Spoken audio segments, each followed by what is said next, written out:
Chapter 31-39. Yuanya quickly passed Xiaohua. When Xiaohua arrived in front of the Taoist temple, Yuanya quickly walked out of the Taoist temple and walked down the mountain path. When Yuanya walked past him, Xiaohua raised his head and carefully looked at the Taoist temple that the old man had mentioned. This Taoist temple was extremely dilapidated. It was far from the green bricks and green tiles that Xiaohua had seen from afar. The so-called beauty came from a distance, and it was also because of the green surrounding the Taoist temple. At the front of the Taoist temple was a small dilapidated decorated archway. The decorated archway was only a few feet wide and 2 feet tall. There was no color on it, only black stains and spots of rust from the wind and rain. Directly above the decorated archway was an even more dilapidated plaque. The writing on it was abnormally blurry. Xiaohua looked at it a few times, but he couldn't tell what was written. Behind the decorated archway was a small courtyard. There was a door that was a few feet shorter than the decorated archway. At this time, the door was half closed. On the red wooden door, there were a few broken gaps that let in some light. Because of the withered paint, it was like the scales of a fish, densely packed together. Xiaohua pushed open the wooden door, making a sound. The door's axle clearly hadn't been oiled for a long time. Behind the wooden door was a screen wall that had almost collapsed. However, it blocked Xiaohua's line of sight, so he couldn't see the situation in the courtyard. When Xiaohua turned around the screen wall and saw everything inside the Taoist temple, he couldn't help but sigh. This Taoist temple was only a few dozen feet tall. In the courtyard, there was a rather large pine tree that took up most of the courtyard. Behind the pine tree was a main hall. Inside, there was a strange statue. This statue was 3 feet tall and only had half a face. It had a green face and red lips. It seemed to be holding a treasured sword in its hand, but only the sword hilt remained. This statue was the same as the wooden door at the mountain gate. The painted sculptures around it had fallen off, revealing many parts of the black-gray wood. In front of the statue was a small table with 3 fist-sized red candles. However, at this time, these red candles were extinguished and not lit. In front of the table were 2 praying mats. One was placed in the center, and the other was slightly behind, far away from the statue. On the west side of the main hall was a small hall. Unfortunately, there was no statue inside, only a table and half a broken red candle. There were rooms on both sides of the main hall. In the west wing, there were several statues enshrined from north to south. Unfortunately, the statues were much more damaged than those in the main hall. It was almost impossible to tell what the statues looked like. There weren't any statues in the east wing. Instead, it was a clean living quarters. At this moment, the old man was busily pacing back and forth inside. From time to time, there would be some crisp sounds of bells ringing out. Xiaohua scanned the room with his soul sense. He knew that Yuanya had placed the crystals around the worn-out statues in the west wing. Xiaohua slowly walked over to the west wing and tossed the crystals inside. Then Xiaohua thought for a moment, turned around and walked out of the west wing. He was about to walk out of the Taoist temple to get the crystal. At this moment, a dang-dang sound, a strange sound, and footsteps came from the west wing. Xiaohua looked up and saw the old man walking out of the room. Seeing the old man's attire, Xiaohua was stunned. The old man had already changed into a new Taoist robe. On his head, there was a hat that looked like a Taoist crown. Unfortunately, the color of the hat was different from the Taoist robe. It looked a bit awkward. The old man was holding 2 things in his hands. In his left hand was a bell wrapped in velvet, which made no sound. In his right hand was a bamboo pole more than 10 feet long. On the top of the bamboo pole was a small brown cloth banner with the word Tao written on it. The strange sound came from the bamboo pole hitting the ground. As for the old man's body, other than a yellow cloth bag on his left shoulder, there was also a peachwood sword on his back. Humph! The old man saw that Xiaohua was still standing in the courtyard and snorted. The bamboo pole paused for a moment before he said, "This old man is going to take Yuanya out. Today, you will move those stones from the foot of the mountain to here. Remember, you are not allowed to eat until you finish moving them." Dao! Xiaohua didn't know whether to laugh or cry. He was a dignified cultivator. Although he had fallen into a difficult situation, but how could he rely on moving stones to make a living? Besides, did he know this old man? Even if he wanted to make a living, was there a need to stay in this cramped Taoist temple? Besides, he had come out of the spirit stone without any injuries. Moreover, he was still alive. Clearly, he was a different person. Why couldn't this old man see him? On the contrary, he didn't seem to be afraid of him. Not only was he not respectful, he even seemed to loathe him. He only said that he had some task to complete. Unfortunately, just as Xiaohua said the word Dao, the old man impatiently waved his hand and said, "Call this old man a Taoist priest. I don't know where you learned this Taoist from, and where you come from. You inexplicably let this old man run into you. Really unlucky." After he finished speaking, he didn't wait for Xiaohua to reply and walked out of the Taoist temple with large strides. Looking at the old man's appearance, he had a rather imposing appearance.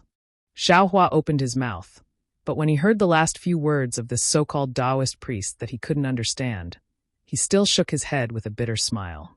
"Forget it. No matter what, he said that he hacked me out of the spirit stone. There should be some karma. No matter how the old man misunderstands, this Xiao will first move the stones. After I finish moving the stones, this Xiao will leave." Thinking this, Xiaohua slowly moved step by step to the dilapidated entrance of the Taoist temple. This incomparably heavy body really made Xiaohua uncomfortable. Compared to the carefree and unrestrained feeling he had in the past, it was really like heaven and earth. Xiaohua had just moved out of the mountain gate when he heard the old man in the distance shouting, "Yeah, hurry, hurry, throw this thing to that kid." The matter of Minister Lu's family. This old man thought for a moment and decided that it would be better to go there as soon as possible. He is an influential person in town. It's rare for him to send someone 3 days early to invite this old man. No matter what, this old man has to give him some face, right? Yes, master. In this short period of time, Yuanya had already reached 30% of the mountain path. Looking at his master who was rushing towards him, he agreed without hesitation. Xiaohua actually understood Yuanya's words. The corner of his mouth curled up into a smile. In his mind, the honest and considerate face of Xiangyang unconsciously appeared. This master and disciple pair is actually somewhat interesting. Xiaohua originally had the intention to leave, but his brows relaxed again. He said with a smile, "Sending Lu Ber to paradise is actually not that urgent. As the ancient saying goes, if a worker wants to do a good job, he must first sharpen his tools. This Xiao is currently struggling to move forward. Even if I have the heart, I am powerless. Refining the earth crystal Yao milk in my body would take several years. Rather than hiding in the immortal cave and bitterly cultivating, it would be better to follow this master and disciple pair and see the hearts of the people in this ancient town. Reading about the various states of the hidden immortal continent might be somewhat beneficial for pregnancy." Speaking of pregnancy, Xiaohua's face became somewhat gloomy again. It seems that he has never heard of a cultivator who lost their golden core while cultivating, right? Right now, although he had just started to refine the earth crystal Yao milk, Xiaohua felt that there would still be a small amount of true qi flowing into his lower dantian. However, the invisible golden core in his lower dantian was like a bottomless pool. No matter how much true qi and true essence entered, it would not be able to contain it.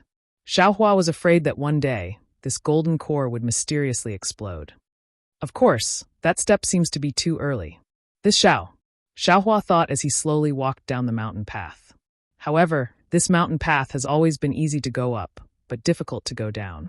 Right now, Xiaohua's hands and feet were not easy to control. Just as he walked a few steps, his foot slipped, and a majestic late-stage foundation establishment cultivator with half a foot in the nascent soul realm actually rolled down the mountain path like a gourd. Damn it, really shameful. Xiaohua almost cried out. He was almost 200 years old, yet he still made a fool of himself like this. And fortunately, there will be no one on this mountain path. That so-called Taoist priest and Yuanya also just left. At worst, he would roll down halfway and stop at the side of the road. At worst, he would fall into the river again. He was not even afraid of the magnificent West Sea. Why would he be afraid of this? This matter was also a coincidence. Xiaohua's rolling gourd was not as weak as Xiaohua thought. He actually kept rolling down without stopping at all. It seemed that if nothing unexpected happened, he would really roll down the mountain path at the bottom of the mountain. Just when Xiaohua was feeling extremely depressed and was thinking about how to stop, he heard a roar that sounded like a wild beast. Immediately after, Xiaohua felt a huge force blocking him. Xiaohua's body was pushed down a few feet by this huge force before he finally stopped. When Xiaohua looked up, he saw that it was Yuanya who had just left. He did not know when he had returned. Yuanya used his hand to block himself, but his arm was cut a few feet on the ground and was already badly mutilated. Are you okay? Although Yuanya's words were short, Xiaohua did not understand. However, seeing the smile in Yuanya's eyes, as well as that trace of concern, Xiaohua's heart warmed. What he understood in his heart was that his body was covered in earth crystal Yao milk. If he felt incomparably heavy, then how heavy was his body? Of course, it could not be counted like this. However, even if it was not earth crystal Yao milk, how big was the force of his fall when he rolled down a few hundred feet? If Yuanya did not have great strength, perhaps he would also be pushed down the mountain path, right? Xiaohua shook his head slightly, indicating that he was fine. When Yuanya saw this, the concern on his face disappeared and returned to indifference. A kind of natural vigilance appeared in his eyes. Immediately after, Yuanya stretched out his hands and cut a few times on the mountain path. His hands were covered in dirt and dust. In front of Xiaohua, he rubbed his hands on his left and right arms. The dirt and dust really blocked the bleeding places. In a moment, the yellow dirt and dust turned brown and gradually condensed. Xiaohua was shocked.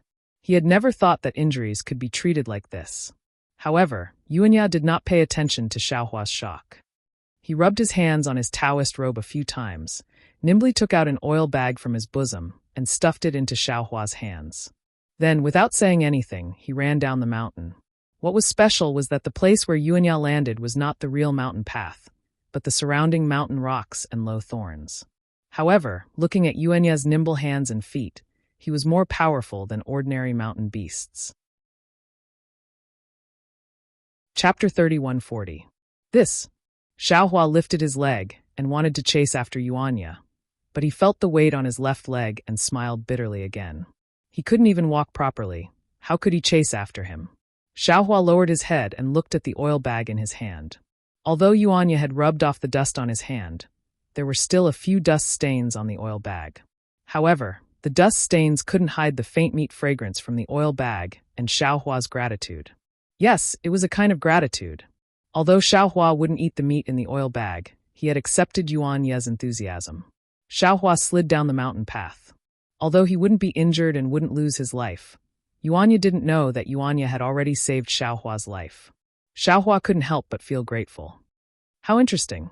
Xiaohua smiled and opened the oil bag with interest. Inside was a coarse flatbread. Inside the flatbread were some vegetables that had lost their freshness and a piece of fatty meat. There were some black oil stains on the meat, and it also didn't look fresh. Needless to say, Xiaohua knew that Yuanya must have been unwilling to eat this flatbread for a few days. Today, he actually left it for him. Xiaohua accepted Yuanya's kindness, but to let him eat this flatbread, he really couldn't. Xiaohua thought for a moment, then wrapped the flatbread again and put it into his arms. Then he walked to the flat slope not far from here and looked at the scattered crystals. He smiled and said, "These are more precious than the best quality spirit stones. Which one of them wouldn't be worth tens of thousands of silver taels? What kind of ritual is this for Minister Liu? By the way, what is the ritual?" Thinking, Xiaohua released his mind and put all the crystals into the space. Then, he pinched his chin and looked at the Taoist temple dozens of feet above. After thinking for a moment, he gave up the idea of using magic to fly up and carefully walked up step by step. After entering the small Taoist temple, Xiaohua walked to the west wing and threw out all of the crystals without missing a single one. Then he walked to the main hall and sat on the praying mat. He let out a long breath and then closed his eyes and sent his mind into the mysterious dark clouds. For some unknown reason, Xiaohua's divine sense was exhausted. Even the Buddha's consciousness that was protected by the innate divine restriction in his Naiwan palace was also exhausted. Although Xiaohua wanted to use his Buddha's consciousness to check on his jade eyes, he had to wait for his Buddha's consciousness to recover. Right now, Xiaohua could only rely on his soul sense and soul technique. Xiaohua needed to see how his primordial spirit, which had swallowed the fire dragon's soul, and how little white dragon's soul was doing. When Xiaohua's mind entered the mysterious dark clouds, he couldn't help but laugh wildly. Previously, after 100 years of bitter cultivation in the West Sea, his ninth heaven spirit origin had already reached the top of the abundant reality sky, but there was still a very short distance before he could break through to the abundant reality sky. At this time, Xiaohua's Yuan Shun and the little white dragon had already half submerged into the top of the abundant reality sky. The tens of thousands of soul strands had already entangled with the clouds at the top. Green light flickered, and inexplicable green seal characters rolled in the clouds. It seemed that he only needed a little bit of cultivation to break through to the meridian condensing realm. But that wasn't the most important thing. What made Xiaohua the happiest was Little White Dragon's soul. That day, when Little White Dragon was fighting the Fire Dragon's soul in the West Sea's eye, its body had already dimmed and was on the verge of dissipating. But now Little White Dragon's soul was abnormally condensed, no different from the true dragon's soul that Xiaohua had seen before. Moreover, Little White Dragon's body was no longer the same size as before in the abundant reality sky. Instead, it was incomparably huge, and looked to be at least several zhang thick and several thousand zhang long. Around Little White Dragon's body, the fine dragon scales were abnormally clear. There were strange patterns between each scale. Those patterns looked like runes, but they also looked like heaven runes and earth deeds. The mysteries behind them were not something Xiaohua could understand. However, there were also traces of fire between these patterns. This fire was abnormally red and almost black. A scorching aura and an almost tangible dragon's might filled the entire abundant reality sky. Roar. Hearing Xiaohua's mind entering, Little White Dragon sensed it and let out a dragon roar. The entire abundant reality sky was resounding, and countless green seal characters fluttered in the air. Then Little White Dragon rolled its dragon body and flew in front of Xiaohua in an incomparably vast manner. Following Little White Dragon was Xiaohua's primordial spirit that was comprehending soul cultivation. This primordial spirit was also different from before. Not to mention other things, just the size of several zhang was already the difference between heaven and earth compared to the previous size of several qi. It was just like a god standing in front of Jade Archive Xiaohua. Ha ha ha, at this time, Xiaohua's mind already had the appearance of Jade Archive Xiaohua. He laughed loudly as he looked at the dragon head that was much larger than him, and cupped his hands. Congratulations, fellow Taoist, congratulations. Your soul has finally condensed. Xiaohua. On the huge dragon head, Little White Dragon's appearance was extremely fierce, but its tone was still gentle. Call me Little White. I like it when you call me that. Jade Archive Xiaohua nodded, and then his body slowly expanded until it was the size of Little White Dragon's head. Then he cupped his hands towards the other primordial spirit. Congratulations, fellow Taoist. Congratulations to you too. Xiaohua's primordial spirit also cupped his hands, his face expressionless as he replied. Jade Archive Xiaohua carefully sized up this primordial spirit, and found that the appearance of this primordial spirit was very clear. It was no different from him, but countless green seal scripts were rolling slowly in its eyes, and there were no human emotions in them. Moreover, the clothes of this primordial spirit were strange as well. It was not a Taoist robe, but rather similar to those worn by millions of soul cultivators in Meng Mountains. Although the clothes covered the soul cultivator's primordial spirit, in Jade Archive Xiaohua's eyes, he could see clearly that although the primordial spirit was condensed, there were still many flaws in it, and it was not complete. Perhaps only after completing the cultivation of the 9 heavens of spirit origin could this primordial spirit be truly condensed. Little White, after looking at the soul cultivator's primordial spirit, Xiaohua said to Little White Dragon's soul, "Now that your soul has condensed, what do you plan to do?" "Transform into a dragon." Little White Dragon said without hesitation, "Originally, I planned to use you to seize the body of a dragon, so that I could truly leave this place. But now that I've devoured the soul of a fire dragon, although it can fulfill my long-cherished wish of transforming into a dragon, it also brings with it difficulties. This dragon soul is a true dragon, and my soul is also a true dragon's soul. An ordinary dragon's body can't bear a soul like mine, so the dragon's body can only collapse, and my soul can only dissipate along with it. The only thing I can do now is to see if the dragon clan has any secret arts that can allow me to truly transform into a dragon." "The dragon clan?" Jade Archive Xiaohua smiled wryly. "I've just arrived in the 3 continents, and I've never seen any dragon clan, let alone know if they have any secret arts that can allow you to transform into a dragon." "It doesn't matter," Little White Dragon replied, "since I can encounter such an opportunity by your side, then transforming into a dragon will also bring me an opportunity. Even if I don't have such an opportunity, I'll still be free here." You don't have to be too troubled. It's best if I can encounter it, but it's fine if I can't.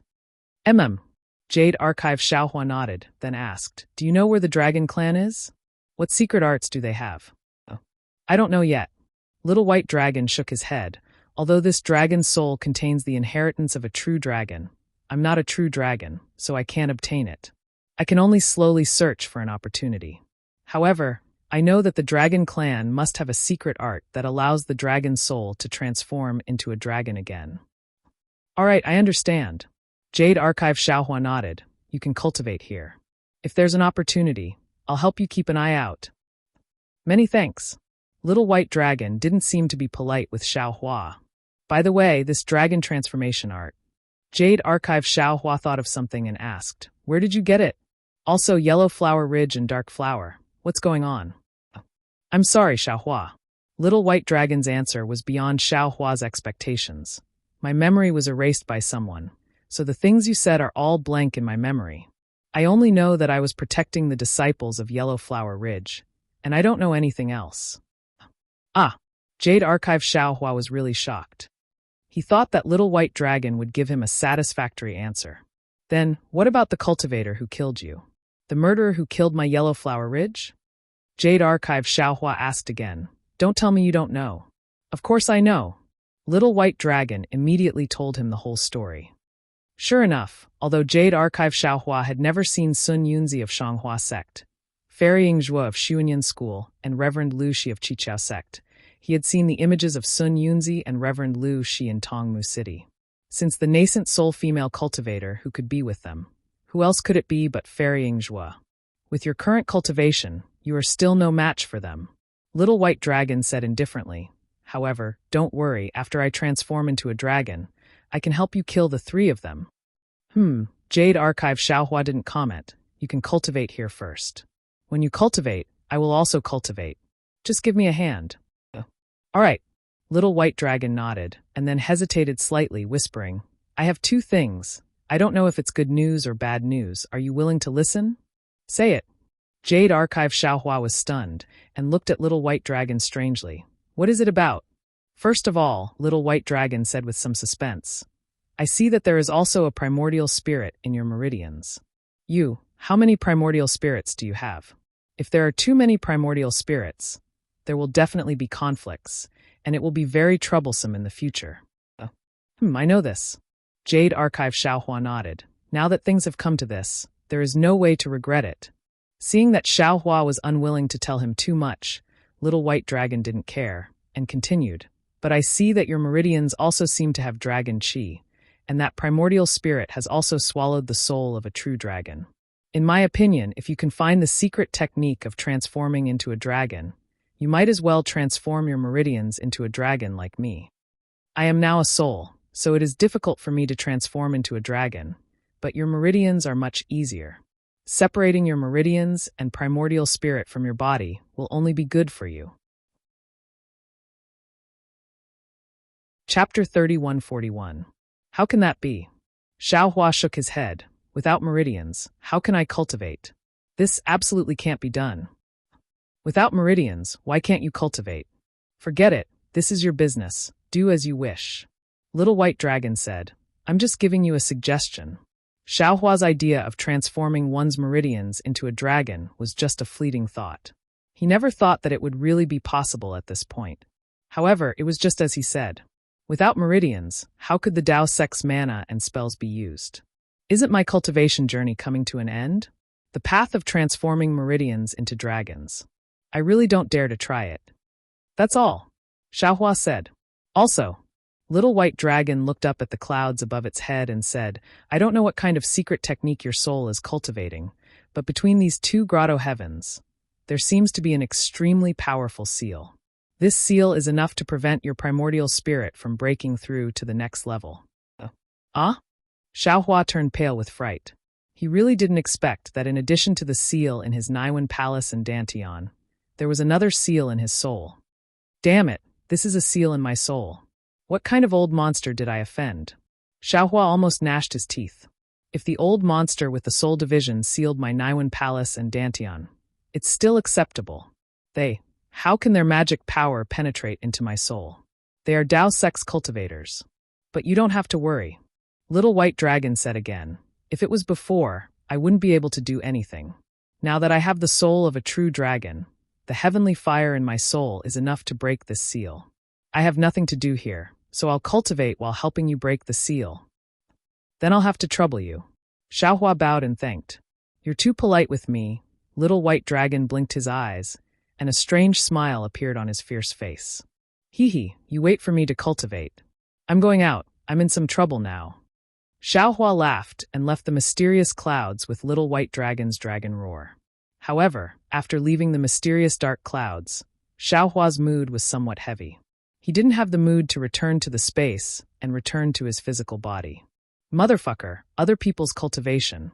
Even if it's filled with difficulties, at least it's safe. Who is the same as this Xiao? If it wasn't the Naiwan Palace that was sealed, then it was the middle Dantian that was sealed. He had risked his life to remove the two seals, but now, a seal had appeared in his soul. This, in the end, does this even require people to cultivate? Xiaohua opened his eyes and looked at the sky that was starting to brighten in the west. He was truly speechless. This Xiao's Dantian was sealed because this Xiao cultivated the Carefree Heart Sutra in the past. As for the Naiwan Palace being sealed, I'm afraid it has something to do with the memories. Xiaohua frowned. But what's the reason for the seal in the soul? Could it be that this Xiao was also a soul cultivator in the past? What's more, to be able to place a seal in the soul. Just how high of a cultivation level was that? Is it worth it for you to attack me? Forget it. What's the point of thinking so much? One step at a time. Eventually, it will surface. Xiaohua shook his head and thought to himself. Right now, the biggest problem is to first refine the earth crystal Yao milk. It's best if I can move freely. Immediately, Xiaohua closed his eyes and meditated again. Time passed extremely quickly. Xiaohua only felt that in an instant, the sky had darkened. A burst of hurried footsteps came from outside the Taoist temple. Bang! The shabby small door was suddenly knocked open by someone. Xiaohua didn't release his soul sense. He originally thought that the unknown old man and Yuanya had returned. However, when he opened his eyes, he saw a middle-aged man wearing shabby clothes. His face was filled with grief as he staggered in. He didn't even look around as he knelt in front of the main hall. Bang! Bang! Bang! Bang! He kowtowed towards the tattered statue in the main hall. His mouth was even muttering sorrowful cries. His voice was extremely muffled and indistinct. Xiaohua couldn't hear him clearly. Xiaohua didn't know if it was because the man's face was covered in tears or because it was already late, but there wasn't any light in the main hall. Therefore, he didn't see Xiaohua's figure at all. He kowtowed several times as if he was paying respects to Xiaohua. Xiaohua wanted to get up and avoid it, but clearly his body was extremely heavy. How could he avoid it? Although I'm an ordinary person, this kowtow isn't something that can be casually accepted. Xiaohua smiled bitterly. He had cultivated Buddhism for a long time and had even comprehended the way of karma. He understood it very well. Unfortunately, this man was still crying and muttering. How could he know what he was saying? Knowing that it was impossible for the other party to understand even if he spoke, Xiaohua simply released his soul sense and swept it down the mountain. Sure enough, at the foot of the mountain, there were two young boys and girls.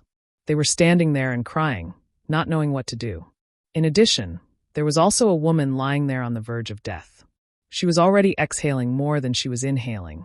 Looking at the ragged clothes of the three people, Xiaohua instantly understood.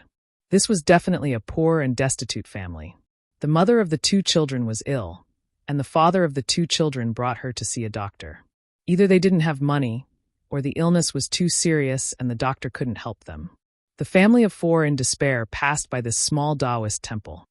Perhaps the father thought of this clay statue and came up to kowtow and asked for the clay statue's protection.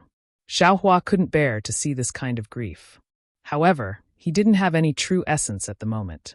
He could only rely on pulse reading techniques to diagnose the illness.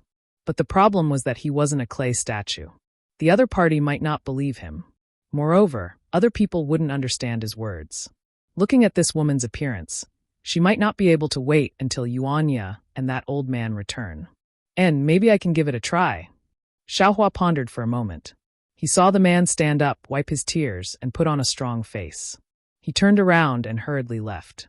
Xiaohua immediately took out an ordinary parasol pill from his space. He divided it into 2 parts and waved his hand. It landed on the man's head. Xiaohua quietly leaned down and nestled under the statue's body. Ah! The man was stunned. He touched his head, then turned his head to look at the ground. He squatted down and used his hand to take out the parasol pill. But at this time it was really dark. There was no moonlight. The Taoist temple was silent. Only the soft sound of the wind from the green pine tree could be heard. I am Taoist Master Xiao. I am moved by your piety. This pill will be used to save your wife. Quickly go. Xiaohua saw the man raise his eyes and look around the Taoist temple very strangely. He raised the parasol pill to his nose and sniffed it. Unexpectedly, he was about to throw it away. Of course, although Xiaohua didn't have any magic power, it was extremely easy for him to make his voice sound like a statue's. Ah! The man was greatly alarmed. He almost threw the parasol pill away. Although he didn't understand Xiaohua's words, he was also blessed with good fortune. He knew that this was a gift from the gods. He muttered something and used all his strength to kowtow a few more times. Only when his forehead was bleeding did he hastily run down the Taoist temple. Xiaohua naturally didn't feel at ease. He followed with his soul sense and saw the man put the parasol pill into the woman's mouth. Unfortunately, the man didn't wait for the woman to show any improvement. He carried the woman again. The 2 young children each pulled a corner of the man's clothes. The 4 of them hastily left. Xiaohua sighed and withdrew his soul sense. He himself didn't know whether this parasol pill would be useful to that woman or not. I'd better hurry and understand the language of the 3 continents. Xiaohua finally understood what was more important than refining the earth crystal Yao milk. After half a day of cultivation, the Buddha's soul sense in the Buddha's sarira had already recovered a trace. Just this trace was already enough. Xiaohua immersed the Buddha's soul sense into his jade eyes and carefully examined it. Bang! After an unknown amount of time, it seemed like moonlight sprinkled in front of the Taoist temple. Through the green pine trees, the mottled moonlight fell in front of the main hall. The shabby mountain gate made a loud noise. A heavy footstep entered the Taoist temple. Xiaohua opened his eyes and saw a bloated figure walking in very steadily. When he carefully looked, Xiaohua didn't feel anything. That bloated figure was originally 2 people. But he saw that the old man's previously brand-new Taoist robe was already somewhat torn. The Taoist crown on his head was already gone. The peachwood sword and bamboo pole were also gone. Only that cloth bag was slanted on Yuanya's shoulder. As for the old man himself, his thin body was leaning on Yuanya's shoulder. His face revealed a kind of sickly dark red. There was a large bruise above his right eye. He looked very dispirited. The old man was carried into the Taoist temple by Yuanya's shoulder. His feet didn't touch the ground at all.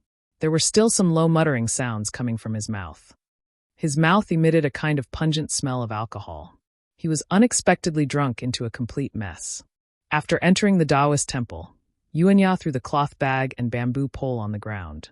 He very quickly sent the old man to the east wing. There was no need to light a candle at all. In just a moment, the old man was served to sleep. Then, Yuanya walked out again. Those seemingly ordinary eyes in this night actually emitted a kind of extremely faint green light. Yuanya only took a glance at the Taoist temple and saw Xiaohua in the main hall. However, he didn't hurry to go to the main hall. Instead, he quickly walked to the west wing.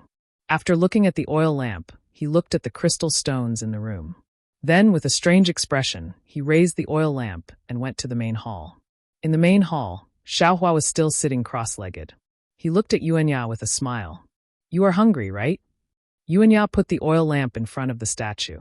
He didn't light the candle in front of the statue. He looked at Xiaohua and asked in a low voice. Not hungry. Xiaohua just looked at the jade eyes. He originally wanted to answer. Unfortunately, his mind moved quickly, but his mouth was slow. Yuanya didn't wait for Xiaohua to speak. He stretched out his hand and carefully took out another oil bag from his bosom. He took out an already cold bun from inside and put it in his mouth. Then he handed the oil bag to Xiaohua. Chapter 3142. Seeing this, Xiaohua simply did not answer. He smiled and took the oil bun. Without using the light, Xiaohua already saw that there were 2 identical buns inside. Hee, Xiaohua laughed. He took out the previous oil bun and handed it to Yuanya along with the oil bun. He stuttered as he replied, I'm not hungry. You can eat it yourself. Oh, you can speak. Yuanya was stunned for a moment. He raised his hand and said, "You can eat it. I already ate with master." However, as Yuanya waved his hand, a thunderous sound came from his stomach. "Ha ha, you can eat it yourself." Xiaohua threw the oil bun and laughed. Seeing the oil bun being thrown over, Yuanya casually caught it with his hand. It was extremely easy for him to catch it without any signs of panic. However, Xiaohua had already seen Yuanya's vigorous skills on the mountain road in the afternoon. He was not surprised. Then, in front of Xiaohua, Yuanya did not wolf down the food in his hand. Instead, he carefully chewed and swallowed it slowly. It was as if every bite was delicious and every bite was not easy to obtain. When Yuanya finished the last bun, he carefully wrapped it in oil again and put it into his arms. It seemed that he would not finish all the food and would always leave some for emergencies. Then, Yuanya walked to the back of the room and stood in front of a huge water tank. He opened the lid and scooped up the ladle inside. He also took small sips of water. Then he slowly walked to the center of the Taoist temple. He glanced at Xiaohua, whose posture did not change at all. He jumped onto the trunk of a pine tree and used his hands and feet to climb up the tree like a monkey. He casually sat on a branch. His body swayed along with the branch, but unexpectedly he did not fall. Yuanya raised his eyes and looked into the distance. It was outside the Taoist temple. The moonlight shone on the foothills. Then he reached into his pocket and took out a fist-sized thing. This thing looked like a peach, but there were a few small holes on it.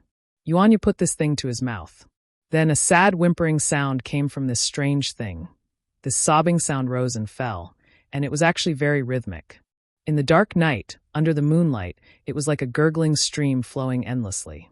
Xiaohua originally had a smile on his face as he listened, but after a while, he started to frown. Obviously, from this nameless piece of music, Xiaohua could hear the bitterness and longing in Yuanya's heart. "Damn it. Yeah, you still want me to sleep? I have to listen to your damn song every day. Who are you thinking about? You didn't say anything when I asked you to. If you really want to, then go look for her. If you keep playing, I'll throw your son into Liao River." Suddenly, the old man's angry roar came from the west wing, interrupting Yuanya's music. Yuanya didn't say anything and immediately put away the so-called sun. Then, he used his hand to hold the back of his head and lay down on the branch to rest. "Io, this guy is actually sleeping on a tree branch. No wonder I couldn't find his bedding in the entire Taoist temple." Xiaohua understood from below and couldn't help but be astonished.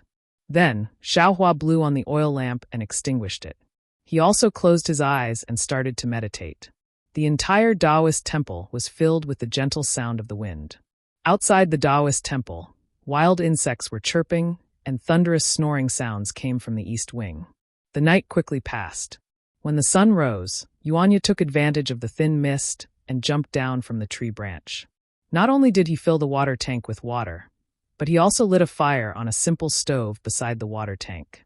He placed a small pot on top of it and began to cook porridge.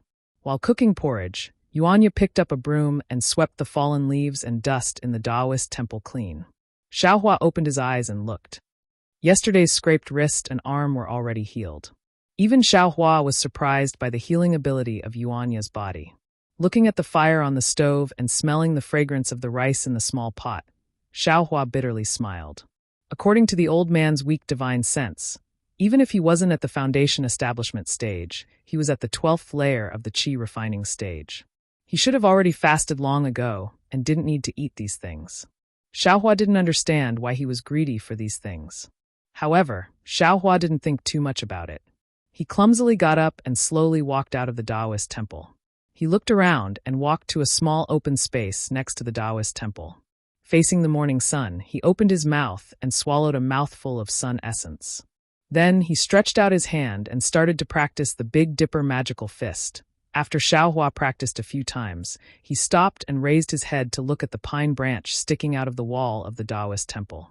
He said with a smile, "Yuanya, do you want to learn?" Whoosh! There was the sound of the branch shaking. Yuanya, who was originally hiding on the branch and peeking, immediately escaped along the branch. He was even more nimble than a squirrel. "Ho-ho!" Xiaohua chuckled. He already knew that although this young man by the name of Yuanya was simple and honest, he was also extremely alert. He would give him his food, but if he wanted to talk to him, he would need to be in closer contact. Humph, what's the use of a few flowery moves? That old man also got up and walked over from the wall of the Taoist temple. The bruises on his eyes were still there, making him look very strange. He coldly said, "If you're some kind of mutant, then show me a few spells. Also help this old man vent his anger." Xiaohua unhappily rolled his eyes and said indifferently, "I'm not some kind of mutant, and I don't know any kind of spells. I'll only stay here and return your favor. Then I'll leave immediately." "Oh, you can talk," the old man said in surprise. This old man thought you had some kind of strange origin. However, if you want to get close to this old man, there's no need to deliberately give yourself the surname Xiao. This old man wants you to return my favor. It's just pure nonsense. What? I'm deliberately getting close to you? You're not mistaken, right? Xiaohua was very surprised. He pointed at his own nose and said, "What do you have that's worth getting close to? Whether it's true or not, you know it yourself." The old man flicked his sleeve. He didn't ask Xiaohua's name, nor did he ask about Xiaohua's origin. He turned around and walked back to the Taoist temple. These two people are really interesting. Xiaohua touched his nose. He was very curious. However, he also somewhat understood why this old man didn't respect him at all. Listening to this old man's words, it seemed like someone had used a similar method to get close to him before. Forget it. Xiaohua didn't pay attention to this anymore. He used both his hands and feet to start his homework under the morning sun. Now, Xiaohua's divine sense had also recovered a bit. Under his divine sense, Xiaohua could clearly see that his bones had already turned into an ordinary gray color.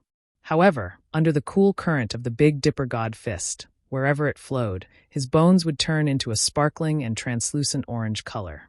This orange color was so pure that it made Xiaohua feel an indescribable sense of pride. Of course, wherever it flowed, a faint yellow crystal filament would be born in the orange color. Xiaohua understood that after obtaining the origin of Earth, the second layer of tempering of his bones had already been completed. He had now officially entered the third layer of tempering. His body's attribute had also changed into the metal attribute. After examining his bones, Xiaohua looked at the traces of earth crystal Yao milk in his body and bitterly smiled. His mind entered the space again. Everything in the space looked the same as before. After Jade Archive Xiaohua appeared, he waved his hand, and the rainbow-colored conch fell into his hand. After looking at it a few times, he couldn't find any clues. Jade Archive Xiaohua frowned. He didn't know what to do with this object.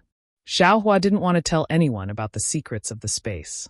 He didn't want to tell Little Black and Little Yellow. They were his children and regarded the space as their home. Moreover, they didn't know what the space was. That if it wasn't because she was on the verge of death that day, he would never have taken her in here. Today, Daiber had returned to her human form.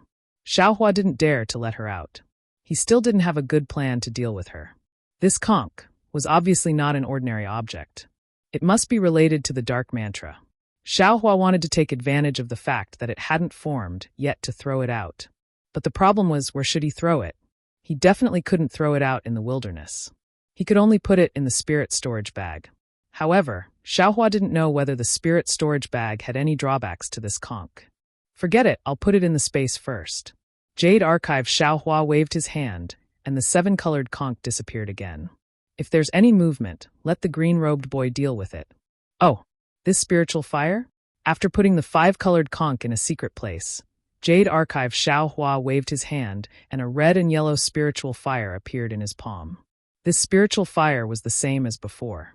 It was sparkling and translucent, without any impurities. It also didn't have any heat. However, beside the previous scarlet red, there was now a bit of yellow. This yellow and scarlet red were like a lotus flower on a stalk. In the middle, there was an indescribable layer of something that connected the two. I thought this spiritual fire could only be ignited by the origin of fire. Now it seems, if the origin of earth can be ignited, then the other elements of water, metal, and wood can also be ignited. In the end, wouldn't it become a five-colored spiritual fire? Jade Archive Xiaohua smiled and said, "It's actually much more powerful than the Lingyuzhu flame, right?" "Oh, that's right. Since this red-yellow spiritual fire has the earth attribute, then it should also have the effect of dissolving the earth crystal Yao milk, right?" Jade Archive Xiaohua thought, and was about to leave with the spiritual fire. However, just as the light flashed, Jade Archive Xiaohua thought of something and waved his hand. The jade eye that he obtained from Xian Cheng's water avoidance art appeared in his hand. He smiled and called out to the green-robed Xiaohua, "Fellow Taoist, thank you for your trouble." "No trouble." The green-robed Xiaohua stopped his comprehension and looked at the jade eye and jade archive Xiaohua's hand and said, "I can't understand this object. Give it to the one in the Buddha's saraira." Jade archive Xiaohua slapped his forehead and came to his senses. He nodded and said, "I was wrong." Chapter 3143. Xiaohua came out of the space and threw the water avoidance technique to the Buddha saraira to comprehend. He then sent the spiritual fire into his meridians. Sure enough, with the spiritual fire, the refining of the earth crystal Yao milk was much faster. Not only did the spiritual light gradually expand, even his meridians were gradually expanding. There was even a lot of true qi in his meridians that turned into true essence. Good, Xiaohua almost clapped his hands.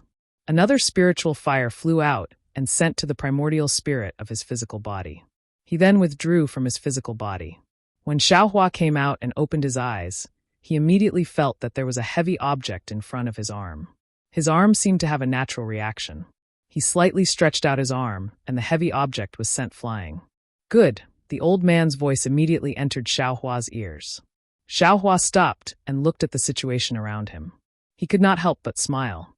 Opposite him, Yuanya was holding a broom in his hand. He was lying on the ground in a sorry state. His robe was covered in dust.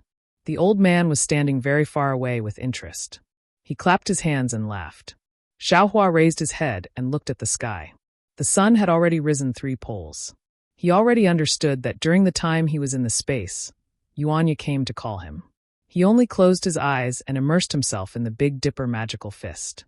Yuanya did not know that if he wanted to wake him up, he would have to compete with his Big Dipper magical fist. Although Yuanya's hands and feet were very nimble and strong compared to him, the difference was huge. Just now, before he opened his eyes, Yuanya should have used the broom as a weapon and was naturally sent flying by his arm. Xiaohua stopped and said with a smile, "Yuanya, sorry to offend you."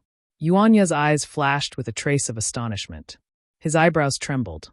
It was unknown what he was thinking, but he did not answer. "What is your name?"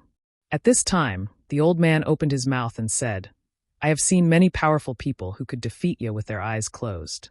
I have never seen anyone like you. You are the first." "I am Xiaohua."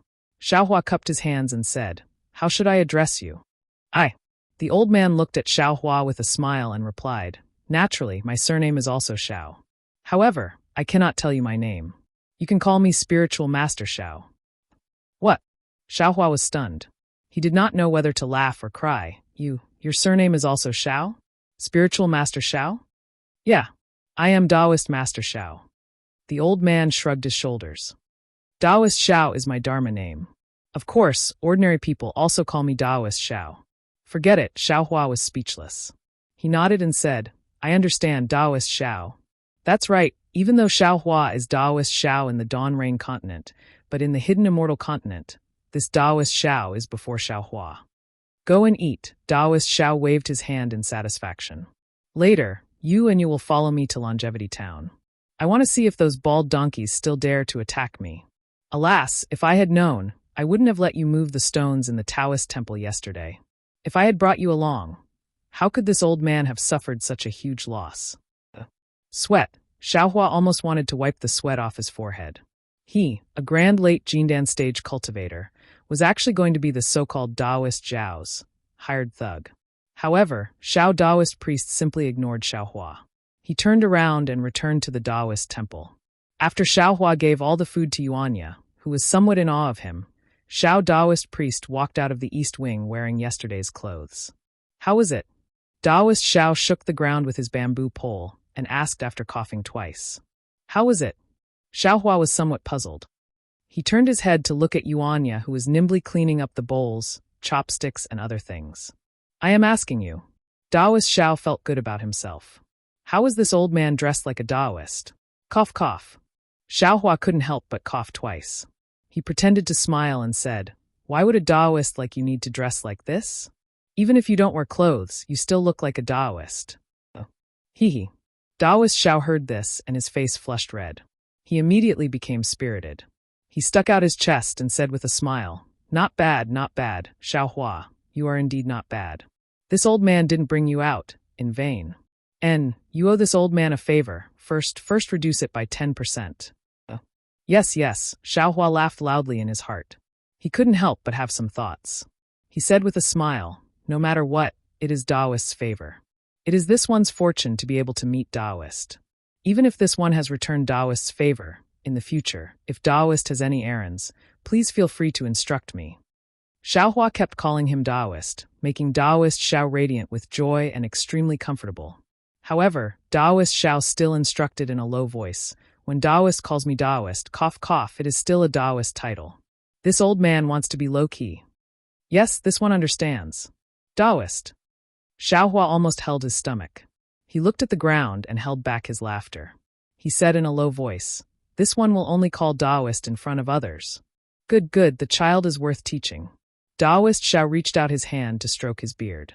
Unfortunately, the beard that was still there yesterday was gone today. Perhaps it was because of something that Xiaohua didn't know about yesterday.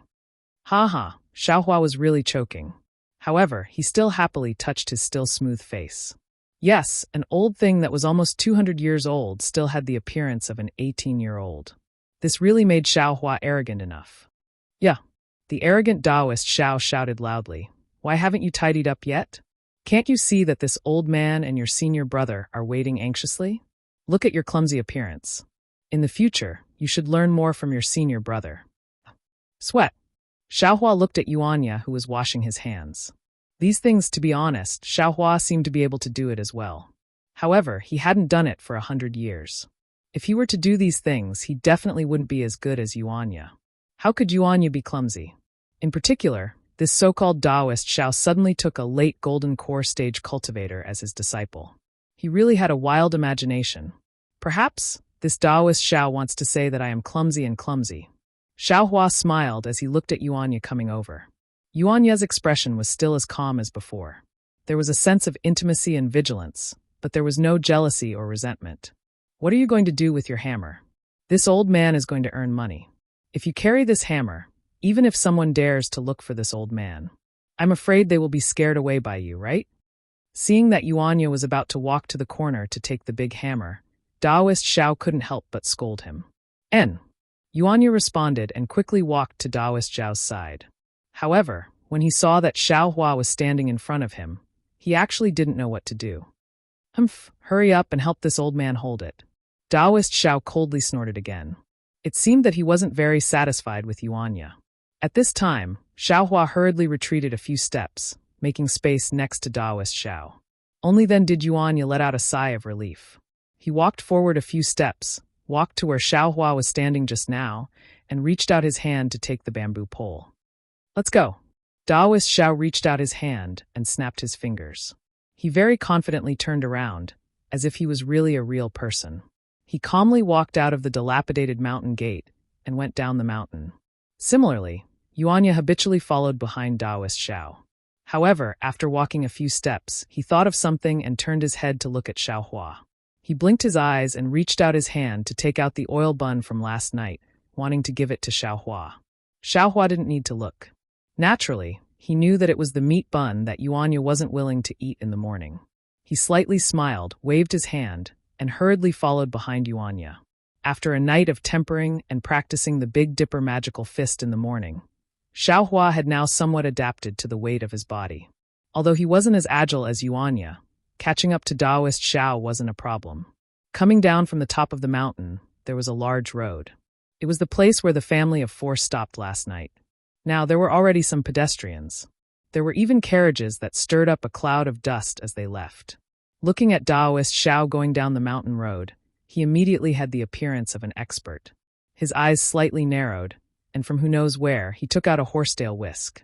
One of his hands was placed in front of his chest, while the other hand was swinging the horsetail whisk from time to time.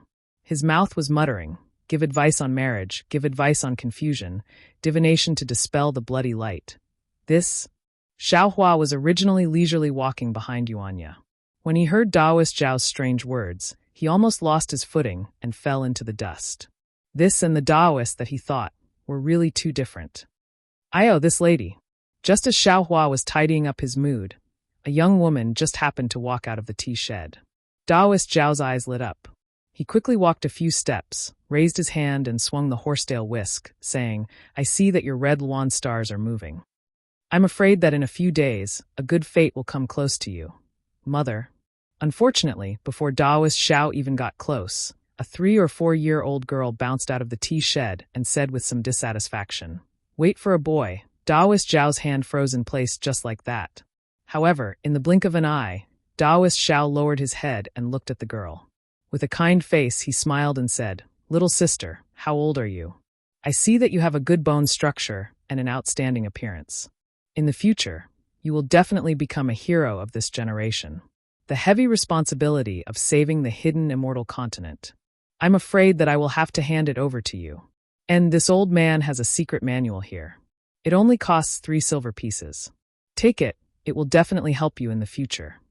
While speaking, Taoist Xiao felt around in his bosom and took out a small, thin, green leather book. His gaze, however, was looking at the girl in front of him. Wah! At first, the girl was still curiously looking at Taoist Xiao, but in the end, she was so scared that she started crying. Crazy! The girl did not hesitate to scold Taoist Xiao. Kind-hearted woman. Taoist Xiao's face was magnanimous and merciful. He smiled and said, "You and I are fated people. In my hand, I have my Taoist secret manual. Now, because of fate, child's father." The girl shouted loudly. "What's wrong?" A burly man walked out of the tea shed with a meat bun in his mouth. His mouth was full of oil. "Someone is molesting me." The girl fiercely glared at Taoist Xiao and shouted. Chapter 3144. Who is so daring? The man was furious. He looked around and his gaze landed on Taoist Xiao. Taoist Xiao shrank his head and took a few steps back. The secret book that he had extended was also pulled back. Quang quang. A few muffled sounds could be heard. It was the sound of a bamboo pole hitting the ground. Yuanya took the opportunity to take 2 steps forward. His cold eyes swept over the burly man. Yuanya's eyes were extremely cold. Even Xiaohua could sense the danger within. The burly man couldn't help but shiver when Yuanya glared at him. He then looked at Taoist Xiao with disdain and waved his hand. "Let's go. Don't lower yourself to his level." Then, the woman picked up the baby girl and walked away with the burly man. Taoist Xiao seemed to be used to this. However, he still shrugged and said to Xiaohua helplessly, "You see this old man. What should I say? This old man is too low-key. They can't see through this old man's inner meaning. They can't understand the meaning behind this old man's words. Too high and too few people. Too bad, too bad." Then the secret book was sent into one of the 2 sleeves. With a wave of his horsetail whisk, he walked forward again. Xiaohua only had a smile on his face. He felt that it was fun. However, after he walked a few steps, he raised his eyebrows again. He turned his head and looked at the tea shed that the burly man had just walked out of. Next to the tea shed, under a large banyan tree, 2 old men were facing a chessboard and playing. There didn't seem to be anything wrong. However, Xiaohua knew that the 2 old men's eyes weren't on the chessboard. Instead, they were looking at Taoist Xiao and Yuanya. How strange, Xiaohua blinked his eyes. He looked at the 2 figures in front of him thoughtfully. He didn't understand. These 2 people. What was there to monitor? Longevity Town was a large town with a radius of tens of li. Moreover, it was next to a river. It should have been extremely prosperous. Unfortunately, the river flowed outside the town, and the current was extremely rapid, so there was no suitable place for the boats to dock. Therefore, all the boats had to dock at the town of Jishuan, which was about 100 li away from Longevity Town. This was why Jishuan Town was prosperous and Longevity Town was desolate. Of course, whether Longevity Town was desolate or not didn't affect Taoist Zhao's livelihood. Xiaohua followed Taoist Xiao to the side of a restaurant in town. Taoist Xiao raised his eyes to look, coughed twice, and slowly walked to the intersection of the 3 main roads. He stood there proudly. Yuanya didn't stay idle either. He quickly placed the bamboo pole on the big tree beside Taoist Xiao and left. After a while, he returned with a small table and a chair. After Yuanya placed the table and chair under the big tree, Taoist Xiao slowly walked over. After sitting down, he placed the cloth bag on his shoulder on the table. Then he stretched out his hand and took out a round bamboo tube. Inside the bamboo tube were nearly 100 thin bamboo sticks. Seeing Taoist Xiao sit down, Yuanya hurriedly took the bamboo pole from the tree. He lowered his head and looked at the ground. With a peep sound, the bamboo pole was forcefully stabbed into the ground. At the top of the bamboo pole, on the banner, there was a large daub character. Looking at it, Xiaohua was particularly dazzled. Not only that, Yuanya walked in front of Taoist Zhao's table and took out 2 red strips of cloth from the cloth bag. He hung them on the 2 sides of the table. When Xiaohua looked at it, he saw that on the left and right of the cloth, there were 2 words written on it. Foretelling future with mouth, foretelling good or bad luck with eyes. After doing all this, Yuanya walked behind Taoist Xiao and stood there motionless. However, after a short moment, he seemed to have thought of something. He looked at Xiaohua and hurriedly moved to the left. There was actually an empty spot. What made Xiaohua feel even more helpless was that Taoist Xiao actually turned around and looked at him, indicating that Xiaohua should stand behind him. Ha ha ha, Xiaohua was once again secretly happy. Even if he was a golden core cultivator. Forget it. Xiaohua only thought about it for a moment. With a smile on his face, he walked behind Taoist Xiao and stood there obediently. At this time, it was already close to noon. There were many people on the road. There were men and women, old and young. There were also some scholars holding books in their hands. There were also some wearing martial arts clothes and weapons in their hands. Of course, there was no lack of bald monks wearing monk robes. They were chanting some unknown scriptures. Their gazes were either hostile or disdainful as they swept past Xiaohua and the other 2. Xiaohua stood there. He was different from Yuanya. Yuanya had his eyes closed. It was unknown what he was thinking. Xiaohua was looking around with wide eyes. This was a fork in the road. It seemed to be a lively place in Longevity Town. There were all kinds of shops on the 3 roads. There were grocery stores, cloth stores, shoe stores, grocery stores, and so on. As long as it was something that could be used by ordinary people, it seemed that it could be bought in the shops on the street. Xiaohua had been in Xiaoyu continent for dozens of years. Although he had been to many big cities and seen many spirit pill stores and weapon refinement stores, he had never seen these kinds of ordinary businesses. Looking at this lively scene, a kind of distant memory seemed to be slowly awakened. A few familiar faces and even familiar things slowly emerged. Not bad. Luzhen, a small town. Xiaohua's eyes were already filled with hot tears. Similar to Longevity Town, there was a story of a hero saving a beauty. Unfortunately, these faces and things were only vague. No matter how hard Xiaohua tried, he couldn't recall them clearly. It must be the doing of the Almighty who sealed this Zhao's soul. Xiaohua sneered. Wait until this Xiao finds an opportunity to break this seal. Then, everything from before will be known. However, the resentment in Xiaohua's heart didn't stop the desire in his eyes. Xiaohua's eyes wandered around the street. He really wanted to find his own story from here. Gurgle gurgle. A sound fell into Xiaohua's ears. Xiaohua looked down and saw that Taoist Xiao, who was sitting behind the table, was now somewhat restless. His butt was vigorously twisting on the chair, but his eyes were occasionally glancing at the restaurant that was only a few dozen feet away from the table. Not only was there the aroma of wine and meat drifting over, there were also many people in bright clothes going in and out. Yeah, Taoist Xiao couldn't help but speak. Yes, master. Yuanya opened his eyes and lightly replied. Go to the bun shop and give master 2 buns on credit. Taoist Xiao instructed. Remember, I want pork and onion buns. Yes, Yuanya didn't say anything else and went. Xiaohua, you're hungry too, right? Taoist Xiao asked in a low voice. I'm fine. Xiaohua replied with a smile. This one's appetite is small, so I'm not hungry for a day after eating some. Ah, that's great. Taoist Xiao said with some envy. This old man always feels like I can't eat my fill. And in a while, you can eat one of the 2 buns. This old man will eat the other one first to fill my stomach. When we have a business, this old man will treat you to the Shun restaurant. Yes, thank you, master. Xiaohua naturally saw the name of the restaurant that was next to them. Shoo, keep a low profile. Don't call me master, call me Taoist Xiao. Taoist Xiao hurriedly said in a low voice. Yes, thank you, Taoist Xiao. Xiaohua nodded. At this moment, there was chaos on the street. A noisy voice came from afar. Quickly, quickly, the monster is here, the monster is here. Oh! Xiaohua's ears were sharp, and he had already heard it. He unconsciously looked over. About 300 meters to the right, Although the street was in chaos, it wasn't the kind of panic and fear that Xiaohua had imagined. Instead, it was a kind of chaos where people were hiding and watching the fun. The street that was originally bustling with activity became even more lively.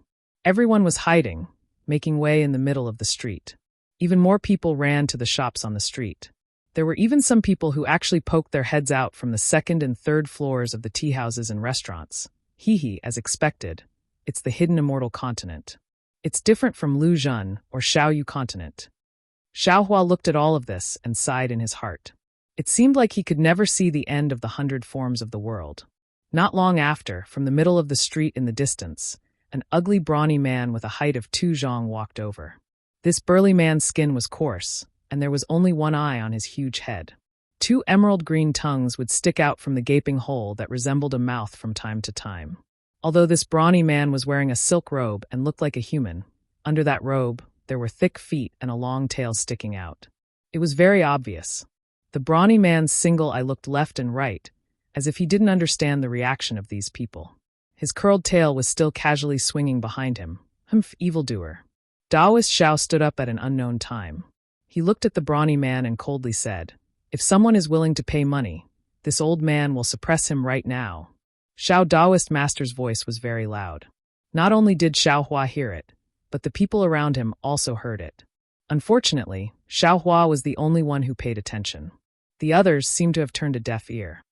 Naturally, they wouldn't give him any money. In the time it took to brew a cup of tea, that brawny man walked away. No one knew where he went, and the whole street returned to its calm state. Taoist Xiao sighed and sat down. It was obvious that he was a hero who had no place to show his skills. "Master." At this time, Yuanya came back. However, he didn't have a meat bun in his hand.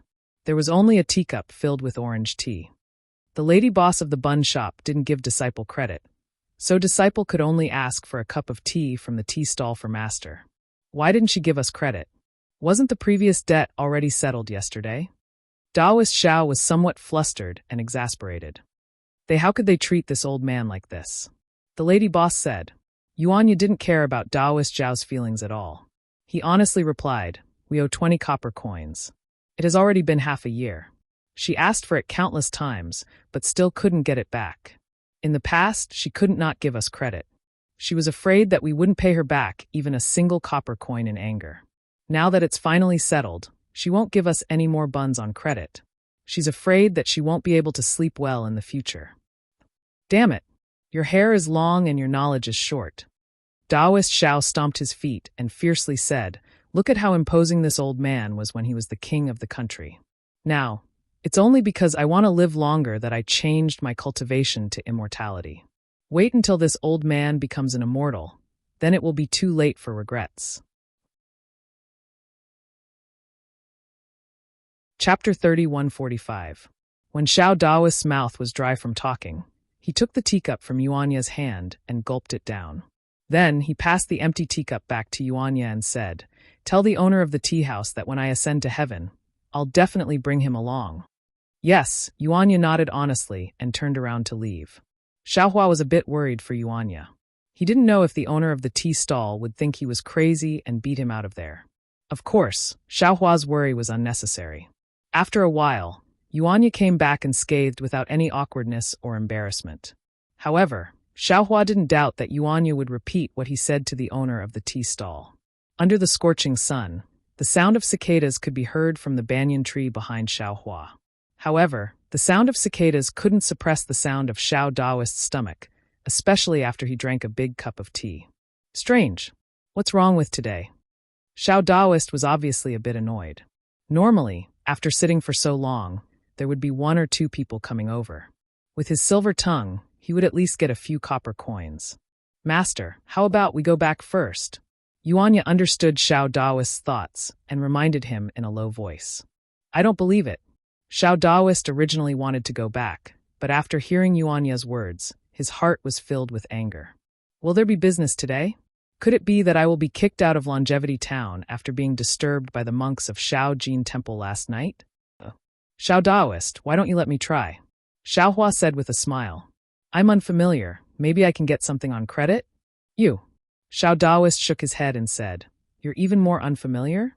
That year, I also dawdled for a long time before I got something on credit from the bun shop. Since I'm standing, I'll go for a walk. Maybe I'll get something. Xiaohua smiled and looked around, then walked away. You. Xiao Daoist raised his hand to stop Xiaohua, but when the words came to his mouth, he couldn't find any reason to stop him. He had only dug Xiaohua out of the stone. He knew better than Yuanya what the crystal stones were. It was already good enough that Xiaohua didn't ask him for the crystal stones. The perfunctory words he said yesterday were originally to coax Xiaohua like how he coaxed Yuanya. But looking at Xiaohua's words and actions this morning, he was not as ignorant as Yuanya. How could he possibly keep Xiaohua? Could it be that this old man made a mistake? Isn't he? Daoist Xiao looked at Xiaohua's disappearing back. Obviously, he wasn't going to the bun shop. Master, Yuanya, who was standing at the side like a statue, opened his mouth. Why didn't you stop him? He's very powerful. How is he powerful? Do you think only the leopards in the forest are powerful in this world? If I can beat you, then I can beat the leopard? Is that awesome? Daoist Master Xiao coldly snorted. If I were the same as before, even 10 Xiaohus wouldn't be my match. Xiaohua is really amazing. Yuanya hesitated for a moment. Those stones yesterday were not easy to move up. You think this old man doesn't know? Daoist Master Xiao snorted again. Weren't you afraid that this old man wouldn't keep Xiaohua? So you helped him move them? It took this old man more than half an hour to organize those things. Moving them up from below, wouldn't he need to move them all by himself for the whole night? No, Yuanya hurriedly said. When this disciple went back, he had already done it. What? Could it be? Daoist Master Xiao frowned. Could it be that this old man made a mistake? However, when Daoist Master Xiao raised his head again, he didn't look in the direction Xiaohua left. His eyes narrowed as if he saw something, and he lightly said, Xiaohua left. If he doesn't come back, then this old man admits, this old man made a mistake. No matter what, a person sealed in a stone must have an extraordinary background. If this old man, or you can form a relationship with this person, it will definitely be beneficial. In front of this kind of person, this old man's words of price are all nonsense. However, if he were to return, yeah, this fellow's origin would be thought-provoking. Tell me, what does our Jiangchao temple have? Why should we keep him here? Just based on what this old man said when I saw him? In other words, even if you chase him away, he won't leave. Master, what you are saying, this disciple doesn't understand. Yuanya heard Daoist Master Xiao talking to him, but it also sounded like he was talking to himself. He was really confused. Forget it. Daoist Master Xiao waved his hand and said bleakly, you really don't understand. Yeah, let's not talk about this guy's origin. What this old man wants to tell you is that in this world, other than fists and feet, there are many other mysterious methods that you have never known. Although this Xiaohua's fists and feet are good, he is just another Yuanya. His meridians are completely blocked. He is not a person who can cultivate supernatural powers. To put it bluntly, he is a cripple. He is not even as good as you. Although he was chiseled out of a stone, he is still alive. This old man suspects. Forget it. Why are we talking about this again? Why am I telling you this? Follow this old man. And when you have an opportunity in the future, your luck will be 100 times better than Xiaohua's. As he said this, Daoist Master Zhao's mouth became dry again. He waved his hand and said, Go, give this old man another cup of tea. Yes, master. Yuanya raised his head and looked in the direction Xiaohua disappeared.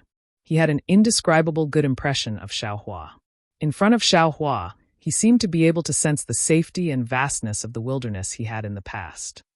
It was much more interesting than the various kinds of people he had seen after following Daoist Xiao. Tea was naturally worthless.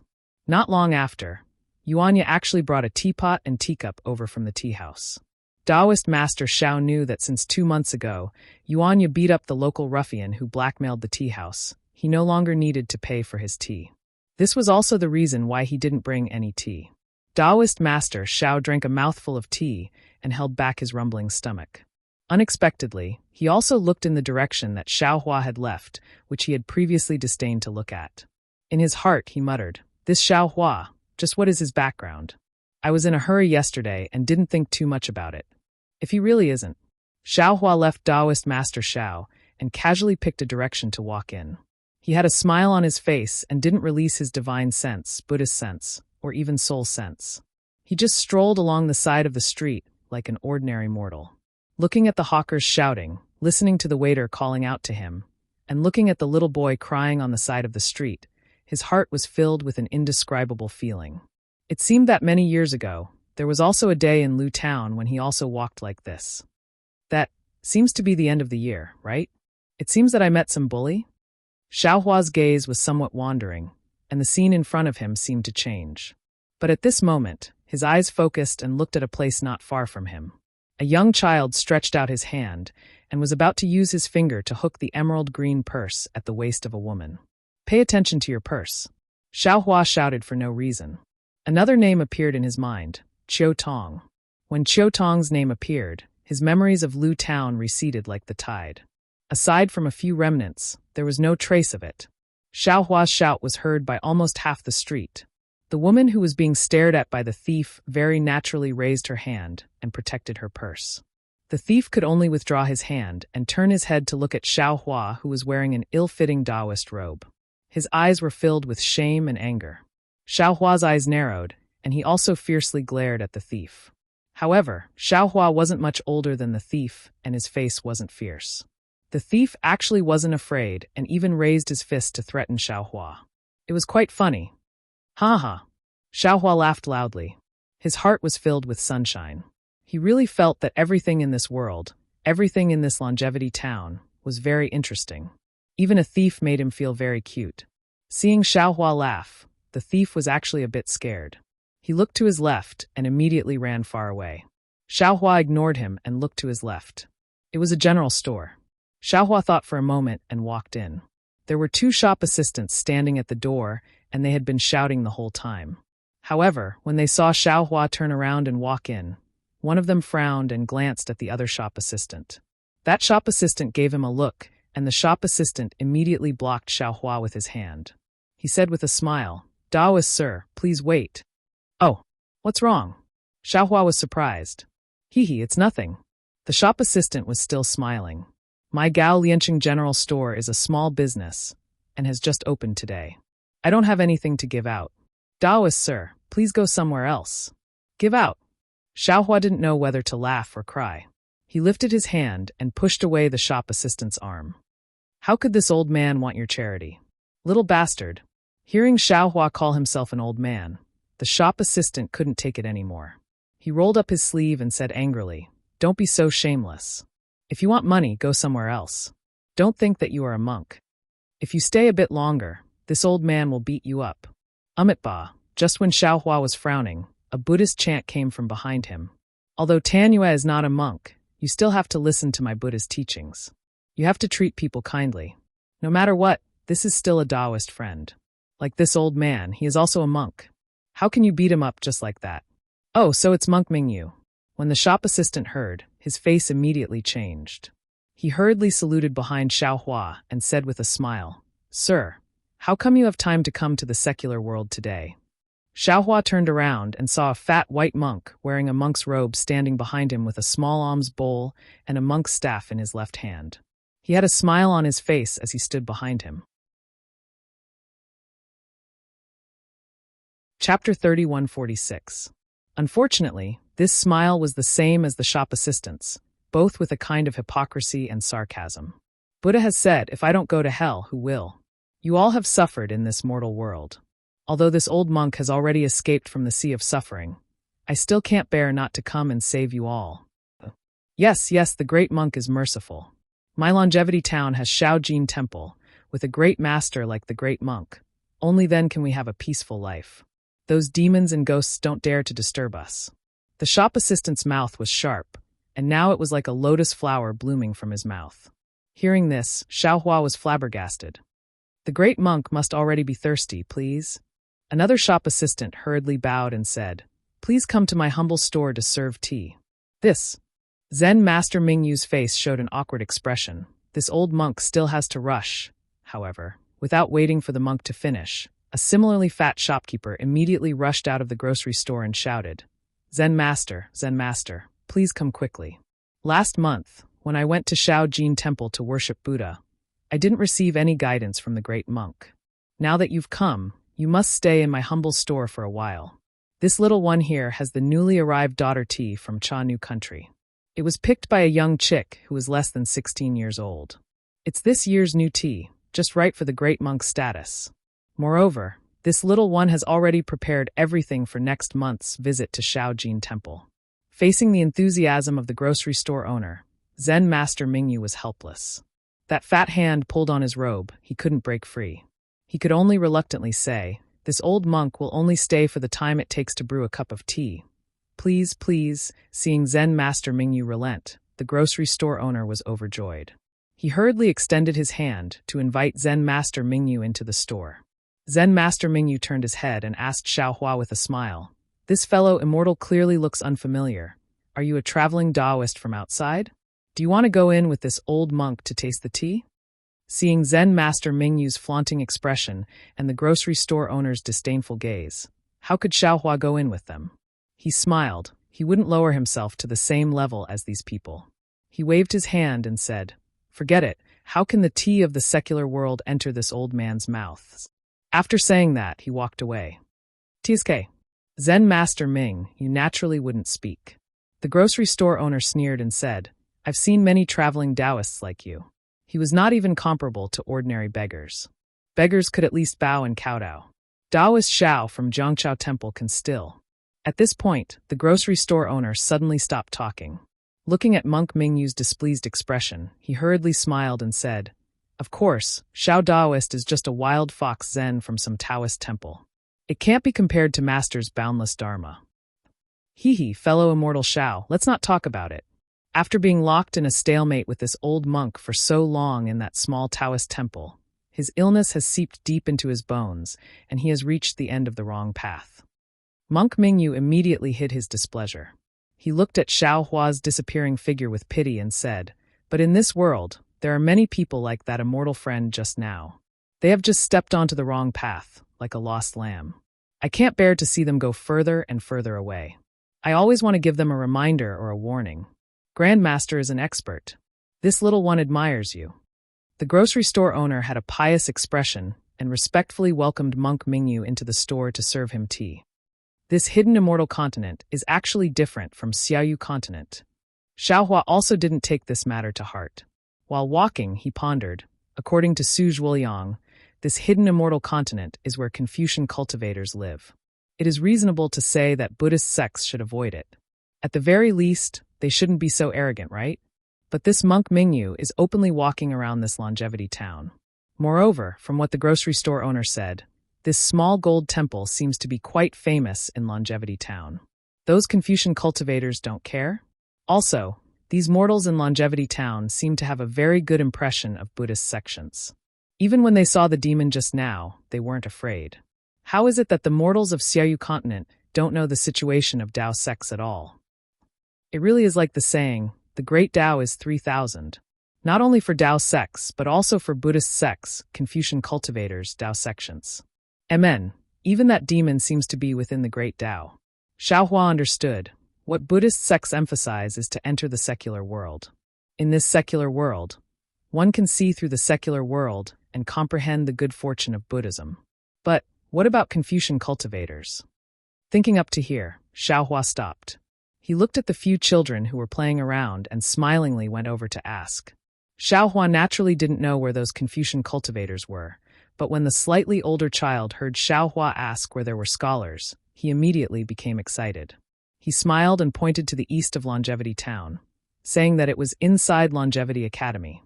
Moreover, these children weren't afraid of strangers. They actually wanted to pull Xiaohua's hand and bring him over. However, when Xiaohua heard the children say that they were going to walk for an hour, he immediately waved his hand and gave each of the children a spirit jujube that didn't have enough spirit qi. Then he turned around and walked back. He came out under the guise of buying steamed buns on credit. If he really went back for an hour, Taoist Shao would really think that he had left. After turning the corner, there was a place that sold rice.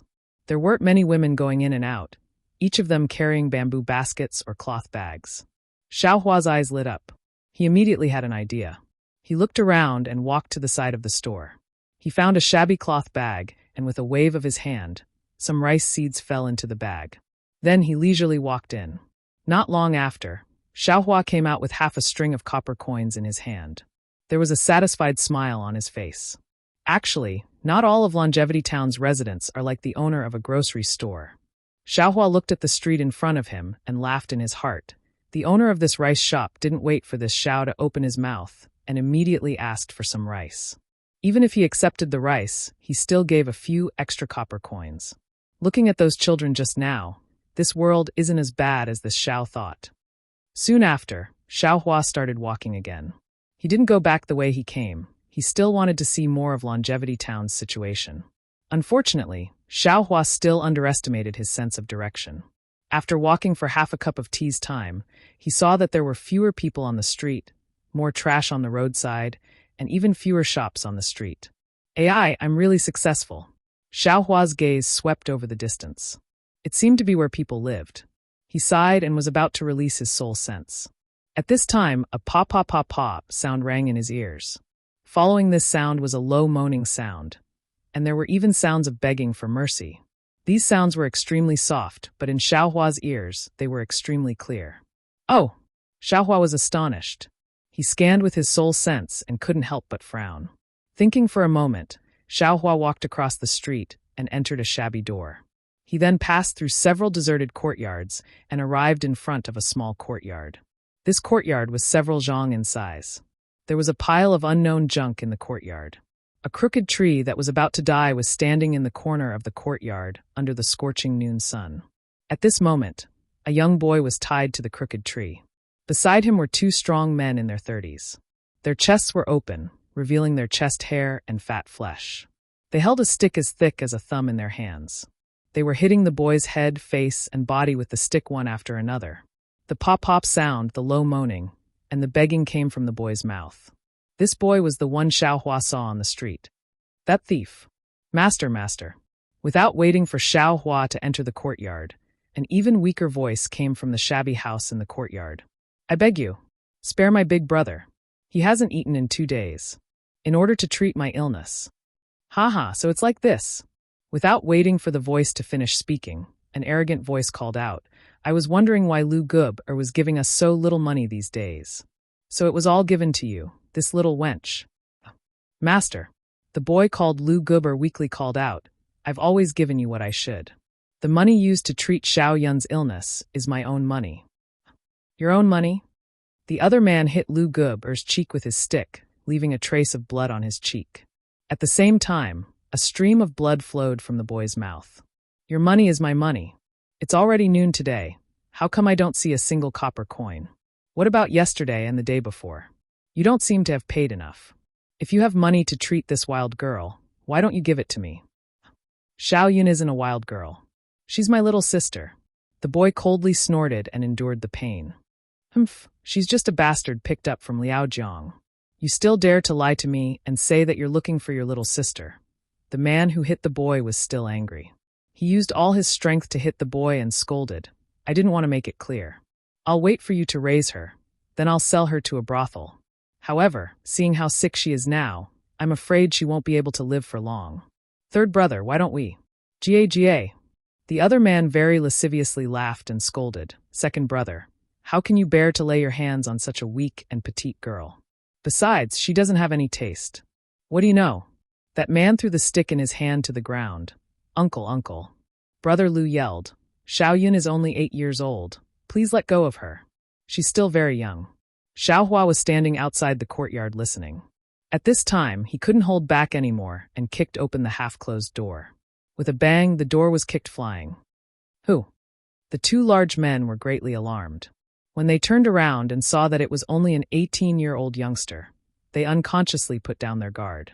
Especially Xiaohua's shoddy Taoist robe, which completely concealed his jade-like elegance. Where did this wild Taoist come from? You don't want to live anymore?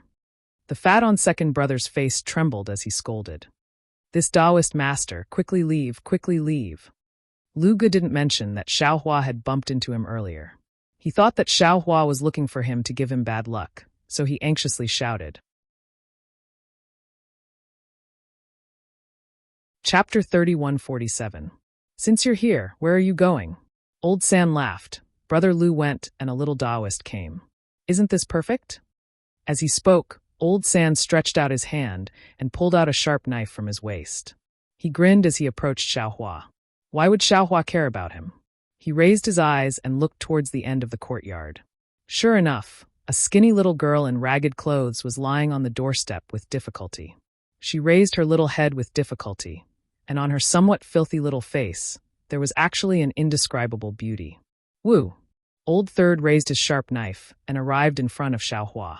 Seeing that Xiaohua didn't pay attention to him, a puzzled expression appeared on his face. He raised the sharp knife in his hand and attacked Xiaohua's heart. Xiaohua wasn't slow. He raised his leg, looking somewhat clumsy, to kick the strong man's abdomen. However, this action was useless in the eyes of others. Old San, who was on guard at the side, immediately relaxed. Pung! With a light sound, Old Three jumped up vigorously and stretched out his leg, touching Xiaohua's leg. The other hand holding the sharp knife didn't seem to be slow and still pierced Xiaohua's heart. Clang! A metallic sound came from the knife. It was as if the knife stabbed a metal stone. It couldn't penetrate the flesh. Ah! Old Third was shocked. Unfortunately, before he could scream, a heart-wrenching pain came from the place where he was fighting with Xiaohua. His fat body flew out involuntarily and crashed into the corner of the small courtyard with a boom. He rushed into a pile of junk. Old San, what happened to you? Things happened too suddenly. Old San didn't realize the seriousness of the matter. He looked at Old San, who was already unconscious. When he saw that Old Third didn't reply, and then saw the harmless Xiaohua slowly walking over, he hurriedly flipped his hand, and a similar sharp knife appeared in his hand. He somewhat anxiously shouted, "You! Don't come over! You come over!" As he spoke, Old San turned his eyes and looked at Xiaohua's surroundings. He wanted to escape from here. Unfortunately, although Xiaohua's movements were inconvenient, his movements were very strange. He blocked all of Old Second's possible escape routes, forcing Old Second to either go up and fight or hide in a corner. He was unable to escape towards the main entrance. Damn it! When the second brother saw this, he somewhat staked everything on one throw and fiercely shouted as he pounced towards Xiaohua. Dong! A muffled sound rang out. Xiaohua waved his hand and very casually hit the second brother's chest. Pooh! The second brother spat out a mouthful of dirty blood. His figure was also sent flying and fell into the pile of junk. Brother Lu was dumbfounded. He stared blankly at Xiaohua, not knowing what to say. After all, in his eyes, these two were the most powerful people in Longevity Town. When Xiaohua walked in front of him, Lu Guber panicked and said anxiously, Big brother, I was only forced to steal the money." Really? Seeing Xiaohua's hand that sent Old Second's sturdy body flying and was about to easily grab his neck, Lu Guber's tears were about to fall. He shouted, "Big brother, it's fine if you kill me, but please don't touch my sister." Kaba.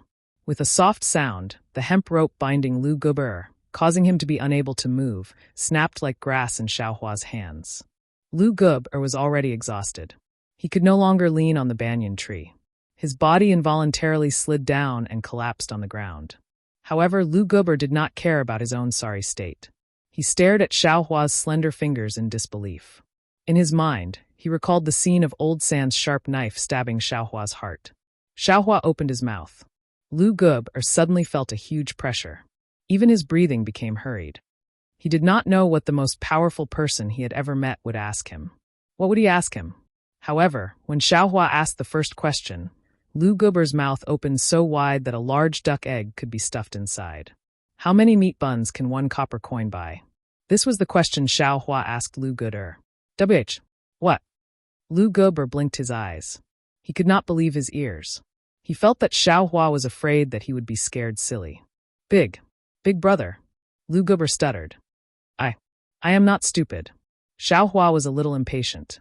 He asked again, "How many meat buns can one copper coin buy? Don't tell me you have never bought one before?" Three. Lu Guber saw Xiaohua's serious face and knew that he was not joking. He hurriedly replied, "Although I don't eat it often, little Yun likes it. I have bought it for her before." Thinking of little Yun, Lu Guber's eyes showed a trace of gentleness. He hurriedly looked towards the small house. And there, little Yun had already collapsed on the doorstep. There was no more movement. "Little Yun," Lu Guber hurriedly shouted. "She is fine. She just fainted." Xiaohua reached out his hand and took out the hanging copper coins. He took 3 of them and threw the rest in front of Lu Guber. He said, "Take these to treat your sister." Thank you, big brother." Lu Guber was really ecstatic. Wasn't it because he did not have money that the doctor did not come? With these copper coins, little Yun's illness should not be a problem anymore. In the future, don't steal money anymore. Xiaohua sighed again. Although you were forced, but there are many things in this world that can make money. There is no need to let yourself be humiliated. Yes, I understand. Lu Guber's body was in pain. However, the pain in his heart was worse than the pain in his body. He felt that he was not worthy to be a human. These 2 people, have they killed anyone before? Xiaohua turned his head. It seemed that he was about to leave. He asked indifferently, "They? Of course they have killed." Lu Guber gritted his teeth and said, "If Big Brother did not come today, little Yun and I would not be able to live." Xiaohua nodded. He slowly walked to the side of the 2 unconscious men. With a point of his hand, 2 threads of samadhi true fire floated out. In the blink of an eye, the 2 men's bodies were burned. Then, without stopping, he turned around and left. Although Lu Guber was stubborn and his heart could be considered good, he still did not like this child who was a thief. However, just as he was about to leave the courtyard, Xiaohua did not forget to take out a lot of rice from the space and put it behind the door. This was enough to let the 2 people live for several months. If Lu Guber had the heart, he should be able to take advantage of these few months to find a suitable livelihood. "Big brother." Just as Xiaohua stepped out of the courtyard, the youth's slightly hoarse voice sounded. "This little one's name is Lu Yi. You must remember, from today onwards, this little one will no longer do anything that owes his conscience. If I go against my words, heaven and earth will not tolerate it."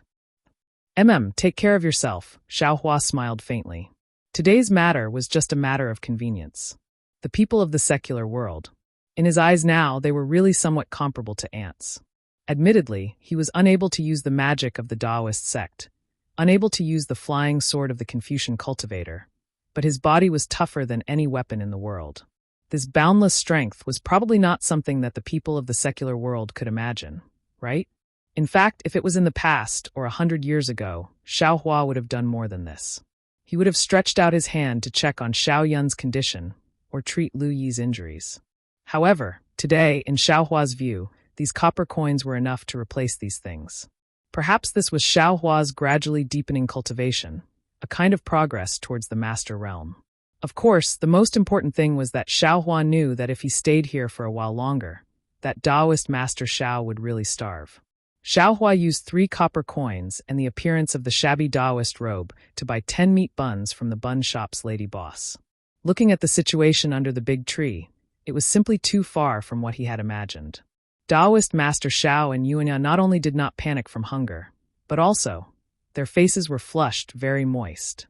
In this world, you can really leave anyone.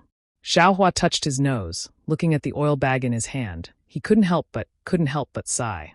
I was afraid that they would starve, so I thought of a way to exchange copper coins, and then went to buy meat buns. But now it seems that even if I don't buy meat buns, they won't starve. Before Xiaohua left, in front of Taoist Master Zhao's empty table, there was a small and exquisite palanquin. The person inside the palanquin didn't come out, but that palanquin was right next to Taoist Master Zhao's table. A very quick-witted little girl was standing next to the palanquin, saying something to Yuanya. Taoist Master Xiao was lying on the table, holding the bamboo tube with the skewers in his hand. Looking at his flushed face and excited expression, although Xiaohua didn't listen carefully, he knew that he must be saying, "Red Luan stars move again." Sure enough, without waiting for Xiaohua to get close to Taoist Master Xiao, Taoist Master Zhao's extremely bewitching voice came. "Miss, this old Taoist is not boasting. Your fate is really too good. Moreover, many opportunities are right in front of you.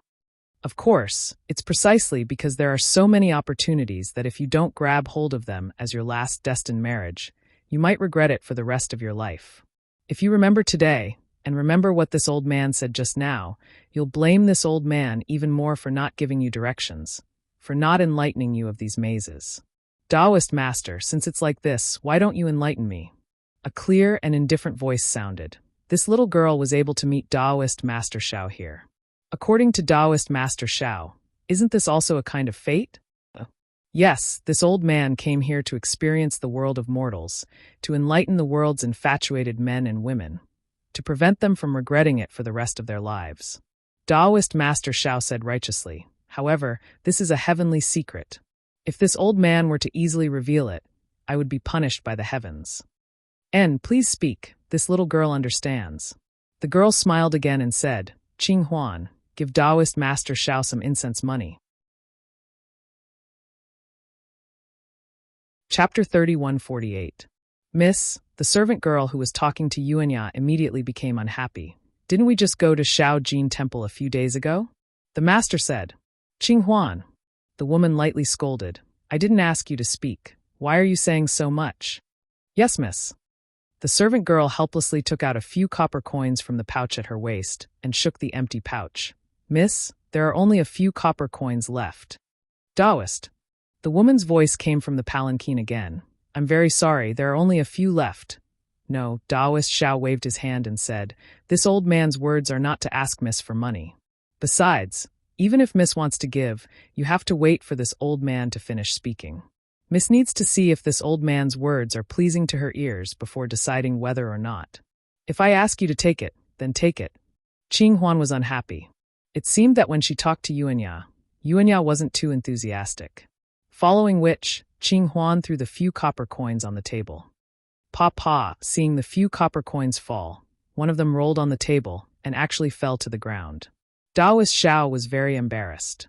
He wanted to take it, but he didn't want to squat down. Hee Taoist Shao, your steamed buns are here. Xiaohua just happened to walk closer with a smile. He bent down to pick up the copper coins and put them on the table together with the oil bag. Taoist Shao smelled the fragrance of the steamed buns and couldn't help but swallow a mouthful of saliva. Although it was very hidden, the squirming in his throat couldn't be hidden from Qing Huan, who was nearby. The girl couldn't help but curl her lips.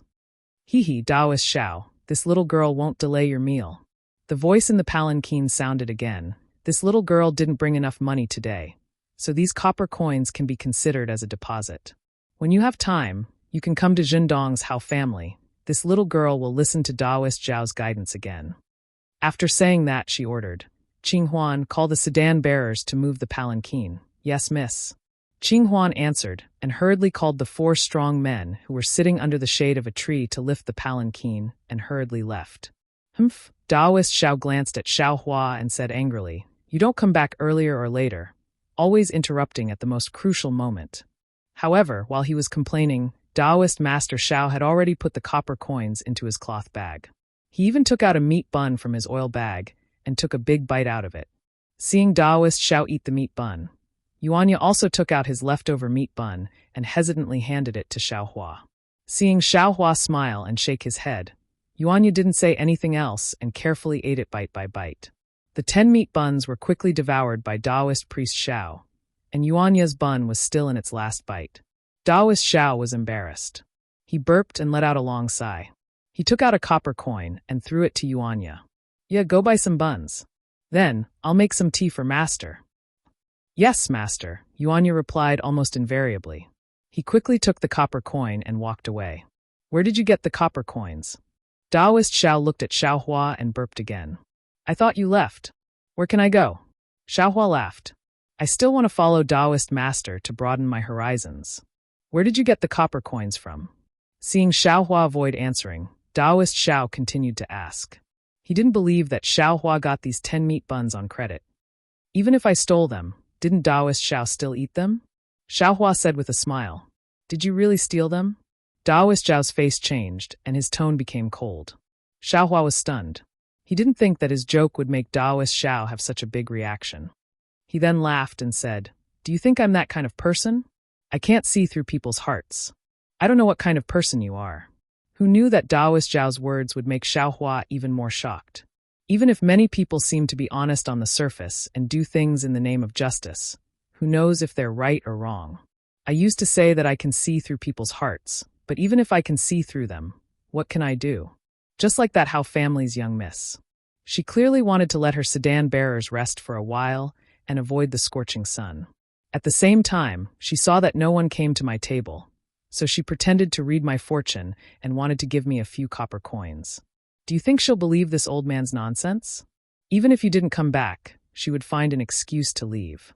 She wouldn't let me finish my words. Because of the words she said before she left, if I have any urgent matters and really don't have enough to feed, I can always go to the Hao family to ask her for help. However, even if I can see through her heart, how can I not say those words? How can I not take the copper coins she gave me? This world is full of helplessness. Repent and be saved. Taoist Zhao's words caused Xiaohua's heart to fiercely jump. He didn't expect that after he left for a while, Taoist Zhao would have such feelings. Moreover, listening to Taoist Zhao's words, he really is a person with a story. Unfortunately, after Taoist Zhao finished speaking, he actually yawned and stretched. He said in a low voice, "Damn it, I fought too fiercely with the bald donkey from Shaojin Temple yesterday. I didn't even sleep well." After he finished speaking, he actually laid down on the table. After a while, he started snoring again. Xiaohua bitterly smiled and walked to the side of the big tree. He leaned against the big tree and also lazily watched Yuanya walk back step by step and eat the meat buns in small bites. As if it was Yuanya's habit, when he ate the last meat bun, he very firmly stopped. He carefully wrapped the bun in oil and put it into his bosom. Then he walked in front of Xiaohua and bit his lips, his gaze firmly fixed on Xiaohua. "Oh, what's wrong? Yuanya?" Xiaohua was a bit stunned. He smiled and said, "Have you taken a fancy to Qing Huan? You want me to ask Taoist Xiao for you? Why didn't you leave?" Yuanya was not amused by Xiaohua's words and indifferently asked. Xiaohua strangely said, "Why should I leave? This hidden immortal continent is so big. Isn't it the same wherever I go? Since it's the same everywhere, why shouldn't I stay here?" "You just left. I thought you left." Yuanya did not care how profound Xiaohua's words were and still said, "I was a bit disappointed in my heart. I felt that I wouldn't be able to see you in the future." "Ah!" Xiaohua blinked his eyes. Listening to Yuanya's words, it was almost a confession. "I somewhat regret that I didn't ask you when you were here." Yuanya did not care about the sudden goosebumps on Xiaohua's body and continued, "Since you are back now, I must ask you." "What question?" Xiaohua was very surprised. He really did not think that Yuanya would ask him such a deep question. "What you said this morning, was it true?" Yuanya stared at Xiaohua and asked word by word. "What did I say?" Xiaohua frowned and asked curiously, "That fist technique you used this morning, can you really teach me?" Yuanya was not discouraged by Xiaohua's question and continued to ask. "This?" Xiaohua was really stunned. What he said in the morning was obviously a joke. He had never taught this big dipper god fist to anyone, and he also did not think that Yuanya could learn it. Seeing Xiaohua's hesitation, Yuanya became anxious. However, he was not like an ordinary person. He was able to discern Xiaohua's true thoughts from his hesitation. Yuanya knelt on the ground with a plop, kowtowed and said, "Master, please teach me the fist technique." "Master? Hehe, you get up first, Yuanya." Xiaohua laughed and raised his hand. "Yes, master." Yuanya didn't kneel for a long time like ordinary people. He stood up obediently. "You have a master. I am not your master." Xiaohua waved his hand. "Moreover, I don't intend to accept you as my disciple." "Yes, master." Yuanya still said the same words. Xiaohua shook his head and did not intend to correct this mistake. He only stared at Yuanya and asked, "If you want to learn this fist technique, you must tell me. Why do you want to learn it?" "Why do I want to learn it?" Yuanya was stunned. He scratched his head and said, "If I learn this fist technique, I will be more powerful. Naturally, I want to learn it. Why not?" Yuanya's answer was straightforward, leaving Xiaohua speechless. Looking at Xiaohua, who was lying on the table, Xiaohua really felt that this was Xiaohua's arrangement. "How about this? Tell me about your life experience. Since you want to take me as your master, you should at least let me know about your origin, right?" Xiaohua thought for a moment and said, "Yes, master." Yuanya respectfully said, "Disciple has no parents since childhood. Since I can remember, I have been living with a female wolf in the jungle." Yuanya's experience was very sad, but in Yuanya's words, it was very simple. In just a moment, Xiaohua knew that Yuanya was born in hidden immortal continent's profound jade dark forest. Since childhood, he had been living with the wild beasts in the jungle and had never come into contact with humans. When he grew up, he became the king of the wolf pack after the death of the female wolf who had been with him for a long time. Later, due to some reason, he came out of the jungle and met a hunter. However, he did not live the life of an ordinary person. Because he was unruly, he was sold to the arena by the hunter. Yuanya had received training in the gladiator arena, and it was there that he had gotten his name. For his own survival, Yuanya fought in the arena for about 3 years. There were no undefeated generals in the gladiator arena. In a duel, Yuanya was seriously injured by his opponent and almost lost his life. At that time, he met Daoist Xiao and was brought out of the gladiator arena by Daoist Xiao. As for how the penniless Daoist Xiao persuaded the owner of the gladiator arena, Yuanya, who was unconscious at that time, did not know. Later, under Xiao Hua's care, Yuanya finally recovered. After that, he followed Xiao Hua and drifted in hidden immortal continent. A few years ago, Xiao Hua brought Yuanya to the Daoist temple in Immortal Town. He suddenly had an idea and decided to stay in the Daoist temple. Chapter 3149. Oh, so that's how it is. After hearing Yuanya's explanation, Xiao Hua finally understood why Yuanya was sometimes very kind and sometimes extremely vigilant. But then he felt a little strange. Yuanya only said that he came out of the forest, but why did he come out, or what happened to him, he didn't say. Master. After talking about his experience, Yuanya asked again, "Are you willing to teach me fist techniques? Tell me the truth." Xiao Hua answered Yuanya without any trace of politeness. For children like him who grew up in the forest, straightforwardness was their favorite method. "You don't deserve to be my disciple. I have never thought of accepting a disciple. Moreover, your current master is Daoist Xiao. If you leave Daoist Xiao and become my disciple, that is a great crime of deceiving one's master." This. Yuanya scratched his head, somewhat puzzled. "Master said that I don't deserve to be your disciple. I still somewhat understand. But why do I have to commit a great crime when Master teaches me fist techniques? Moreover, I don't intend to leave Master." Xiao Hua didn't know whether to laugh or cry. He waved his hand and said, "This you don't understand. When you have time, ask Daoist Xiao. As long as he agrees, this old man can consider teaching you a few moves." Okay, Yuanya was quite obedient, nodding obediently. He stood beside Xiao Hua and said in a low voice, "Master often scolded me for being brainless. But I am not angry. I know that I don't know much. I am working hard to cultivate according to Master's wishes. But I really don't understand what you are talking about." Just like yesterday, Steward Lu had invited his master, but when the bald donkey from Shaojin Temple went, Steward Lu welcomed him with a smile and said that he couldn't go to Shaojin Temple to pray, so he asked his master to go. Master was also the same. He obviously hated those bald donkeys, but he still had a smile on his face. He waited until the ceremony was over, and when he came out of Minister Lu's house, he became hostile. At this point, Yuanya actually looked at Xiao Hua. Seeing that Xiao Hua's face didn't show any impatience, he said, "Although I could beat 5 bald donkeys, 10 of them went to Shaojin Temple at once. I couldn't beat them, so I could only run away. The copper coins that Master got from Minister Lu were all snatched away by those bald donkeys. In the end, all that was left was the copper coins I had. Those copper coins were meant to be used to buy meat buns today, but Master took those copper coins to drink wine. I don't understand. Also, many people warmly invite Master to their homes when they see him, but Master basically doesn't go. I remember one time when I went there, their faces were cold and they were saying strange things. But what about when I'm about to leave? Then they said, 'Sit down a little longer,' and I obeyed and sat down, and they were displeased again. I don't understand what they want me to do. Or do you not want me to go? Do you want me to leave? Or do you not want me to leave?" So, although I'm very happy to follow Master, the things that I encounter every day make me very annoyed. This made me miss the days in the forest, and even the dangerous gladiator arena. In those places, I don't need to think so much. I only need to think about how to survive and how to find food.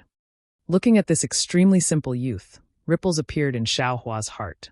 Yes, whether it's a person of the secular world or a cultivator, they all seem to wear an inexplicable mask on their faces, hiding their true intentions under the mask, letting others see the gentleness and etiquette that others want to see.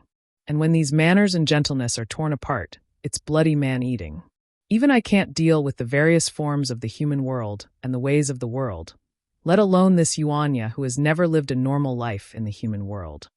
Unconsciously, Xiao Hua felt even more pity for Yuanya, secretly thinking, yes, in Yuanya's eyes, there is only survival and becoming stronger. Becoming stronger is for survival. When he saw the Big Dipper god fist, he knew that this was a path that would make him stronger, so he immediately wanted to leave, wanting to live a better life. His way of thinking is very simple. He doesn't have any distracting thoughts like a sect or a master. Thinking of this, Xiaohua suddenly thought of the Changbai sects by Fei he met in the past, that cultivator who seems to be somewhat despicable, disregarding the outcome of the battle, only putting his own interests at the forefront. Isn't Bai Fei's actions somewhat similar to Yuan Ye's? It can even be said that they are essentially the same. It's all for survival. Forget it. Xiaohua sighed. I wonder how Bai Fei, Shi Wuming, Meng Tian, and Ruo Taohong are doing now? Did they go to that place? Suddenly, Xiaohua's heart skipped a beat. That's right. Since Bai Fei could enter the Changbai sect and cultivate to the foundation establishment stage, why can't Yuan Ya cultivate as well? Moreover, this Xiao was forced to have no place to hide in the Xiaoyu mainland. Wasn't it because of the Immortal Music sect and the Immortal Ascension Gate? A sect's strength is always greater than a single person. This Xiao can face two sects alone. It's better to lead a sect to face them. Xiaoyu mainland's Fortune Gate, after 100 years of development, did it survive? Or was it destroyed by others? What is Zhong Haoran's fate? Since Zhong Haoran can think of building a Fortune Gate on the Xiaoyu mainland, and he can also create the Heavenly Talisman sect, why can't this Xiao rebuild a Fortune Gate on the hidden Immortal mainland? Xiaohua's thoughts unconsciously soared. Moreover, in the three mainlands, there are many things to be done for Taoism. Isn't this the time for this Xiao to show off his skills? Also, this Xiao came from the Xiaoyu mainland to the three mainlands through the space meridian. Isn't this karma? Or this Xiao inexplicably came here because the heavens want to borrow this Zhao's hands to revitalize the Dao sect. With the three mainlands as a foundation, and a Fortune Gate with thousands of disciples, perhaps, Xiaohua thought of Zhu Xia in disbelief. Can help Zhu Xia accomplish what she wants. Master. Just as Xiaohua thought of Zhu Xia's beautiful face again, Yuanya annoyingly woke Xiaohua up. Xiaohua looked at Yuanya in annoyance and asked, What? Master, what are you thinking about? Yuanya was very curious. You have a very strange smile on your face. Oh, strange smile, what do you mean? Xiaohua didn't understand. It's the smile of a fox when it sees a chicken coop. Yuanya pointed out the little fox in Xiaohua's heart without holding back. Go away, Xiaohua waved his hand. What does a little child know? Master. Yuanya opened his mouth again. When did I let you call me master? Xiaohua didn't agree again. Yuanya felt wronged and said in a low voice, You already agreed when I called you master just now. I didn't pay attention just now. Xiaohua said indifferently, It's not that easy to call me master. First, you have to ask Daoist Xiao. He is your current master. You can only ask me after he agrees. Good. Yuanya was very excited when he heard Xiaohua agree. He almost jumped up. I will wake master up now. Don't be anxious. It's not a matter of a moment. Xiaohua waved his hand and looked at the afternoon street. There weren't many people left. Presumably the afternoon heat had made them stay in their houses.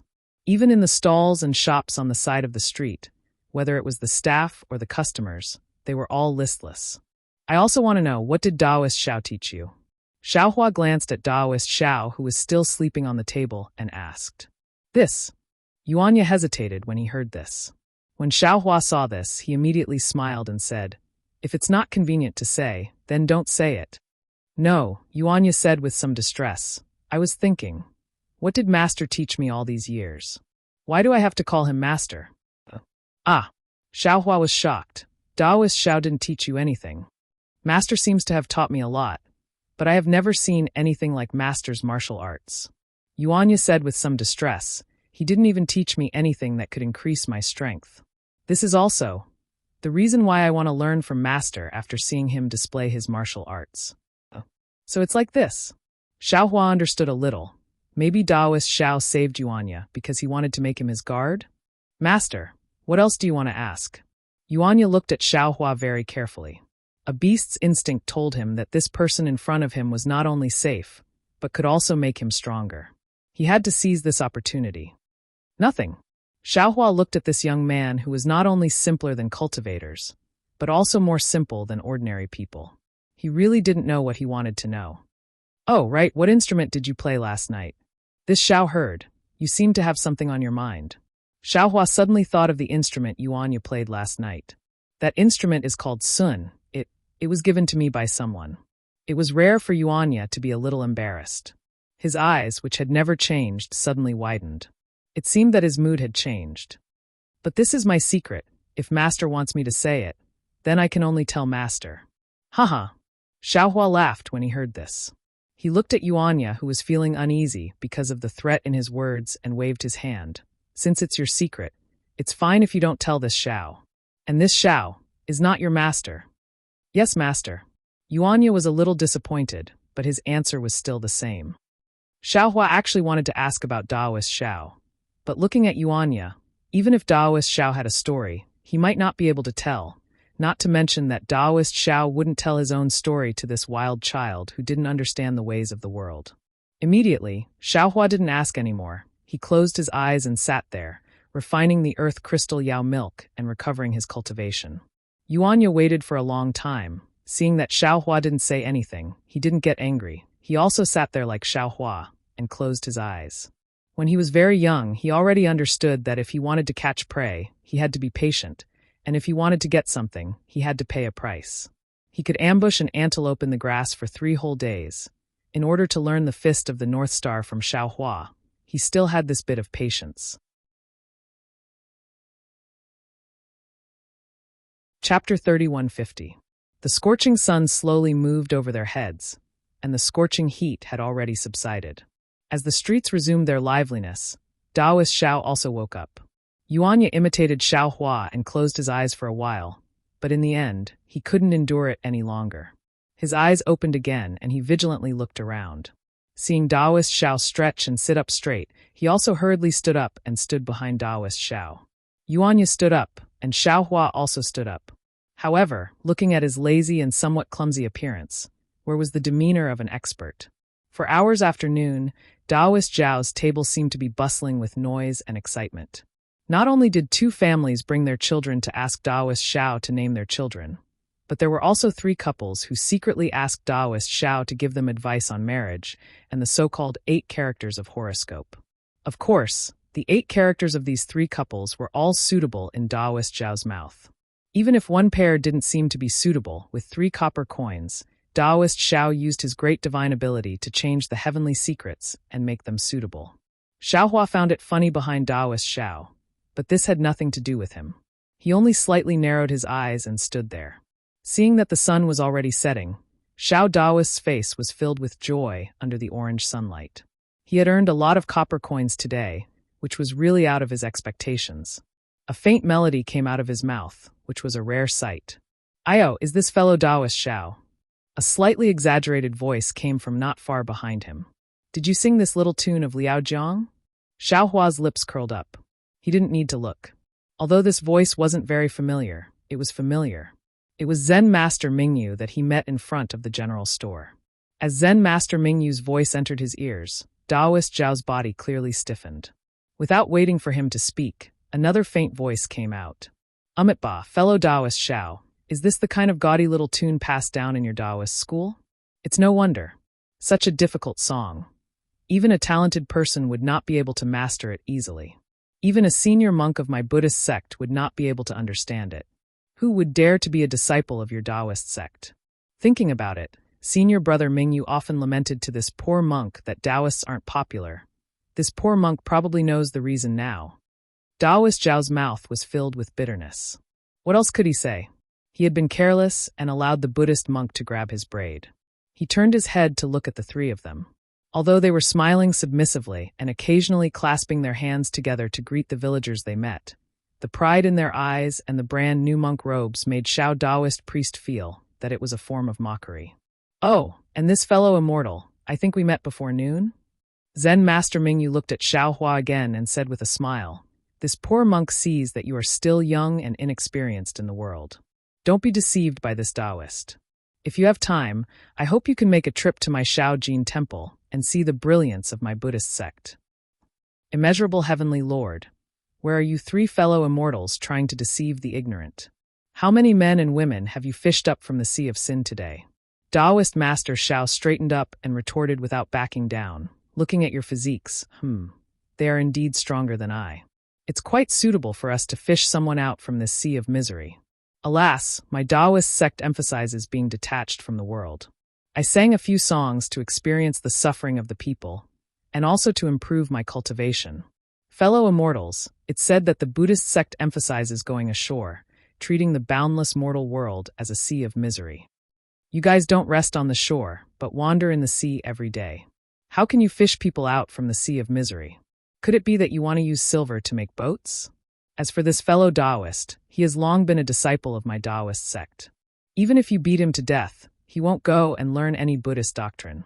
Xiaohua heard Taoist Master Zhao's words and couldn't help but laugh.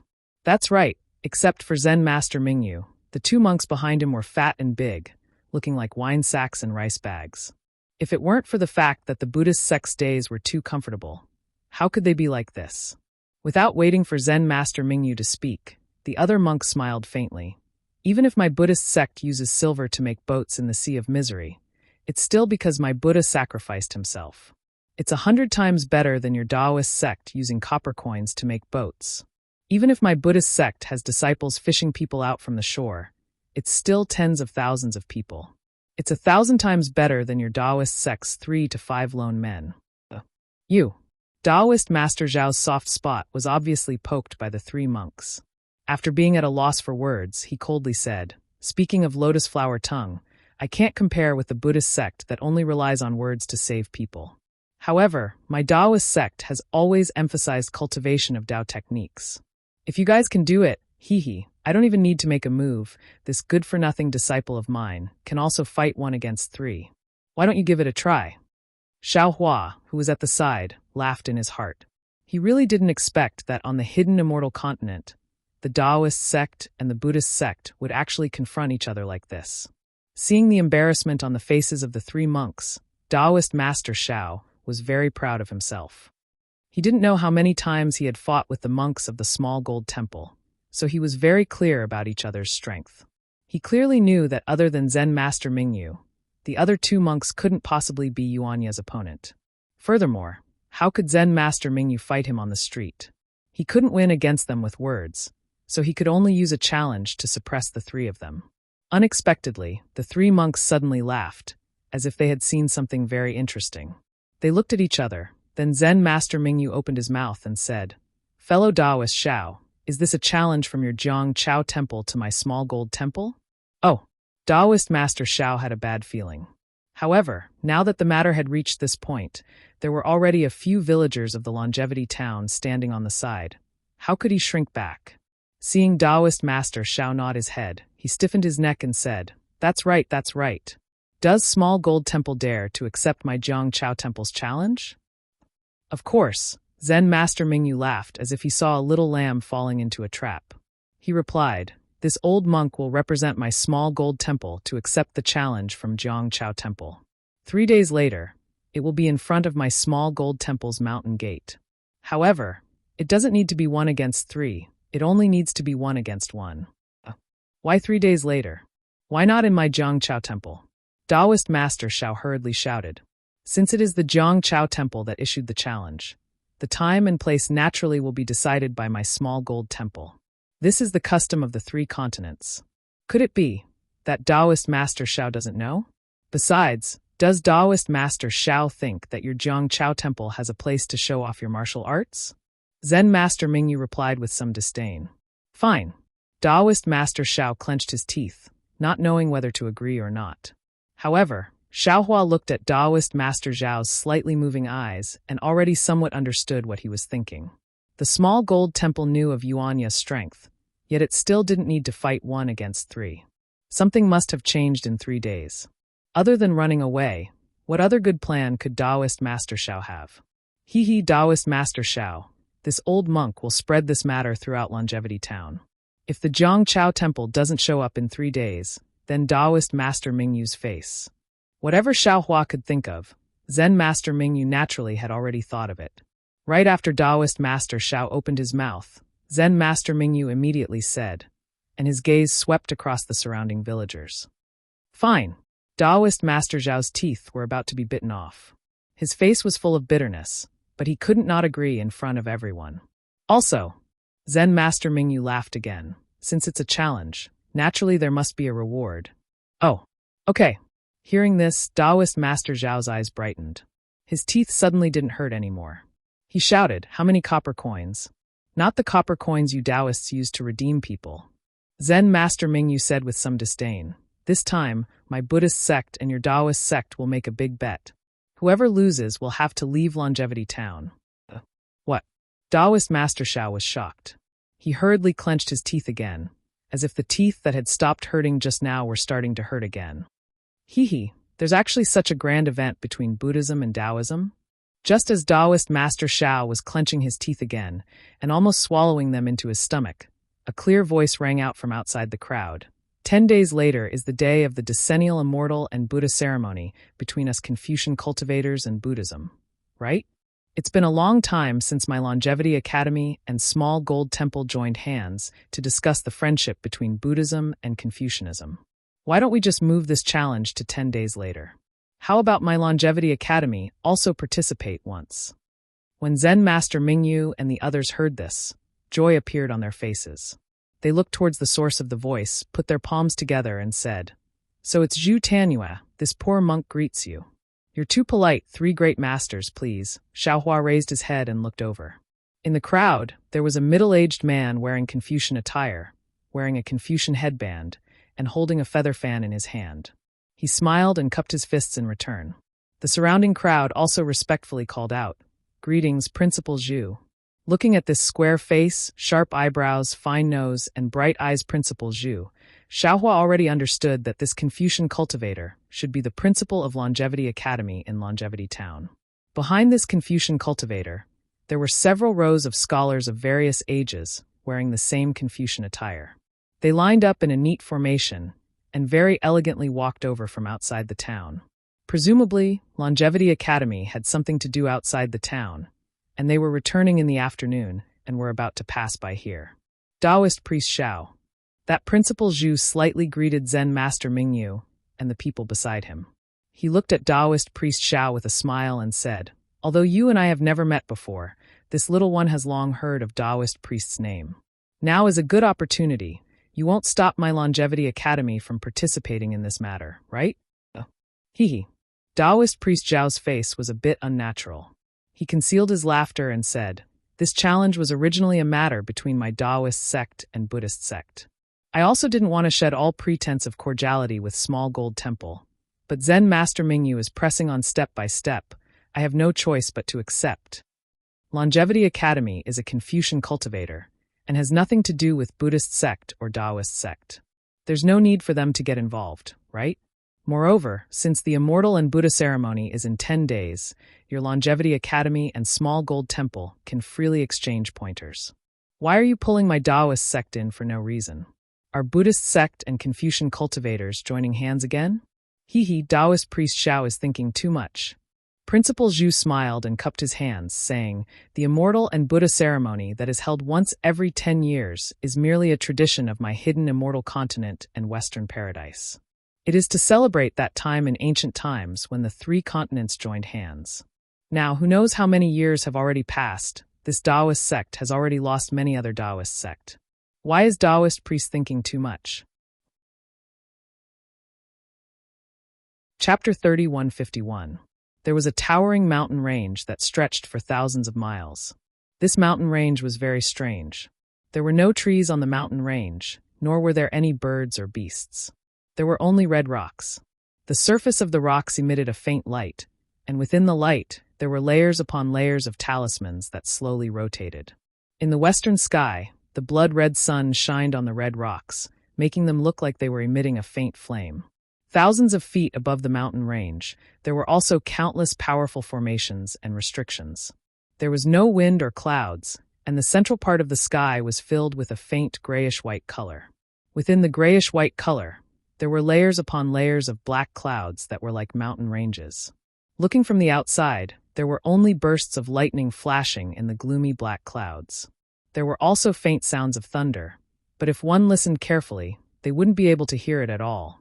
Even the flashing light was like a candle in the night, disappearing in a flash. At the end of the mountain range was the mouth of a valley that was hundreds of feet wide. The mouth of the valley was also like the top of the mountain range. There was a firm formation that firmly sealed the entrance, and not a single bird or beast could be seen.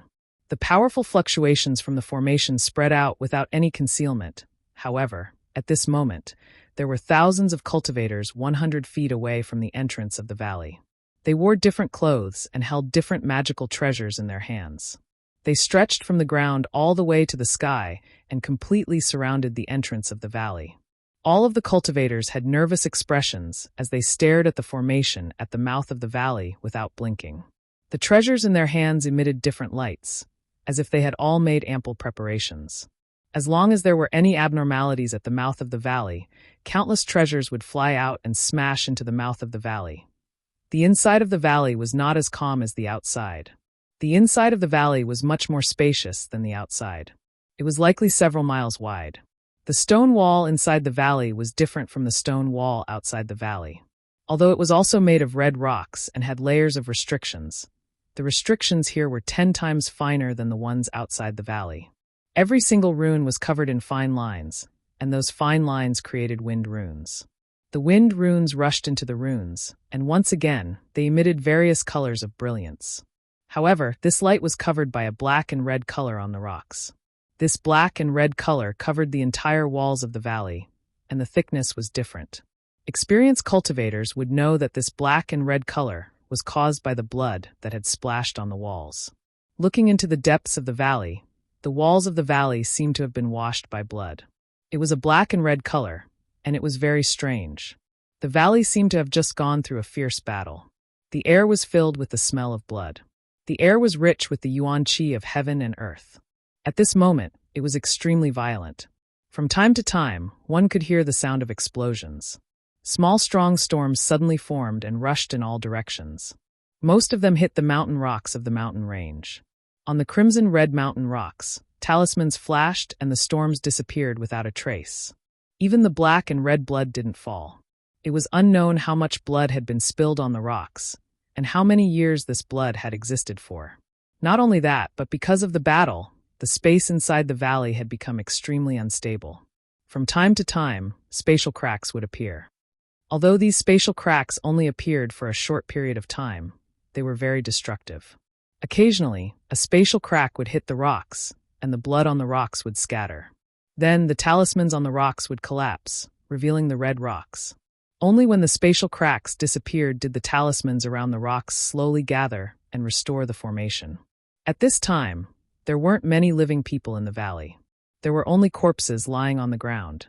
The corpses were also strange. Half of them were human corpses, and the other half were not very similar to humans. Some of these corpses were very tall, some were very black, some had wings on their backs, and some had legs on their heads. There were even all kinds of strange shapes of birds and beasts. These corpses had one thing in common, and that was that there were traces of black gas or blood-red light flashing faintly.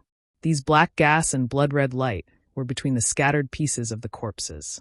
Some of them were like earthworms that wanted to gradually enter the rocks, and some were like small snakes that wanted to swim to other places.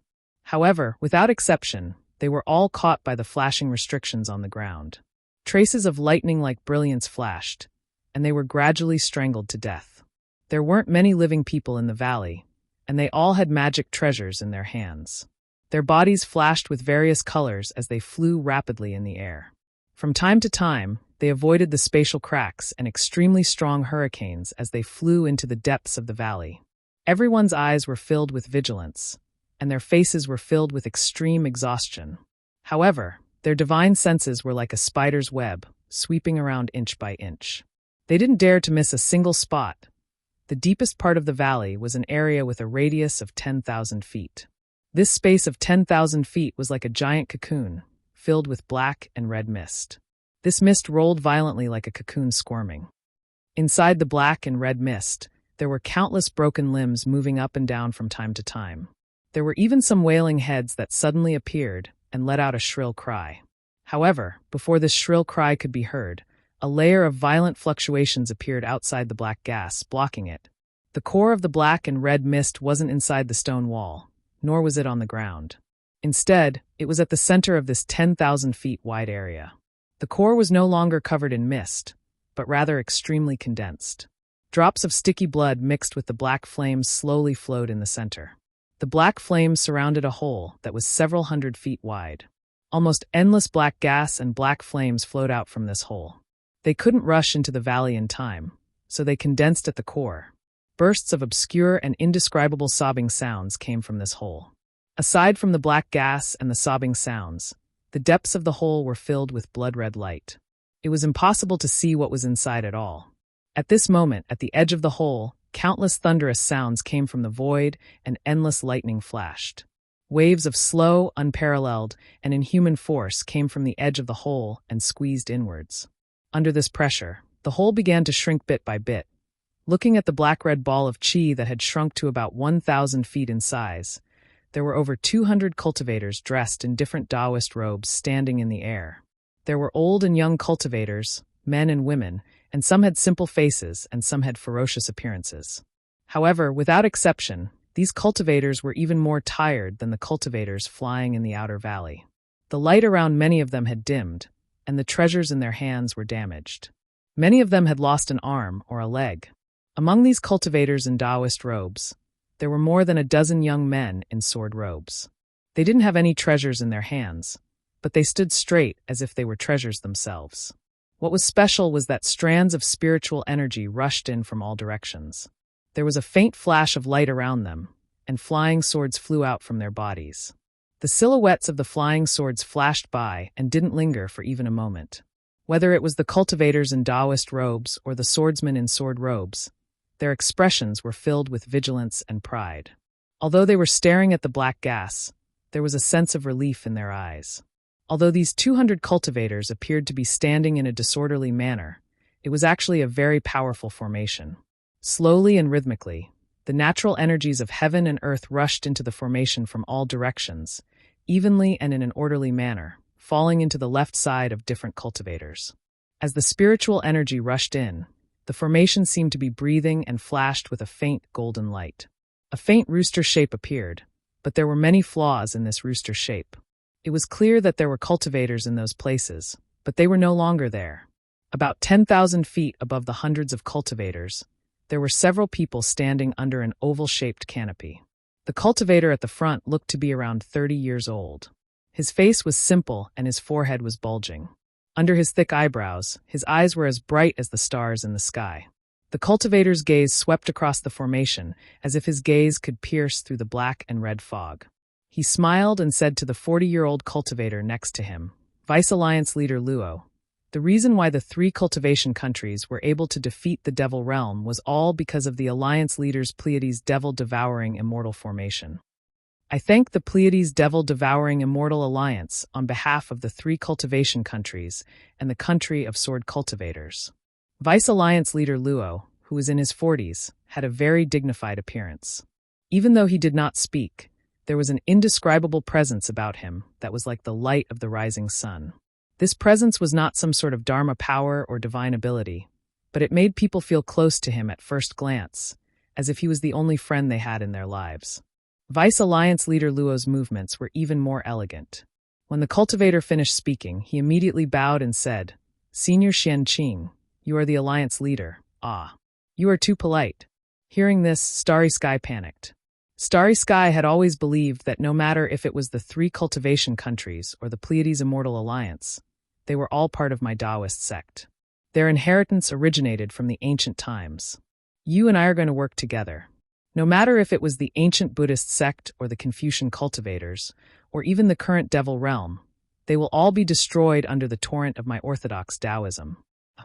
Haha, Vice Alliance leader Luo represents the Pleiades Immortal Alliance. Your ambition is really great. This 30-year-old cultivator was the alliance leader of the Morning Rain Continent's 3 cultivation countries, Taoist Xianqing. After hearing Luo Xingtian's words, he smiled and said, I don't dare to think about these.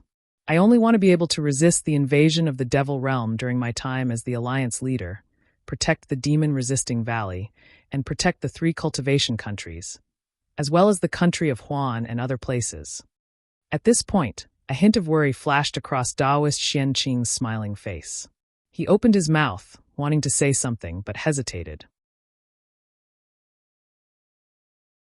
Chapter 3152. How could Luo Xingtian not see it? He hurriedly smiled and said, Senior Xianqing, we have already won the battle in the demon-resisting valley. The space meridian between the demon realm and the human realm has gradually closed under the power of the realm. Only the demon venerables of the demon realm have the power to resist such power, right? With their demon venerables' bodies, they can't pass through the space meridian between the two realms. The curtain of the war is about to fall irrevocably. Senior, what are you worried about? Sai Xingtian. Taoist Master Xianqing looked around and seemed to be a little worried. He said through voice transmission, "You have been in the 3 countries for less than 1,000 years. You didn't make it in time for the last battle in the demon-resisting valley, so you don't know. Last time, the 3 countries relied on the defense of the capital star formation to block the invasion of the demon realm. In the battle, 3 out of 60 people died. Among them, there were 2 void refinement realm cultivators, 17 spirit severing realm cultivators, and 44 nascent soul realm cultivators. Those below the nascent soul realm. Let's not talk about them." "Yes, about this." Luo Xingtian hesitated and said through voice transmission, "I have also heard that the capital star formation is a defensive formation. It is not as good as the Pleiades demon-devouring immortal formation that I brought. But since the Pleiades demon-devouring immortal formation is an offensive formation, sacrifices are inevitable." "Oh, Deputy Leader Luo, you are wrong." Taoist Master Xianqing shook his head and said, "I am not talking about the problem of the offensive formation. The best defense is offense. I know this. And to be honest, if we still use the capital star formation this time, I am afraid that there will be more casualties." Hiss. Luo Xingtian took a breath of cold air and said anxiously, "Senior, you mean the space meridian here is getting more and more stable? It can become a space passage? The strength of the demons attacking this time has increased greatly?" "That's right." Taoist Master Xianqing nodded. "This is the problem that I found in the last 3 great battles." With that said, Taoist Master Xianqing pointed at the big formation below him and explained, "There are 365 top cultivators of the 3 countries, and the Huan country in this Pleiades demon-devouring immortal formation. They are all nascent soul realm cultivators, spirit-severing realm cultivators, and void refinement realm cultivators. But now, 121 of them have died. It is twice as many as the last time. This can't help but alert me. If this continues to develop, after 1,000 years, won't these 300 cultivators be killed? Even if he could withstand it after 1,000 years, what about after 2,000 years? Do we still have enough cultivators to set up this array in the 3 kingdoms of cultivation? I really don't know." "Senior, you're right." Luo Xingtian's expression changed as well. 1,000 years will pass in the blink of an eye. We have to plan ahead. Unfortunately, it is very difficult to travel from the Immortal Alliance to the 3 kingdoms of cultivation. Our Immortal Alliance has countless means, but none of them can pass through the innate restrictive formation of the Million Mountains. Even if we do pass through, more than half of them will die when we reach the world of soul cultivators. Less than 1 in 100 can follow me to the 3 kingdoms of cultivation. Alas, the method to build the transmission array in the 3 kingdoms of cultivation has been lost, let alone such a long transmission distance." Immortal Xianqing shook his head slightly and said, "This is not realistic." When Luo Xingtian heard this, he smiled faintly and said, "It's fine even if you don't have a teleportation array. Since Senior already knows about the changes in the space meridian, we should prepare as soon as possible. In fact, in Junior's opinion, the Imperial Demon Valley of the 3 kingdoms of cultivation is a solid barrier. Moreover, there are many restrictions in the space meridian. Ordinary demons, demon soldiers, and demon beasts can't enter. Those who exceed the strength of a demon commander can't enter either. Only demon generals, special demon soldiers, and demon commanders can pass through the space meridian. This is really beneficial for our human race. Senior, I'm afraid you don't know what kind of disaster it will be if hundreds of millions of demon beasts or demon soldiers rush into the Imperial Demon Valley, right? Hee, although I haven't seen it, how can I not know after hearing what Deputy Leader Luo said? If that happens, the Qi Refinement and Foundation Establishment disciples of the 3 kingdoms of cultivation will rush in.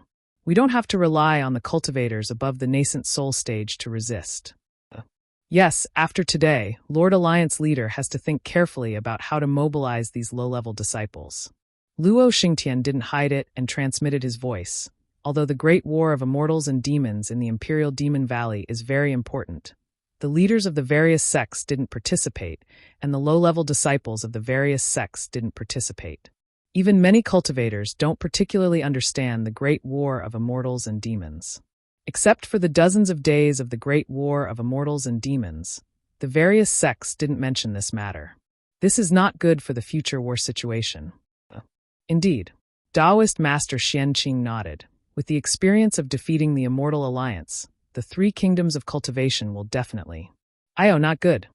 Just as Taoist Master Xianqing was speaking, the black-red fog suddenly froze, and the obscure sound also stopped. Then a red brilliance flashed out of the fog. Woo-woo. Ka-ka-ka. A spear-shaped demonic weapon that was over 10 feet long suddenly shot out, emitting a terrifying whistling sound. Moreover, the demonic spear was so sharp and so fast that it pierced through the air, causing the already unstable space to collapse inch by inch. The person closest to the demonic spear was a young female cultivator. That female cultivator obviously discovered it later than Taoist Master Xianqing. When the demonic spear had rushed into the distance of 10 feet, she hurriedly rubbed her hands together, and a magic weapon like a jade hairpin rushed out.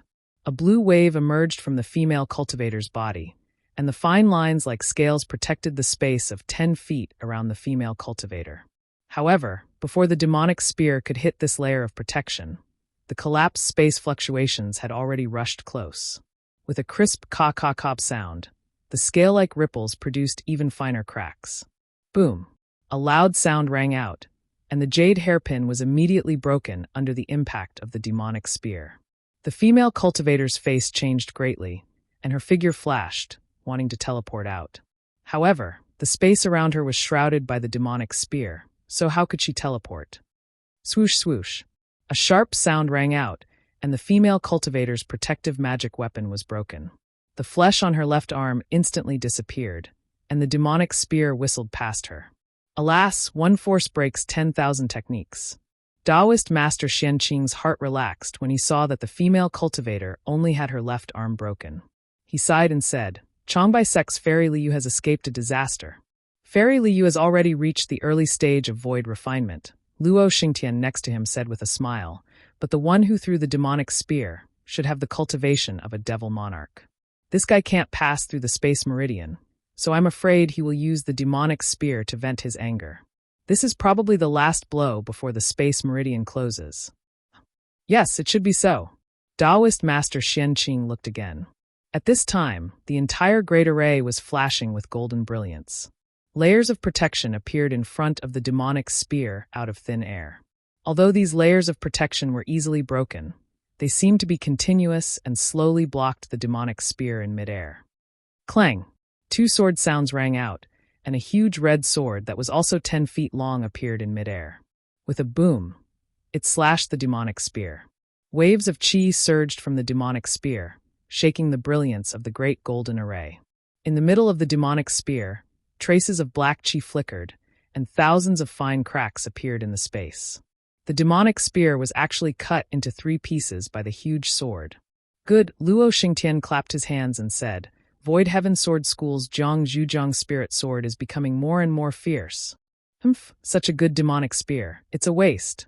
A void refinement cultivator next to him looked at the huge sword that had transformed into a human and waved his hand. The demonic spear that had been cut into 3 pieces fell into his hand, and he said coldly, Hee, Taoist brother Jifeng. Luo Xingtian laughed and said, You are now the deputy union leader of the Immortal Alliance, not Jifeng Zi of the Magnificent Spirit sect. The difference between Dao and sword can't be revealed casually. Deputy union leader, I won't decline your guidance. Jifeng Zi said faintly and then bowed. Lord Union Leader, this junior will take this subordinate to look around. Now that the demonic path in the Imperial Devil Valley is about to be closed, there might be a lot of fish that escape the net hiding in the Imperial Devil Valley. And go! Taoist Master Xianqing waved his hand with a smile. This matter is more important. If the demons sneak into the 3 countries of cultivation, wouldn't our Imperial Devil Valley have fought in vain? Jifeng Zi left, and Luo Xingtian accompanied Taoist Master Xianqing to look at the demonic qi inside the Pleiades devil-devouring immortal formation that was getting smaller and smaller. It seemed that the war had already ended, but to their surprise, the real story had just begun. Somewhere in the Imperial Devil Valley, a Taoist with white hair and a youthful face was wearing a Taoist robe. He was holding a Rui scepter in his hand and was standing quietly in midair. There was a faint light in his eyes as he looked at the black and red fog around him. The fog was already a little messy, and it was obvious that there had been a fight just now. Although the Taoist master wanted to stand upright in the air, he couldn't help but stoop a little. His white hair was a little messy, and his face, which was supposed to be as rosy as a baby's, was no longer clean. Instead, it looked a little flushed. The expression in the Taoist's eyes was a little inconsistent with his quiet figure. There were traces of anger, indignation, and even more fear. If one looked closely, although this Taoist was standing calmly in the air, his body was trembling uncontrollably. However, it was also covered by his wide Taoist robe, so it was not obvious. However, his hand that was holding the Rui scepter tightly, and the veins on his forehead were gradually showing, and his emotions were exposed. The Taoist's eyes turned sharply, and his divine sense swept out like a waterfall. Then he raised his snow-white eyebrows, raised the Rui scepter, and said coldly, "Come out, this poor Taoist has already seen you." However, after this Taoist said a few words, the black and red fog was silent, and there was no movement at all. Humph, the Taoist did not say anything more. He waved the Rui scepter, and instantly, all the qi of heaven and earth around the Rui scepter gathered, and the qi of heaven and earth within a few hundred feet was sucked dry. A shadow that was a few times bigger than the Rui scepter gradually formed in the air. When the shadow solidified, the Taoist waved gently, and the shadow flew out silently. The Taoist even said, "The people of the mortal realm have always done things openly. Since you did not come out, don't blame me for being impolite." Chapter 3153. Just as the Taoist finished his sentence, the Rui scepter's phantom plunged into the black-red fog. A huge hole appeared in the fog due to the Rui scepter's phantom. Following that, an earth-shaking rumble sounded from the fog, sweeping away the black-red fog. At the end of the fog was an extremely burly man leaning against a mountain rock. He was 20 feet tall and emitted a pitch-black fog. The fog wrapped around the burly man, and in the black fog, some scarlet flames were emitted from the burly man's body. They entangled with the black fog, forming an armor similar to the black-red fog. The burly man looked similar to a human, but if one looked carefully, the edges of the burly man's body were formed from slightly retracting black fog. It isolated his true body from the heaven and earth spiritual energies of Demon Resistance Valley. There was also the burly man's face that was as black as charcoal. His scarlet eyes were filled with bloodlust. All of this meant that the burly man was not the person from the human world that the Taoist had mentioned in the sky. "Ha-ha! Cough, cough!" The burly man laughed loudly.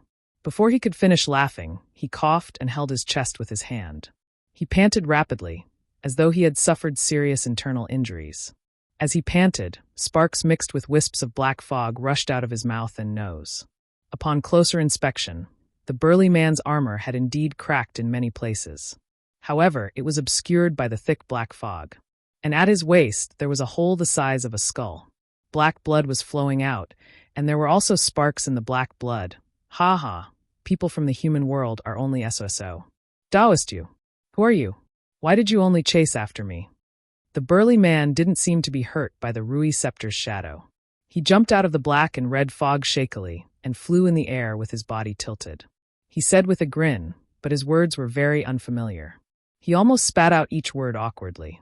"The rules of my human world state that we have to report our names in front of 2 armies. How can we be like your fiend world, fighting as soon as we arrive?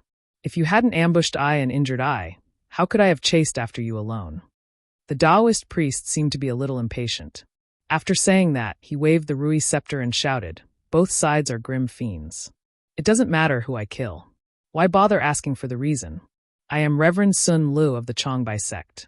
Which devil of the devil realm are you?" As the Rui scepter moved, it stirred up countless amounts of heaven and earth origin energy in the air. An inexplicable trajectory appeared in the Taoist's hand as he waved the Rui scepter. The trajectory streaked across the space, tearing it apart. A half-acre Rui scepter phantom appeared once again, but this time, it was even more powerful. It actually stirred up even more heaven and earth origin energy. It was like a kind of spirit tide, surging and surging towards the people of the demon world. Hee hee, just in time. This venerable is the fiend world's fiend General Chiku. It's precisely because I want to experience the methods of your mortal world's experts. As the burly man spoke, the black aura around him surged. His entire body seemed to expand, gradually growing to about 10 feet. A strange sound came from Chiku's mouth. His devil chi stretched out like tentacles, and he waved his hand with difficulty. A pitch-black devil blade flashed in his hand. With a light wave, the blade trembled slightly, and countless tiny spatial cracks appeared. There was also another strange mark on the tip of the devil blade. This Chiku actually wanted to use a devil blade to fight against a half-acre spirit tide. Hiss! Reverend Sun Lu sucked in a breath of cold air. His eyes flashed with a fanatical light, and the flush on his face became even more intense. However, just as the Rui scepter in his hand was about to burst forth with brilliance, he frowned slightly. His body suddenly became illusory. From behind him, a sharp black light flashed, and a crack appeared in the space where he was standing just now. This long crack flashed with a black and white brilliance. It was several feet long, and the brilliance of this crack rapidly closed, gradually disappearing. When Reverend Sun Li's figure flashed again about 10 feet in front of him, a strange hoarse voice sounded. Hee. You really are a famous expert in the human world. Just now, there was a fool who called herself Nishin who died under my eroding ruler. You actually managed to dodge it? Taoist Master Sun Li looked over angrily. Behind where he had been standing, there was another slender figure. The figure's face was blurry, and he couldn't tell if it was a man or a woman. The figure was holding something similar to a tree branch in its hand, and it was saying strange things with a smug look on its face. Although that person's tone was not small, looking at his red close-fitting armor, which was also tattered, and traces of dark red devil chi were constantly seeping out. Presumably, his injuries were not light. Something's not right. This neither male nor female demon glanced at his own devil weapon. Suddenly, he pointed at Reverend Sun Lu in disbelief and shouted, You were clearly injured by me just now. How could you dodge it? How can your body be tougher than my devil realm's devil generals? When Chika looked at Reverend Sun Lu again, sure enough, Reverend Sun Li's hand was slightly covering a certain part of his Taoist robe. His body was also slightly trembling, as if he was really injured. Kill! Chika bellowed. Hundreds of strands of devil chi rushed out of his body, sealing off the area to the left of Taoist Master Sun Lu. That devil cultivator shook his shoulder, and red devil fire soared into the sky, transforming into a devil body. Under the branch-like devil weapon, the area to the right of Taoist Master Sun Lu was filled with ferocious flames.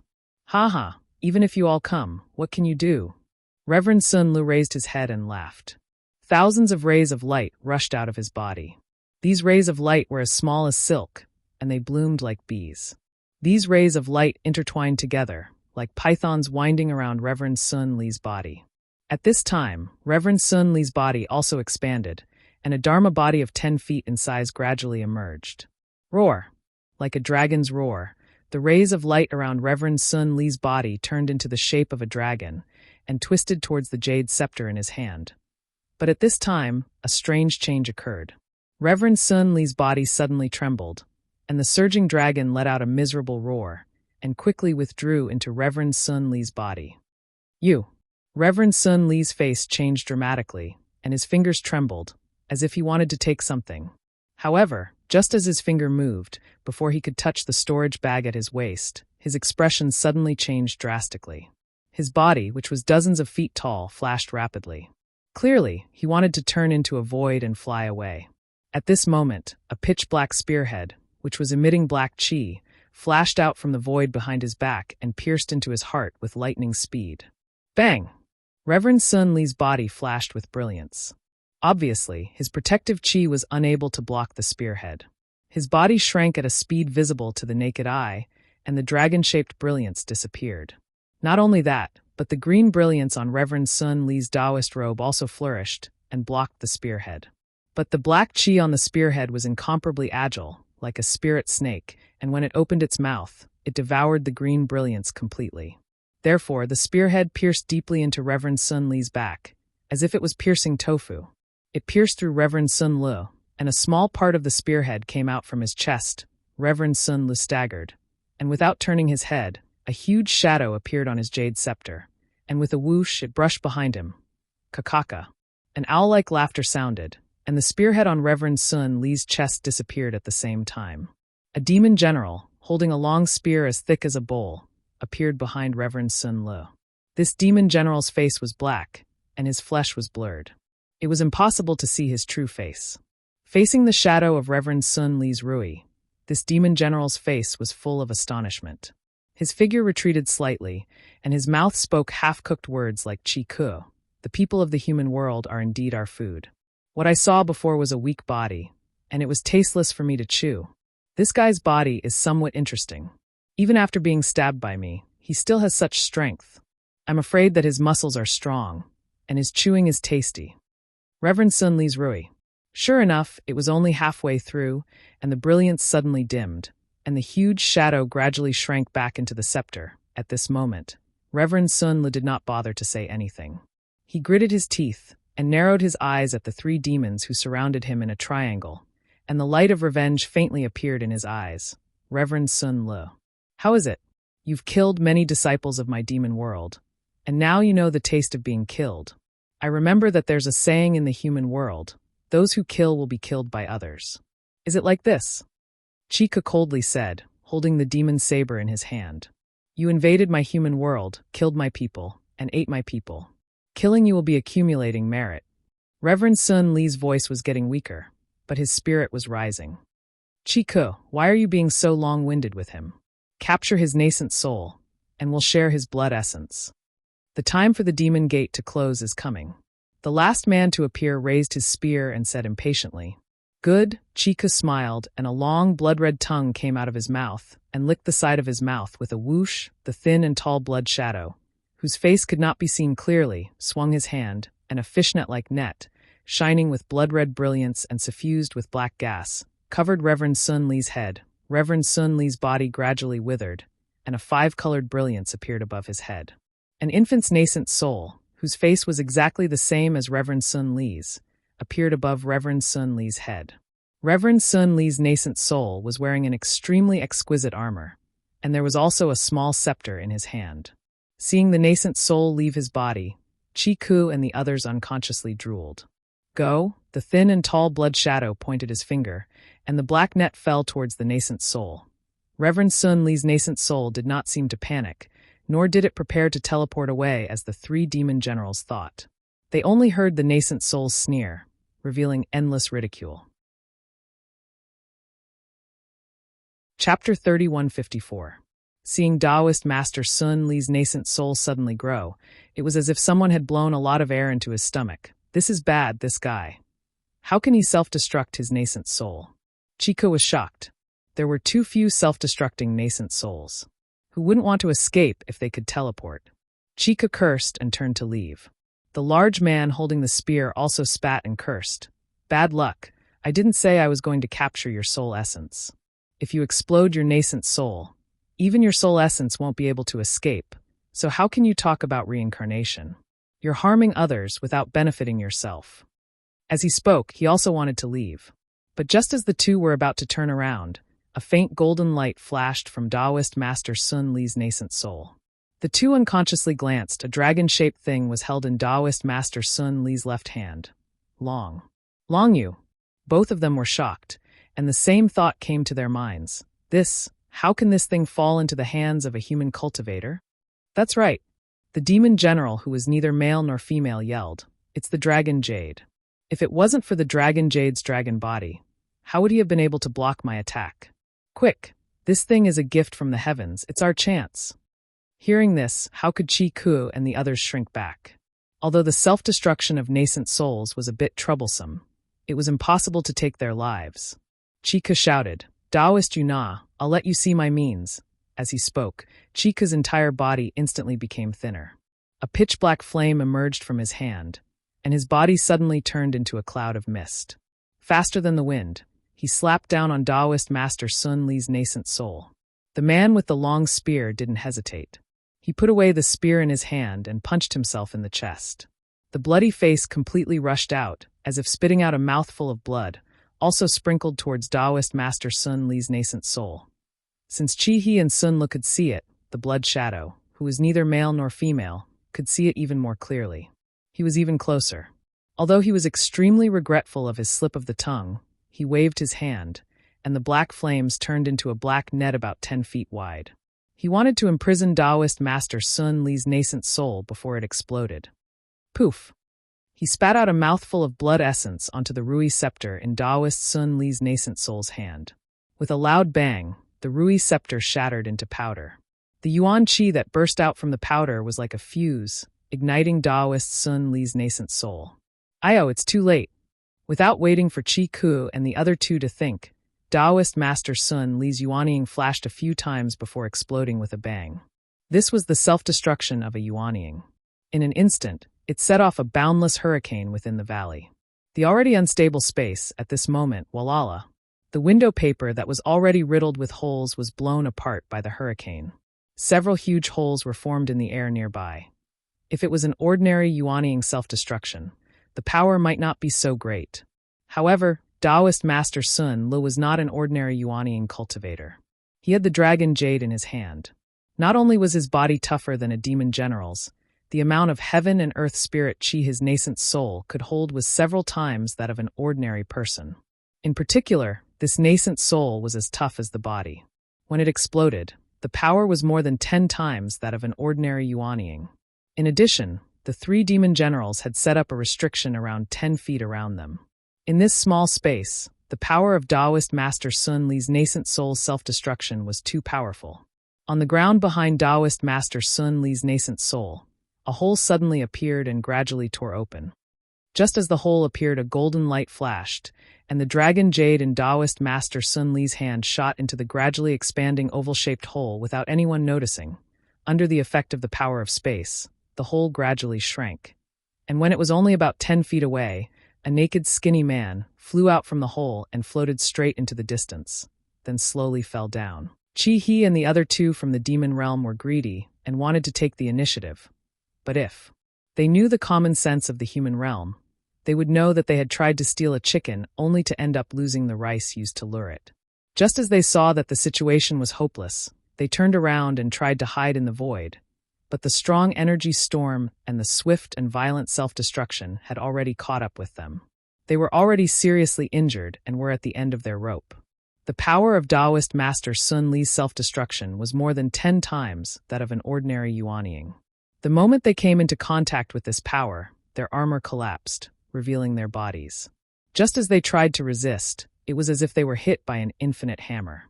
They only lasted for a moment before they turned into a pool of flesh and blood. When the 3 bodies collapsed, a faint blood shadow flashed out and tried to escape again, but the hole that just formed mercilessly sucked 2 of the blood shadows in.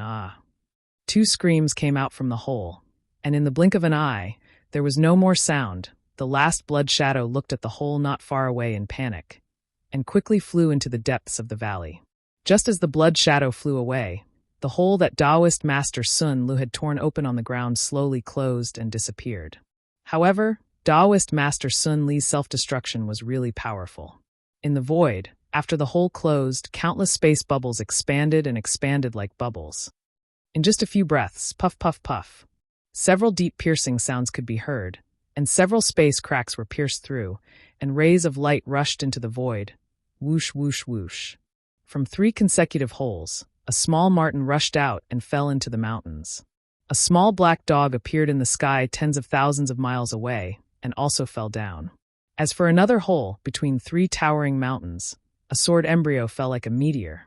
At the same time, far away in the sky, there was another hole that had been blasted open. Suddenly, a red light flashed, and a small 4-tailed fox jumped out from the hole. The small fox looked around in surprise, as if it was lost. Just as the fox was about to turn around and jump into the hole again, an incomparably majestic aura came from the hole. The fox's eyes seemed to be filled with panic, and it didn't dare to jump into the hole again. It looked up and directly flew into the hole that had been created by the self-destruction of the spiritual energy. In the blink of an eye, it disappeared. The majestic aura quickly arrived at the edge of the hole. At this time, the hole had already shrunk to about a foot. A golden light swept out from the hole, and then with a sigh, a small silver-white wolf jumped out from the hole. It sniffed the air with its nose and directly flew into the hole. However, when the silver wolf flew out, the hole was extremely far away from the fox's previous location. Before the hole closed, another hole appeared beside it. Just as this hole appeared, a ray of light came from the other side of the hole, and a beautiful voice came from there. "Diver, quick, there's a passage here." "Hello, is there anyone home?" Then a childish voice came, and then a delicate little girl stuck her head out of the hole. After looking, she immediately shrank back. "Goddess, this place is very strange." "Oh? It seems like it's the human world."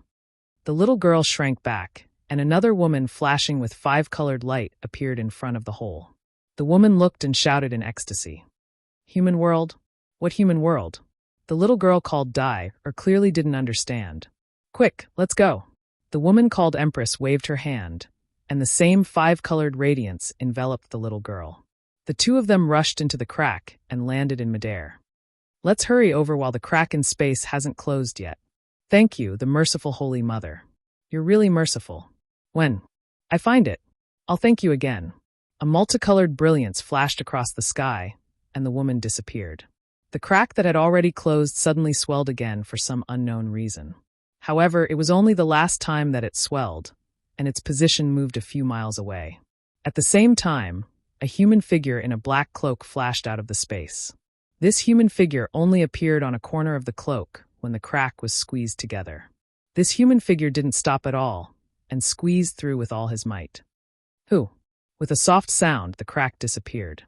After the last black figure walked out of the crack, the holes in the void finally regained their calmness, gradually closing up one by one. After half a cup of tea's time, just as the last hole was about to close up, a faint shadow flashing with white holy light once again crawled out of the hole. Similarly, it was extremely surprised as it looked left and right. 2 winged figures appeared on its back, charging out of the hole diagonally. Just like the previous few groups of unfamiliar guests, it flew out of the hole that was about to close up, not long after. The yuan qi of heaven and earth at the place where the nascent soul exploded became more and more chaotic, and the space became more and more unstable. Spatial cracks appeared one after another, but the original hole, along with Taoist Sun Lu, Qi He, and the others, had disappeared without a trace. No one knew that so many things had happened in the void in the time it took to finish a cup of tea's worth of tea's time. So many variables had come to this place. How many stories were there behind all these variables? After another incense's time, a dozen rays of light flew over from the distance. When they reached the sky, they stopped, revealing the true faces of these people. Most of them were like Taoist Sun Lu, disheveled, and many of them had injuries on their bodies. At the front was a middle-aged man with a dignified appearance. He was dressed in a white robe, and although there were some bloodstains, they were smooth. The man scanned with his divine sense and frowned. He looked around and whispered, "This should be where the spiritual energy exploded just now. Judging from this aura, it seems to be Taoist Sun Li's." Sigh. Beside him was a middle-aged Taoist who was dressed in the same robe as Taoist Sun Lu. He sighed and said sadly, reporting to the Swift Wind Alliance leader, "This is the aura of my sect's martial nephew Sun Lu." Chapter 3155. Immortal Sun Lu had a profound cultivation and hated evil. He was the backbone of the Immortal Allies. Now that he is gone, there will be one less person who can destroy evil and promote good in this world. The patrolman was Ji Fengzi. He looked at the messy spiritual qi under his feet and looked up at the void cracks in the sky that could close at any time. He said sadly, "The Utopia faction sacrificed a lot to defend against the invasion of the demonic realm. Apprentice nephew Huaishu, the people of the Immortal Allies have witnessed your sect's performance. When the war is over, the Immortal Allies will reward you handsomely." Immortal Huaishu cupped his hands in front of his chest and said sadly, "Defending against the invasion of the demonic realm is the most important task of the Immortal Allies. All the other sects and factions are doing their best to defend against the invasion of the demonic realm. Our Utopia faction is just one of them. I don't dare to accept such a reward from the Alliance leader." Ha, my fellow cultivator Huanshu, you don't have to be so modest." Another old man with white hair and a ruddy complexion flew to them and said with a smile, "Judging from the aura, besides the aura of martial nephew Sun Lu, there are also 3 auras of people from the devil realm. Martial nephew Sun Lu killed 3 people from the devil realm by himself. This power is beyond our reach. Now that martial nephew Sun Le has fallen, this glory will naturally fall to your Utopia faction. We won't make a fuss about this. Ji Fengzi nodded slightly and said with a smile, apprentice nephew Feng from the Celestial Ascension sect is right. Immortal Sun Lu exploded his original soul and even gave up the 6 paths of reincarnation just to kill 3 people from the demonic realm. If the immortal allies don't reward him for his sacrifice, wouldn't they be disappointed? Then thank you, Alliance Leader. Immortal Huaishu thought for a moment and nodded slightly. I will go back and search for Immortal Sun Li's natal spiritual tablet. Don't be so anxious. Apprentice nephew Huaishu, you just stay here and see if Immortal Sun Li has left anything. Ji Fengzi waved his hand, and a sword light flashed under his feet. When he was about to leave, he suddenly thought of something and gave Immortal Huaishu a few words. Then he said to the people beside him, okay, the gate of the demonic realm should be closed now. Let's search again to see if there are any survivors of the demonic realm. Yes, thank you for your concern, Alliance Master. Taoist Huaishu cupped his hands in thanks. Ji Fengzi waved his hand and said to the 2 people next to him, Feng Shu, Chan Si Miao, you 2 go back and pass down the order. Ask all the disciples above the gold core stage who haven't entered the demon-resisting valley to go to the demon-resisting valley and search for our fellow cultivators one by one. Oh right, everything you find must be handed over to the Immortal Alliance, and the Immortal Alliance will return the items to the various sections. The Immortal Alliance token will have other rewards. Yes, Junior obeys. A middle-aged man about 40 years old who looked as handsome as Feng Shu flew over and said with a bow. Feng Shu from the Immortal Ascension sect and Chan Si Miao from the Immortal Music sect received orders from the Deputy Alliance leader Ji Fengzi and returned to the Immortal Alliance's temporary encampment in the middle of the Imperial Devil Valley. Immediately after, he issued an Immortal Alliance order, summoning all the Golden Core stage and above disciples of the various sects to enter the Imperial Demon Valley and conduct a search. It turned out that the guards outside the Imperial Demon Valley were all disciples of various sections. At this time, most of the disciples had entered the Imperial Demon Valley, and only a few disciples with insufficient cultivation were scattered outside the valley. The search had been going on for 10 days. The battle in the Imperial Demon Valley was very tragic. If the people of the Devil Realm were not killed by the cultivators of the human realm, then the cultivators of the human realm were devoured by the people of the Devil Realm. There were no casualties. Instead, they picked up a lot of magic treasures and other things that were lost. What? You found a naked person? Therefore, when a disciple came forward to report that he found a naked cultivator, Feng Shu of the Immortal Ascension sect was extremely surprised and blurted out. But then Feng Shu realized his gaffe. He looked at Chan Si Miao of the Immortal Music sect, who had a smile at the corner of his mouth, and laughed at himself. Look at me. My head has been so tight these days. I almost forgot myself. Then he looked at the disciple who came forward to report and scolded. What's so strange about being naked? It's just that his clothes were torn in the fight. When he said the word torn, it was unknown what Feng Shu thought of, but he unconsciously revealed a trace of a smile. He was somewhat absent-minded. But, the disciple argued, that person is still alive. What? Feng Shu and Chan Si Miao were stunned. They both stood up and said in unison, there are still people alive in the Imperial Demon Valley? Yes, we also don't understand. We searched the valley for more than 10 days, but there were only badly mutilated corpses. We didn't see anyone injured, so we were surprised and what?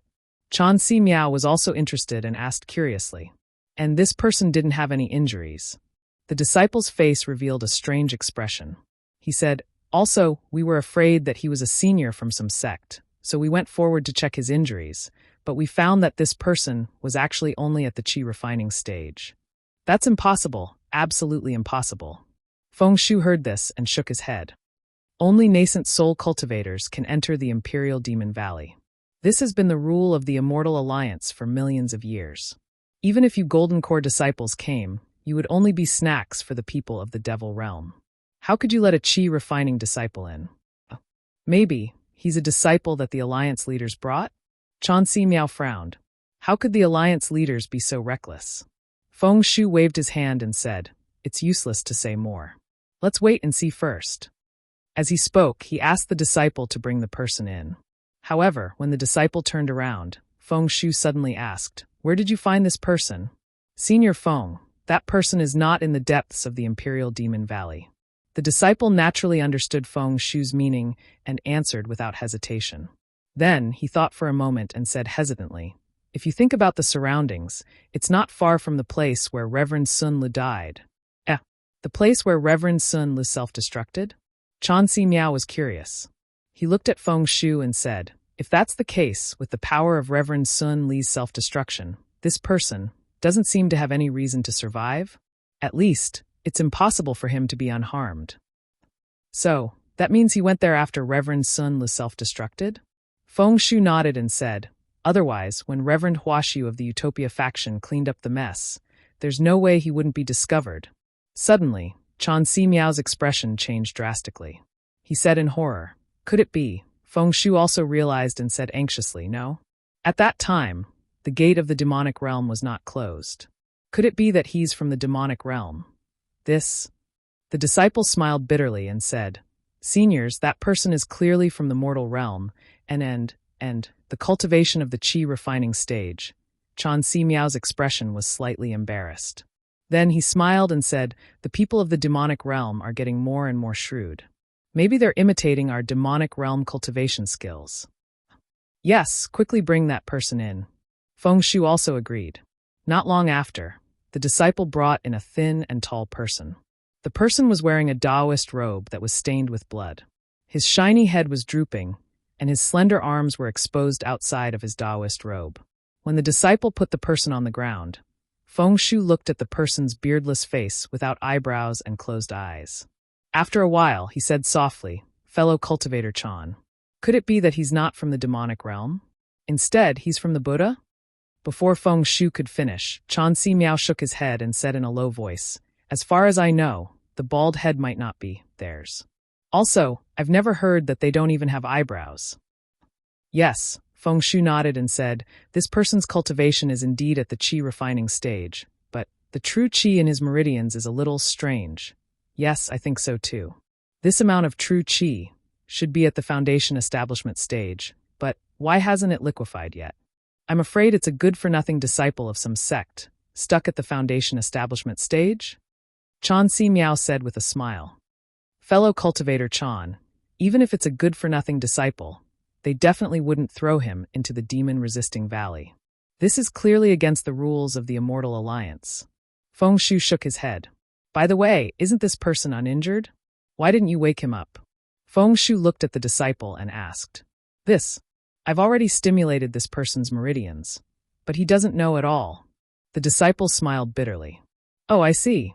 Feng Shu raised his foot and kicked the person's body. A ray of light flashed, and his dermic powers naturally shook into the person's meridians. However, the person's body shook and then stopped moving. What's going on? Feng Shu went forward as if he didn't believe in evil.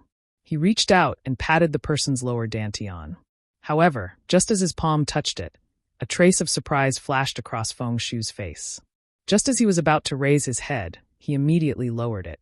When Chan Si Miao saw this, he couldn't help but be curious and asked, fellow cultivator Feng, did you discover something? No, I don't seem to have the ability to wake him up. A strange look flashed across Feng Shu's eyes. Then he said with a smile, why don't we put him at the back first and wait for the alliance leader and the others to come back and take a look together? If that's the case, I will also try. As Chan Si Miao spoke, he took a step forward. Fellow cultivator Chan. There's no need to trouble you. Look, if I use the soul-searching technique, would it be appropriate? Feng Shu was anxious and blurted out. The soul-searching technique. Chan Si Miao stopped and looked at Feng Shu, then looked at the person on the ground. He frowned and said, I am not proficient in the soul-searching technique.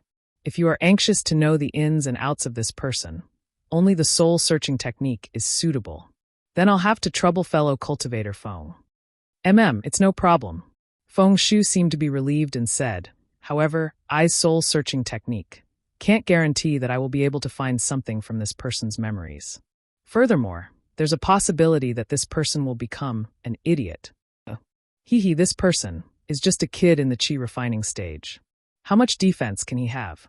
With Feng Shu's spirit-severing stage cultivation, can't he read his memories? Chan Si Miao laughed and said, if fellow cultivator doesn't dare, Then I can try. Chapter 3156. Feng Shu originally wanted to ask, but after hearing Chan Si Miao's words, he waved his hand and said, "That won't be necessary. However, if I really turn this person into an idiot."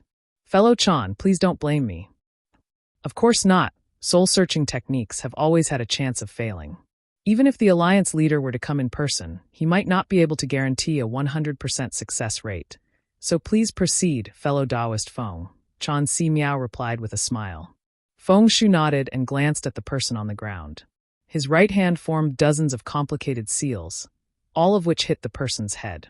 Then he suddenly stretched out his right hand, and his index finger moved the surrounding yuan qi of heaven and earth.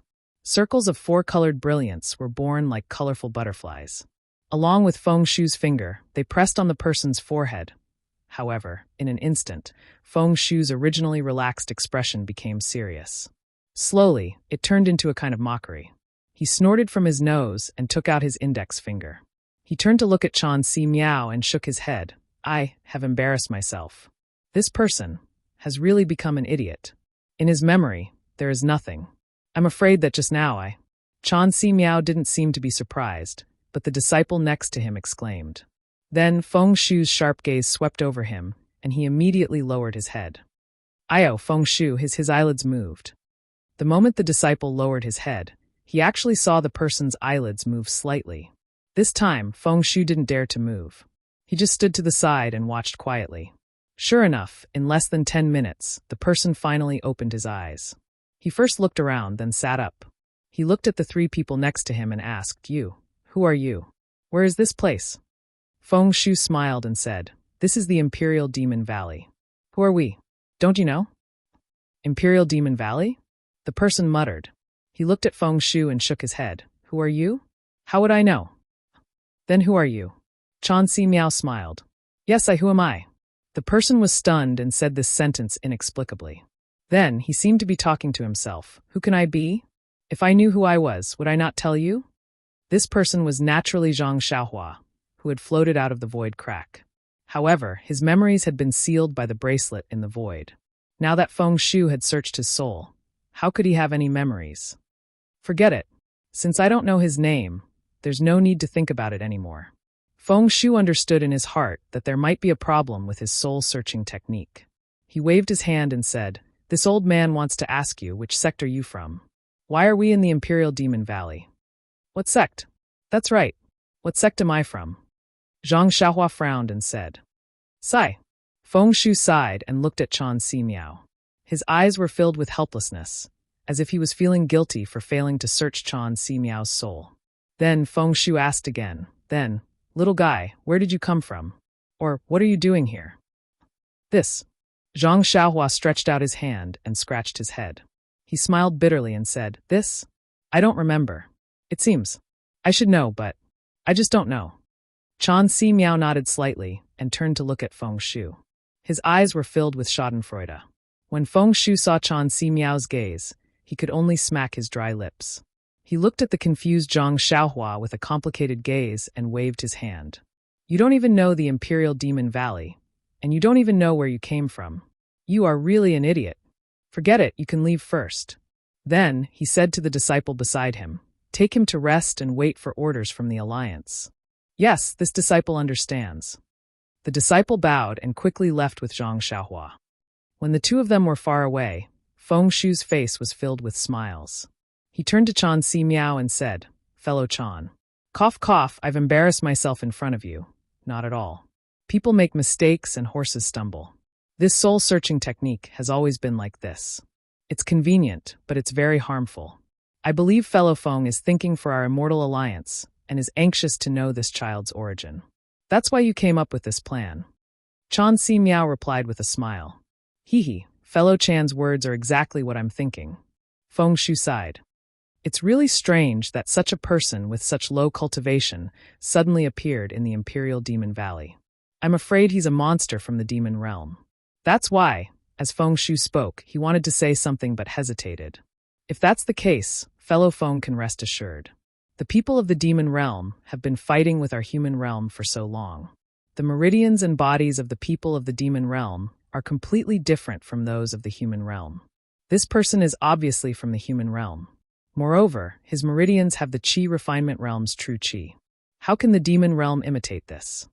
Hearing Chan Si Miao mention the true Qi in Zhang Xiaohua's meridians, the corner of Feng Shu's right eye twitched slightly. Then he chuckled and said, "That's good. I'm just afraid that it's a new method from the demon realm. That's why I'm anxious. This? I know. Fellow Feng, you don't have to worry about it. If the alliance leader asks, I will definitely bear with it." Chan Si Miao said with a righteous look. "Then, I'll thank fellow Chan." Feng Shu bowed. It's fine. If it wasn't for my low cultivation, I would have done it too." Chan Si Miao returned the greeting. However, Feng Shu didn't relax because of Chan Si Miao's sharing of the burden. Instead, he looked outside and said hesitantly, But what? Could it be that fellow Feng is worried about me? Besides, it's just a little Qi refinement kid." Chan Si Miao was displeased. No. Feng Shu hurriedly waved his hand. After thinking for a moment, he gritted his teeth and said in a low voice, "Fellow Chan, it's not that I don't trust you, but I don't trust others." "Others?" Chan Si Miao was slightly stunned and asked curiously, "Who is this others?" Feng Shu sighed and waved his hand. A restriction was formed.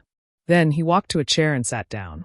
He picked up a small transparent red fruit from the jade table and threw it into his mouth.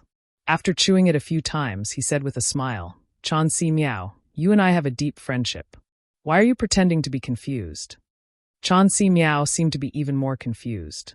He also walked to the table and sat down. He also picked up the small red fruit and ate a few. Then he looked up at Feng Shu and said with a smile, "I don't know what you're talking about. I just used the soul-searching technique on a kid in the Qi refinement realm and turned him into an idiot. He just lost all his memories and didn't hurt his life. Well, even if his life was hurt, who would say anything? That was then and this is now. If it were any other time, no one would say anything. But now?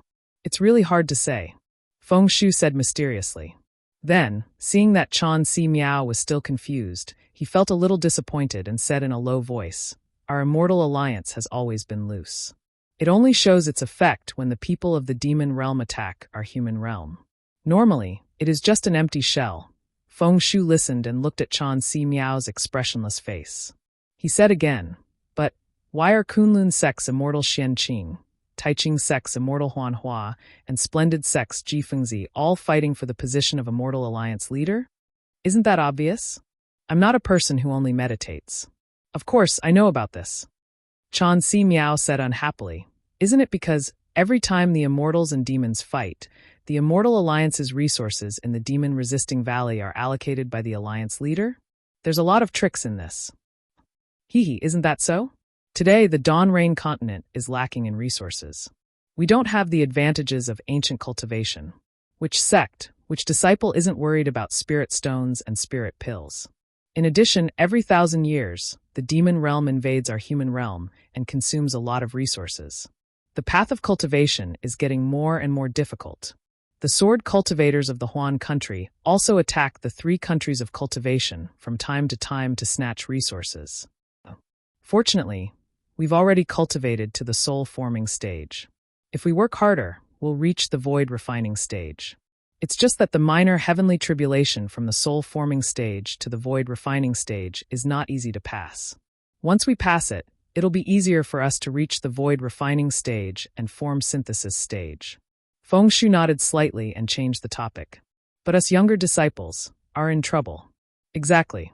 Every time the Immortal Alliance fights against the demon realm, it consumes a lot of resources. But who can say for sure? After every war, the Alliance leader's sect always has 1 or 2 outstanding people.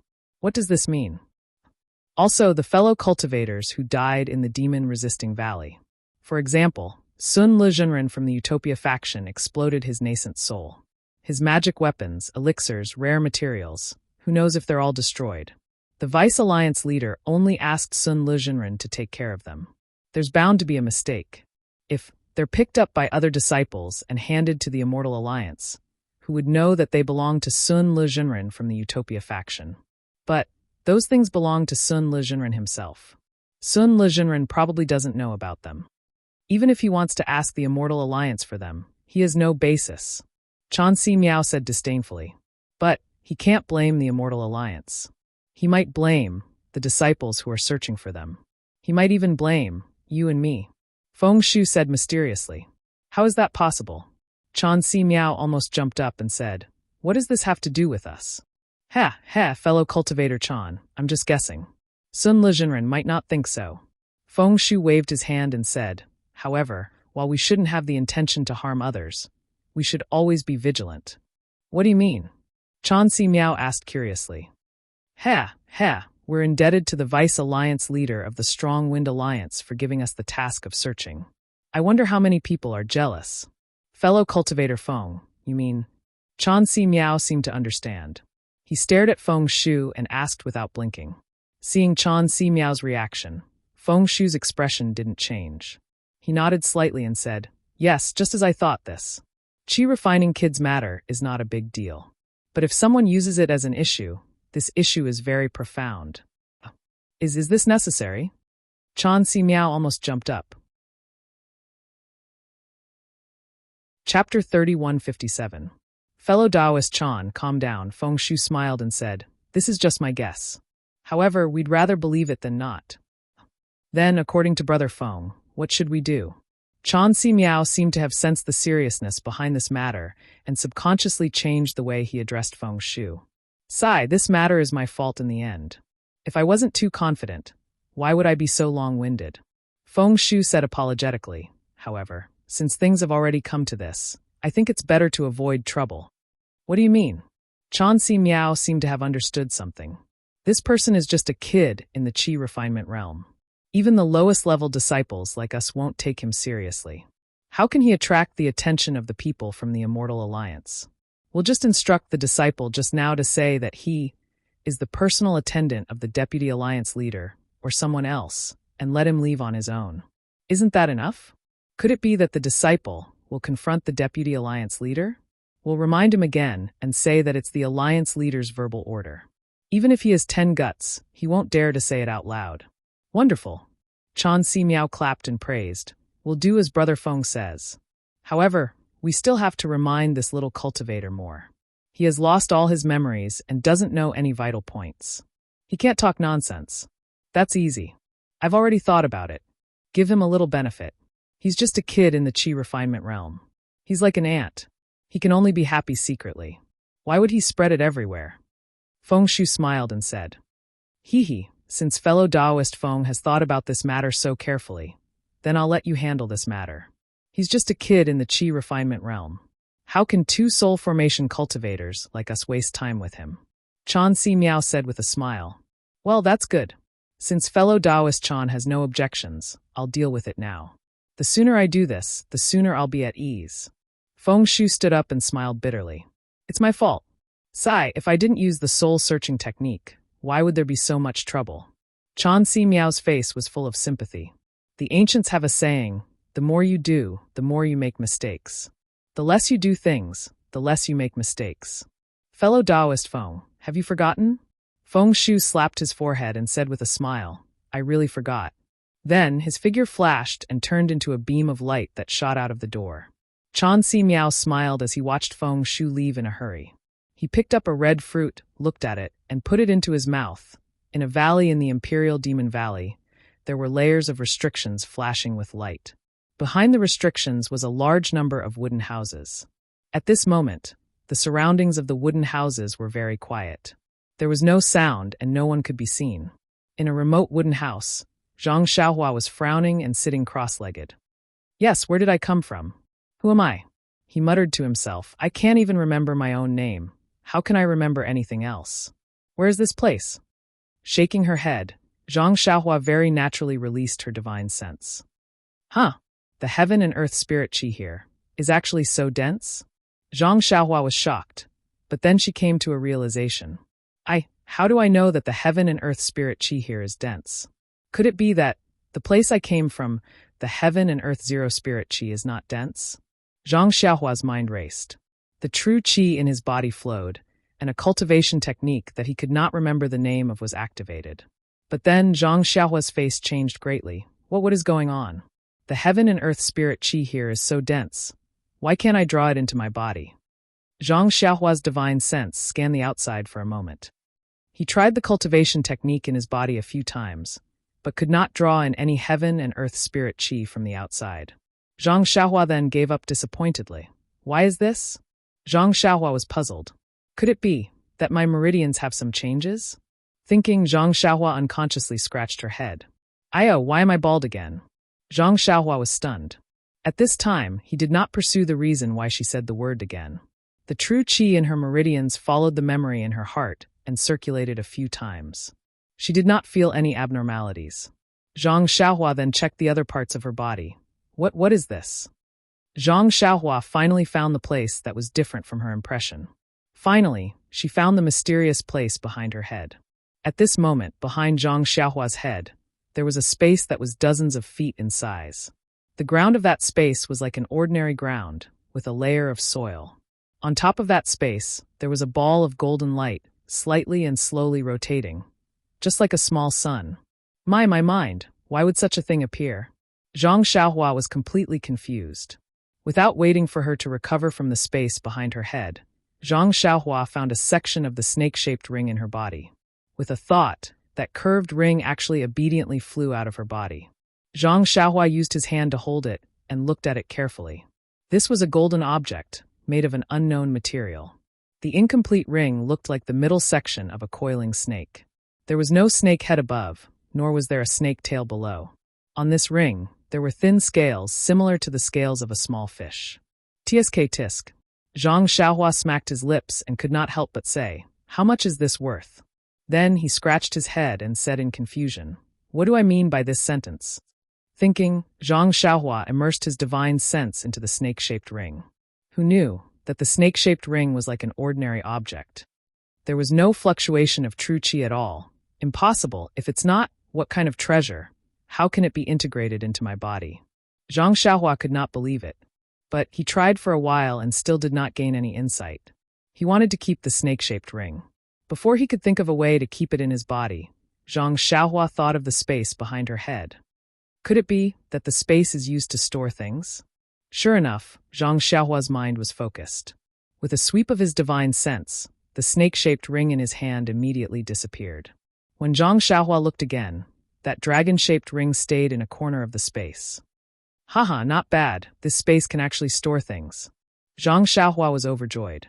The depression of not being able to gather true qi for his mental cultivation method had been driven away. Imperial Demon Valley? Where is this place? Zhang Xiaohua thought as he stood up. Releasing his divine sense, he carefully sized up the small hut that he was in. This was an extremely ordinary-looking wooden hut. The entire structure was built with wood. There was not the slightest bit of decoration. In the wooden hut, there were only a few praying mats. Other than that, there was nothing else. But when Zhang Xiaohua's divine sense swept across the walls of the wooden hut, there was a strong fluctuation of true qi on the walls. There were also layers of flickering talismans.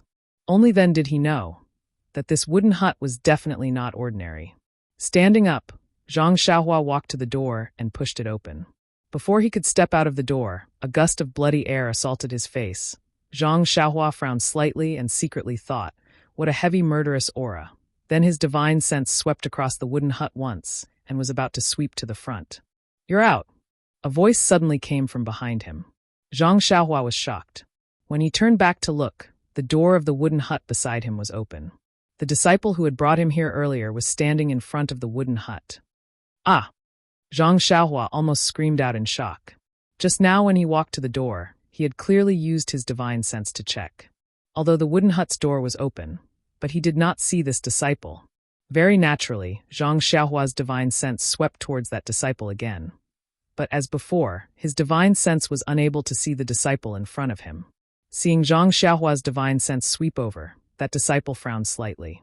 Following that, he released his concealed cultivation. A strong pressure came over, almost like a mountain smashing onto Zhang Xiaohua's body. In an instant, it made Zhang Xiaohua dizzy and almost unable to stand steadily. "Humph," that disciple snorted coldly. When the sound entered Zhang Xiaohua's ears, it was as if it was ringing in his heart, causing Zhang Xiaohua's heart to clench. "You have no respect for your elders. How can you spy on others like that?" After that disciple taught Zhang Xiaohua a lesson, he immediately retracted his divine sense. He was still that ordinary-looking disciple. Yes, senior brother, you are right. Zhang Xiaohua bowed and said, this one does not know proper etiquette. I have made a fool of myself in front of senior brother. Zhang Xiaohua saw that the disciple was quite young and subconsciously said this. Senior brother? When that disciple heard this, he almost laughed out loud.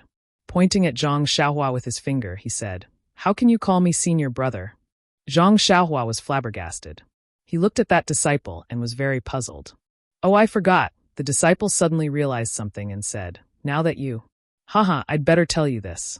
It's extremely rude to use your divine sense to check other people's cultivation. If you did that to me, the punishment just now was considered light. This one is wrong, please forgive. Senior, Zhang Xiaohua said sincerely. He did not pay attention to the difference between divine sense and divine sense. Of course, in his impression, divine sense and divine sense should be about the same. And that's right. You are just a chi refining stage cultivator. You have to call any foundation establishment stage cultivator senior. Not to mention me, a golden core stage cultivator. Just now, you actually called this old man senior brother? Ha ha ha. Although this old man is very happy, if it was an ordinary person, perhaps they would not think so. Do you know, even if I kill you, no one will scold me. That's not necessary, senior. I just said the wrong thing. Zhang Xiaohua was shocked. Then, don't I have to call anyone senior when I see them? I can't use divine sense to check on others. Nonsense, if you can't use divine sense, you can use other spells. What heaven's eye technique, heaven's eye technique, heaven's eye technique, detection technique are all possible. Others don't know. You can check as much as you want. It's better than using divine sense to provoke others. The disciple casually lectured, even if you are a low-level chi refining stage disciple, you should have already learned these basic spells.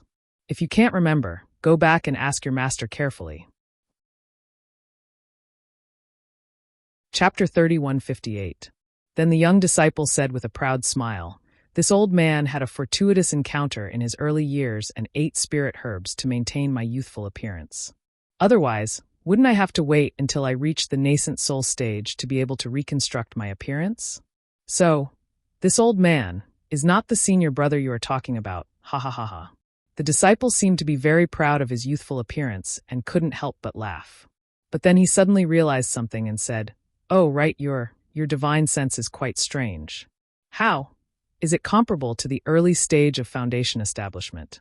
But this old man clearly detected that you are only at the chi condensation stage. The disciple asked like an old man, which sect are you from? Zhang Xiaohua spread her hands and helplessly said, this is also what this junior wanted to ask senior. Just as the disciple was about to speak, a powerful divine sense swept over Zhang Xiaohua and the young man. Seeing the two of them lock onto each other, Zhang Xiaohua was shocked. The disciple's expression also changed. Just as she was about to speak, she heard Feng Shu's voice. You two, come to the front. The disciple respectfully bowed and replied, yes, this disciple obeys. Then he turned to Zhang Xiaohua and said, let's go. Senior Feng is looking for you. Zhang Xiaohua was a bit confused. She thought for a bit and whispered, Senior, didn't you say we can't use our divine sense to investigate? Why did Senior Feng? Shut up. The disciple scolded. Senior Feng is a spirit-severing stage cultivator and is a famous figure in the Celestial Alliance. Our cultivation is not worth mentioning in his eyes, so how can we investigate? Zhang Xiaohua was stunned. She wanted to ask, but her eyes rolled and she closed her mouth.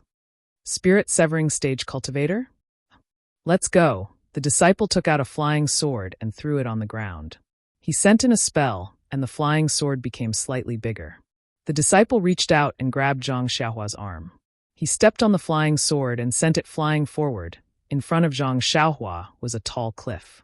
When the disciple saw the location, he frowned, but then relaxed. He stepped forward and respectfully said, reporting to Senior Feng, this disciple has brought this person here. Okay, you wait at the side. Feng Shu glanced at the disciple and waved his hand. Yes. The disciple quickly walked to the side and stood with his hands by his side. Senior, what business do you have with me? Zhang Xiaohua had learned to be humble. Feng Shu glanced at Zhang Xiaohua with a strange glint in his eyes. He waved his hand and set up a restriction. He then asked gently, little fellow, Do you remember where you came from? Reporting to senior, I really can't remember. I don't know why I came here. Okay, if you can't remember, then you can't remember.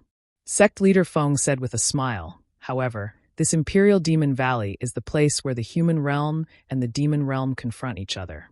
It's not a place where little kids like you can come to play. Also, the Immortal Alliance has a strict rule.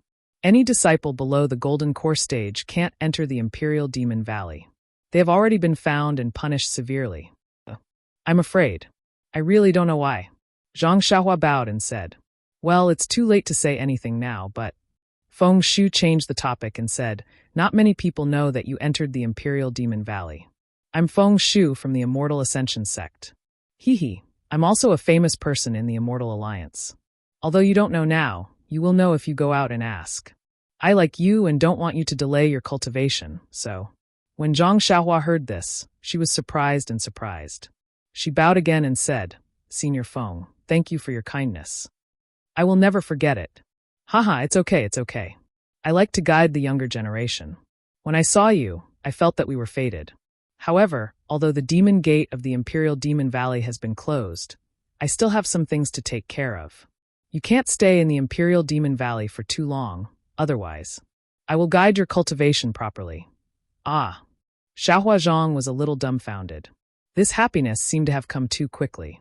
Seeing the surprise on Zhang Xiaohua's face, Feng Shu smiled and said, Little fellow, don't think too much. This old man doesn't plan on accepting you into the Celestial Ascension sect until you figure out which sect you belong to. Of course, if you can find your own sect and I have some friendship with your master, I don't mind accepting you into the sect. The meaning of these words was obvious. Normally, Zhang Xiaohua should take advantage of the situation, to thank him or leave a way out for himself. However, when Zhang Xiaohua heard these words, it was quite awkward. He couldn't remember which sect he belonged to, but he vaguely knew that he had a sect. He couldn't help but hesitate. This hesitation made Feng Shu a little unhappy.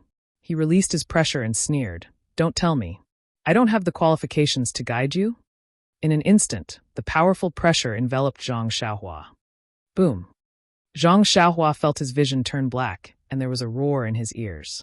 The Feng Shu in front of him suddenly became as tall as the sky. A huge pressure, a pressure that he had never imagined before, directly pressed down on him until he was dizzy and about to faint. However, just as his limbs went soft and he was about to faint, the pressure suddenly withdrew. In front of him was Feng Shu, whose face was as warm as the spring breeze. Zhang Xiaohua's face was pale, and there was a lingering fear in his heart. His lips trembled slightly, and he didn't know what to say. Beg for mercy? Thank him. Feng Shu looked at Zhang Xiaohua's reaction with contempt. He was about to say something, but suddenly his expression changed slightly.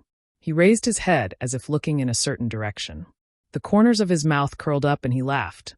Little guy, I am a spirit-severing cultivator. I have the intention to guide you.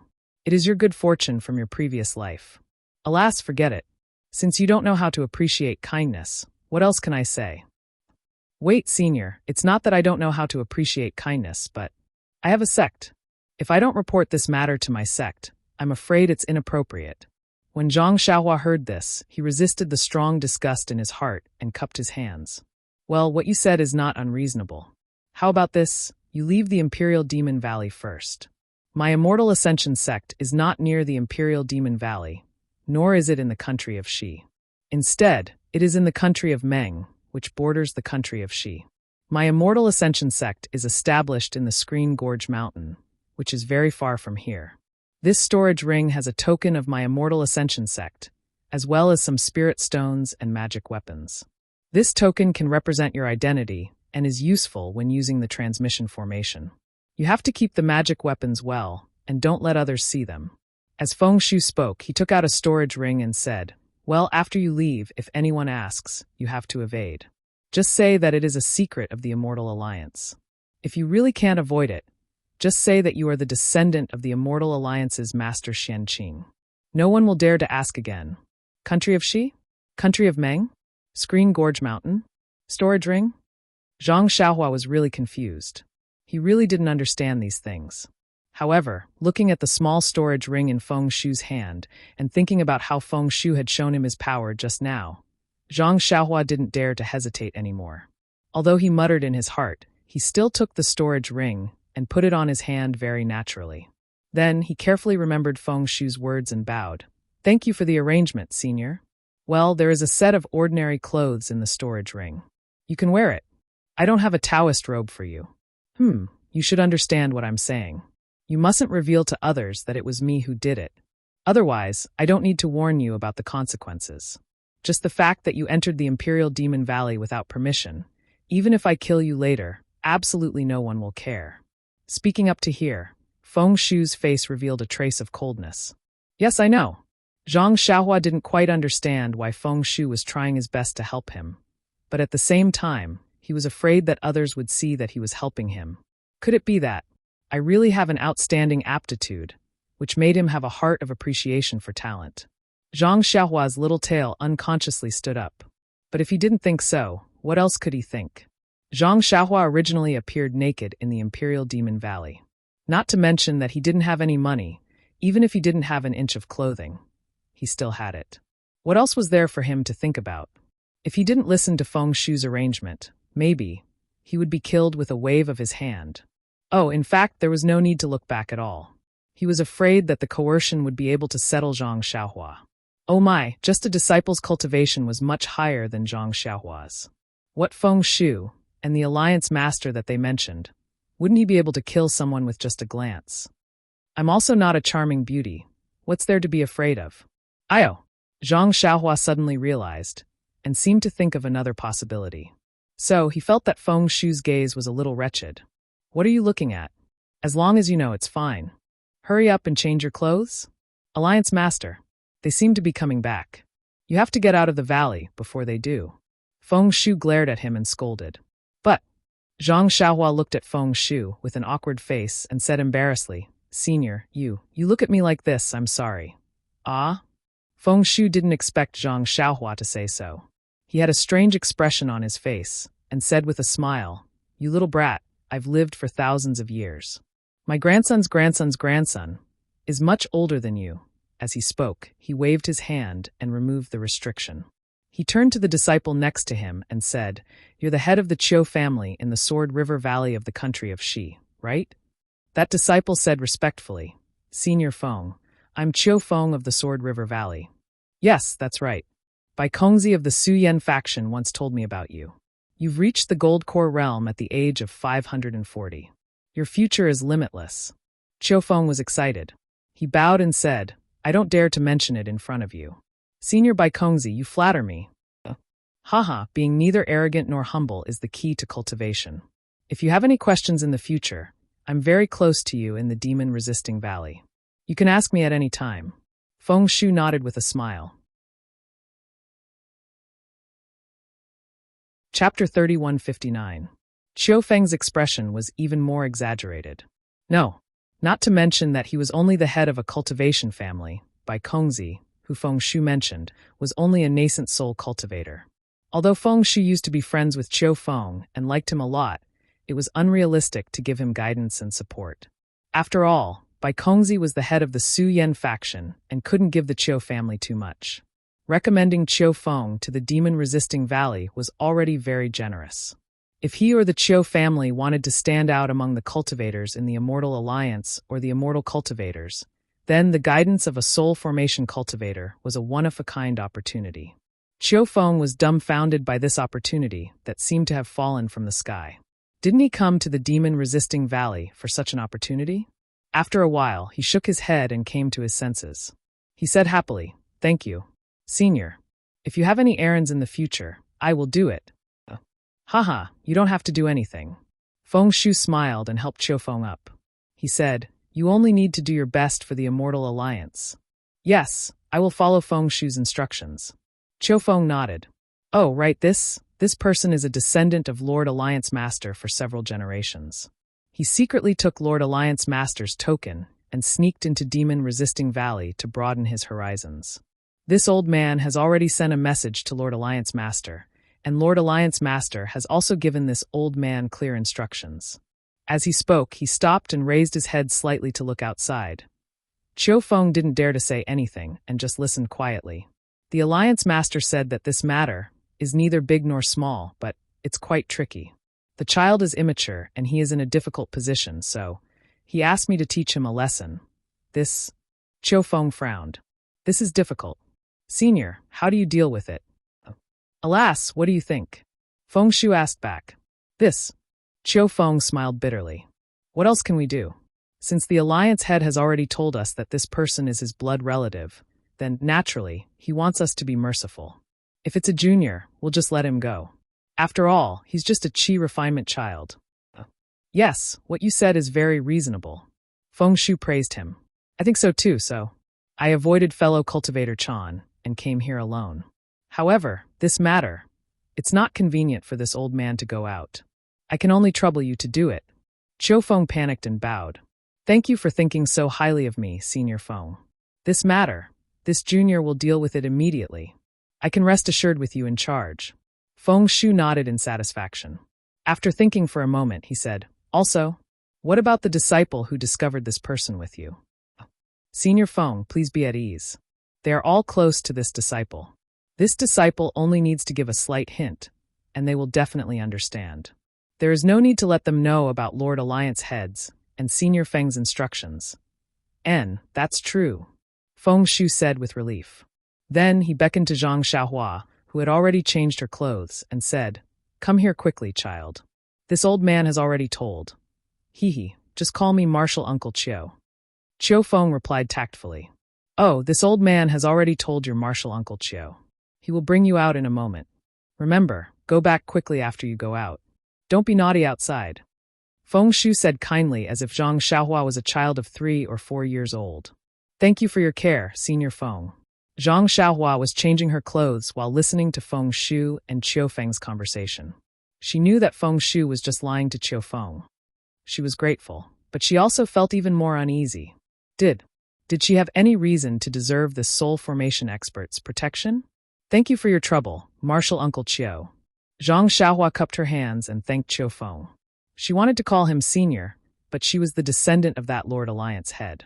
If she could cause trouble in the demon-resisting valley, she should be someone who didn't know the immensity of heaven and earth. How could she be too humble? I don't dare. Just now, I was rude to you. Please don't blame me, Martial Nephew. Qiu Feng smiled and helped Zhang Xiaohua up. However, when his eyes fell on Zhang Xiaohua's hand, the corners of his eyes twitched. He then looked away and said with a smile, Hurry up and leave. Lord Alliance head and the others will be back soon. If he sees you, I'm afraid he will lose face. Feng Shu said with a smile. Yes, this disciple will leave now, Qiu Feng said and threw out his flying sword. He grabbed Zhang Xiaohua's arm with one hand and channeled the magic power under his feet. The flying sword turned into a rainbow and headed straight for the entrance of the demon-resisting valley. A trace of an unfathomable smile appeared on the corners of Feng Shu's mouth as he watched Qiu Feng and Zhang Xiaohua leave, and then his figure transformed into a ray of light that shot towards another direction like a bolt of lightning. When they arrived at the entrance of the demon-resisting valley, Zhang Xiaohua finally understood why Feng Shu kept reminding her. It turned out, it was not easy to get out of the demon-resisting valley. At the entrance of the demon-resisting valley, there was a large array that stretched from the top of the valley all the way to the ground, covering the entire entrance of the valley tightly. Hundreds and thousands of disciples were floating above and below the array, holding all kinds of colorful magic treasures in their hands as they patrolled in midair. This was also because the gate to the demon realm had already been closed. If a few days ago, the disciples on duty would probably cover the sky and cover the earth, now that the gate to the demon realm had been closed for a few days, the disciples were sent out in batches to search for it. However, there was no abnormal movement. Naturally, the defense of the entrance of the valley was slack. However, when they saw Qiu Feng's sword light flying over, 2 disciples did not dare to be negligent and responded. This, junior brother, may I know what business you have? A late-stage Golden Core elder asked with cupped hands. Senior brother, please check the token. Qiu Feng did not beat around the bush. He shook his hand and a yellow light flew to the disciple. The disciple caught it and checked it with his divine sense before passing it to the person beside him. The 2 of them checked it together and nodded. They threw the token back and said with a smile, So it's junior brother Qiu Feng. May I know who the person beside you is? However, when they saw that Zhang Xiaohua was only at the qi refining stage, they frowned. Haha, it's not convenient for me to reveal the identity of the disciple beside me. I'm here to send this disciple out of the valley. Qiu Feng took his token and cupped his hands. The disciple on duty did not feel awkward and said with a bitter smile, Junior brother Qiu, aren't you making it difficult for me? This person is only at the qi refining stage. How can she enter the demon-resisting valley? You're bringing her out so easily. If there are any consequences, I can't bear it. The demon-resisting valley does not allow qi refining stage disciples to enter, but is there a rule that forbids them from leaving? Qiu Feng said with a smile. The two disciples on duty were also at a loss for words. It was true that the demon-resisting valley forbade qi refining stage disciples from entering, but there was no rule that forbade them from leaving. However, since they could not enter, how could they leave? Since the Immortal Alliance does not forbid qi refining stage disciples from leaving the demon-resisting valley, I'm sure it won't be difficult for the two of you to send this person out. But how did this disciple enter the demon-resisting valley? The other disciple on duty asked with a frown. Did the senior brother on duty check every disciple who entered the valley? Qiu Feng asked confidently. Of course, only Golden Core Stage disciples can enter. This is the rule of the Immortal Alliance. We have to fulfill our duty. The two disciples on duty said in unison. Not necessarily. Qiu Feng looked around and saw that the other disciples on duty were already looking in this direction. He did not hold back and said with a cold smile, the higher-ups of the Immortal Alliance. Have you checked their followers and disciples one by one when they entered? The two disciples on duty looked at each other and did not say a word. They looked at each other with bitterness in their eyes. So, Qiu Feng's mouth moved slightly, but no sound came out. Zhang Xiaohua, who was next to him, only saw the slight change in the expressions of the two disciples on duty. She could not hear what Qiu Feng said. Sai, is this true? One of the disciples on duty asked after Qiu Feng finished speaking. Senior brother, if not, how do you think I, a mere Golden Core Stage disciple, have the guts to do this? Moreover, if there is a mistake in this matter, it will embarrass them. Wouldn't we be asking for trouble? The two disciples on duty looked at each other again. Then, Zhang Xiaohua felt a pressure that was even stronger than Qiu Feng's. It was so strong that she could not breathe. In a hurry, an even stronger divine sense swept over. Compared to this divine sense, Zhang Xiaohua's pitiful divine sense almost did not have the courage to use it. This was like comparing a small ditch to a big river. After checking Zhang Xiaohua's cultivation and confirming that she was only a qi refinement stage cultivator and did not have any demonic aura or cultivation, they quietly stepped back and made a gap. Qiu Feng was overjoyed when he saw that the two disciples on duty didn't say anything and didn't send him off respectfully. He cupped his hands and bowed slightly. Then, he activated his magic power, and the sword light flew toward the array.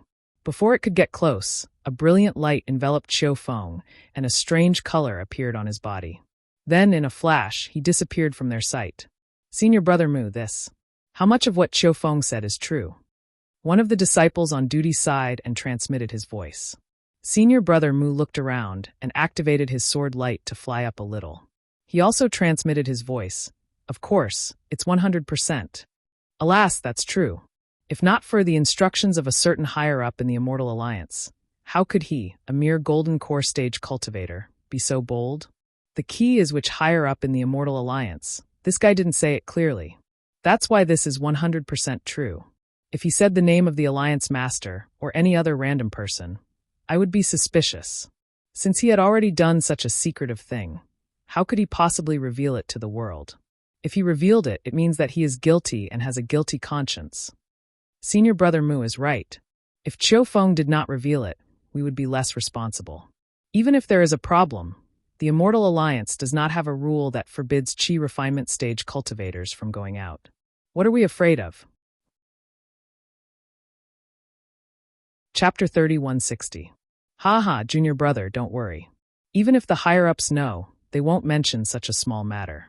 He's just a qi refinement kid, whose little boy isn't naughty. While the two disciples on duty were discussing, Zhang Xiaohua had already arrived at the entrance of the Demon Resistance Valley under Qiu Feng's lead. This demon-resisting valley's defensive formation was truly abnormal to the extreme. After passing through so many light barriers, countless waves of energy passed through their bodies. Sometimes, Qiufeng's token would emit light and catch the waves. Sometimes, the waves would directly sweep through their bodies and then disappear.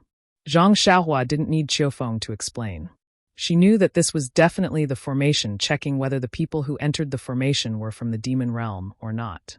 Seeing Zhang Xiaohua pass through so many checks as if nothing had happened, Qiufeng felt more at ease. As long as Zhang Xiaohua wasn't from the demon realm, everything else would be fine. Suddenly, Qiufeng asked Martial Niece, "How are you related to the Alliance Master?" This. Zhang Xiaohua was startled. She recalled Feng Shu's instructions and only smiled without saying anything. "Ah, look at me. I forgot again." Qiufeng slapped his forehead as he came to his senses. Then, Qiufeng didn't say anything else. After sending Zhang Xiaohua out of the valley, a light flashed, and they appeared on top of a tall mountain. He cupped his hands and said, "Martial Niece, I can only send you here. If you have time in the future, let's meet at the Alliance Master's Qingluan Peak." "Haha, okay. Thank you for sending me out, Martial Uncle Qiu. If there's a chance in the future, I'll definitely thank you." Zhang Xiaohua smiled and bowed. "Okay, you can go now. Qingluan Peak is in the east. Don't go the wrong way." Qiufeng smiled and patted Zhang Xiaohua's shoulder. Then he said inexplicably, "However, Martial Nephew, you'd better take care of yourself and deal with the current situation first." After saying that, he didn't explain. He urged the flying sword under his feet and rushed into the defensive formation of the demon-resisting valley. That. Zhang Xiaohua was stunned. She opened her mouth, but before she could say anything, Qiufeng flew away. "What are you saying? What a strange thing." Zhang Xiaohua scratched her bald head in confusion. There. It's this young senior. Just now, a sword light came out from the demon-resisting valley. It's in this direction.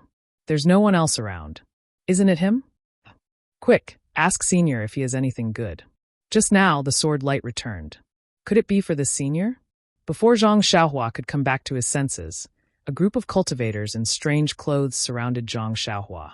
There were old and young, handsome and ugly, and there were both men and women. Their bodies were shining with all kinds of brilliance. They were all dressed in strange clothes. There were both men and women. Zhang Xiaohua looked around in horror. She didn't know what to do. Seniors, why are you doing this?" Zhang Xiaohua had learned her lesson. Since she couldn't check other people's cultivation, she could only call them seniors. As expected, everyone was stunned when they heard her call them seniors. When they checked Zhang Xiaohua's cultivation, they were even more confused. A white-haired old woman who was closest to Zhang Xiaohua asked with a dragon-headed walking stick in her hand, "Senior, you've already left the demon-resisting valley. There's no need to hide your cultivation, right?" "Senior?" Zhang Xiaohua looked at the old woman who was definitely in her 70s or 80s. She touched her nose and said, I'm really only in the qi refining stage. There's no need to hide it." "Brat, what are you doing? How dare you tease your grandpa for no reason?" A few of them started to curse. Many of them shook their heads slightly and turned around to ride their sword lights away. Seeing that almost everyone had left, the white-haired old woman smiled and said, "Young man, what's your name? Which sect are you from?" Zhang Xiaohua rolled his eyes and cupped his hands. "I'm Wu Ming, a disciple of Su Yan faction. How should I address you, senior?" "Oh, so you're a disciple of Su Yan faction." The old woman said with a kind face, "I'm Fairy Fei Ying of Nanming faction. I have some friendship with Master Zhu Qinghe of Su Yan faction." "Fairy?" Zhang Xiaohua looked at the wrinkled Fairy Fei Ying and thought to himself, it's better to call her mistress. However, his heart immediately froze. "Abbess, could it be that I know a nun?" "Nephew Wu Ming, you're so young, but you've already reached the late stage of the qi refining stage. You can be considered one of the best among the younger disciples of Su Yan faction. Why haven't I heard Master Zhu mention you before?" When Zhang Xiaohua heard this, his heart skipped a beat. He thought to himself, this is bad. Just now in the Imperial Demon Valley, he felt that Master Feng was casually ordering Qiufeng around. She even mentioned giving pointers and mentioned Su Yan faction. He thought Su Yan faction was just a small faction, and no one would know that he could pretend to be one. He didn't expect to run into someone who knew Su Yan faction as soon as he left the Imperial Demon Valley. How could Zhang Xiaohua endure this? Zhang Xiaohua panicked at first, but then he calmed down. He rolled his eyes slightly and said with a smile, Suyen faction has many excellent disciples, and I'm just one of them. How can I enter Senior Zhu's eyes? Maybe I'll attract Senior Zhu's attention when I've reached a higher level. Don't you think so? Fairy Fei Ying's face was slightly red. Zhang Xiaohua's words were unintentional, but she had heard it intentionally. She thought that Zhang Xiaohua was mocking her for inquiring about the situation of Su Yan faction without permission. She was a little angry, but then she changed the topic and asked, Great Master Wu, why are you not staying in Zhongshu Mountain, but coming to Demon-Resisting Valley? Why did you come out of the Imperial Demon Valley? Zhongshu Mountain is where Su Yan faction is located. Zhang Xiaohua muttered in his heart, but he said, I've stayed in the mountain for a long time, so I came out to wander around. Now, I'm going back soon. Zhang Xiaohua smiled and cupped his hands, saying, Senior, I have to go back quickly. If I delay for too long, I'm afraid I'll be punished by my master. Before Fairy Fei Ying could speak, a gray-haired old man next to her frowned and shouted, Wu Ming, Fairy Fei Ying is asking you a question. Why can't you answer properly? If we weren't in the territory of the Imperial Demon Valley, I'd definitely punish you. Zhang Xiaohua sighed and spread his hands, saying, Alas, Senior, what's there to say? I just wanted to sneak into the Imperial Demon Valley to take a look. But I didn't expect that I would be discovered by the seniors of my faction just as I entered, and even before I entered the big formation. And it's a good thing that we're familiar with each other from the same sect, so we can be considered acquaintances. That's why they let me off. Tell me, Senior, this Imperial Devil Valley, why is it that only Jindan stage cultivators can enter? Why can't Qi refining and foundation building cultivators go in? As he spoke, Zhang Xiaohua peeked at these people's reactions. He only heard Feng Shu and Qiu Feng mention spirit forming, golden core, and Qi refining. He didn't know what other realms there were. Although he didn't know why he knew that foundation building was higher than Qi refining, he just said it casually and felt nervous. That's right. Marshal Nishao is right. The rule of the Immortal Alliance is too overbearing. Before the demon realm attacked, we were not allowed to enter. Since the gate of the demon realm has been closed and their golden core cultivators can enter, why can't we foundation building cultivators enter? We can only wait outside the Imperial Demon Valley and see if there are any good opportunities. Zhang Xiaohua was very curious. After thinking for a while, he couldn't help but ask, Senior, are there any good opportunities these days? Not at all, the Demon Gate has just been closed. The Golden Core cultivators have just entered the Imperial Demon Valley for a few days. Although some daring disciples sneaked out, they didn't bring many things out. There are so many low-level disciples outside the Imperial Demon Valley. How can I fight them? If there are some benefits, I will have to wait for a few more days. Zhang Xiaohua understood a little and said with a smile, there have been some movements these days. Won't there be more in a few more days? When most of the Golden Core cultivators come out of the valley, won't there be more things? Alas, that's true, but many of the rare materials of the demon realm, many damaged magic weapons and other things, have been handed over to the Immortal Alliance by the Golden Core cultivators, or kept in their own sections. The things that can be circulated are already some defective ones. The old man sighed and said with some envy, You are so lucky. As soon as you entered, you met the elders of our sect. Not to mention that you escaped with your life, which is 100 times better than those who lost their lives before. In the future, your elders, if they get any treasures, you can be considered to be in a favorable position. Zhang Xiaohua listened and secretly thought, it turns out that there were bold disciples who sneaked into the Imperial Demon Valley before. However, the array of the Imperial Demon Valley is so powerful. How can the foundation-building cultivators go in without a token? It would be strange if they didn't lose their lives. But, come to think of it, how did I get in there myself? Why don't I remember at all? Just as she was thinking, Fairy Fei Ying said, Master Wu, are you still going to wait here? No, Fairy, you can wait here. With the elders here, how can I have a chance? Zhang Xiaohua smiled and declined. Oh, I see. Fairy Fei Ying heard and smiled. If you are going to wait here, then I will go to Jingbua City to take a look. Since Master Wu wants to return to Zhongshu Mountain and needs to use the transportation array of Jingbua City, why don't we go together? With me bringing you along, it will be faster. Ayo! Zhang Xiaohua groaned inwardly when he heard that. He didn't want to be with them. He just wanted to quickly find a place and find some people to figure out where he was and where he came from. Then he could make plans. Fairy Fei Ying followed her all the way, and she might expose herself. Thinking of this, Zhang Xiaohua couldn't help but regret. Why did she try to be smart? Why did she acknowledge Su Yan faction as her sect? But, if she didn't acknowledge a sect, how could she do it? Fortunately, there weren't any disciples of Su Yan faction outside the Imperial Demon Valley. If she acknowledged someone else, wouldn't she be exposed long ago? Zhang Xiaohua was in a dilemma. Chapter 3161. Xiaohua thought for a moment and quickly bowed. I don't dare to delay Fairy's journey. I'll go on my own and gain experience along the way. Experience? Fairy Fei Ying smiled. You're alone. What experience? Even if you're killed by others, your sect's seniors won't know. You'd better hurry back to Zhongshu Mountain and meet up with your senior and junior brothers. You can come back for experience next time. Hearing Fairy Fei Ying's words, Zhang Xiaohua didn't know how to answer. Knowing that she wasn't lying, she could only nod. Then, I'll have to trouble senior. It's fine. It's on the way anyway. As Fairy Fei Ying spoke, she waved her hand, and a flying shuttle stopped in front of Zhang Xiaohua with a flash of light. Get on. Fairy Fei Ying pointed at the spacious flying shuttle and said with a smile, although my flying shuttle is broken, it can still be used. It's much better than flying talismans like the double flying talisman.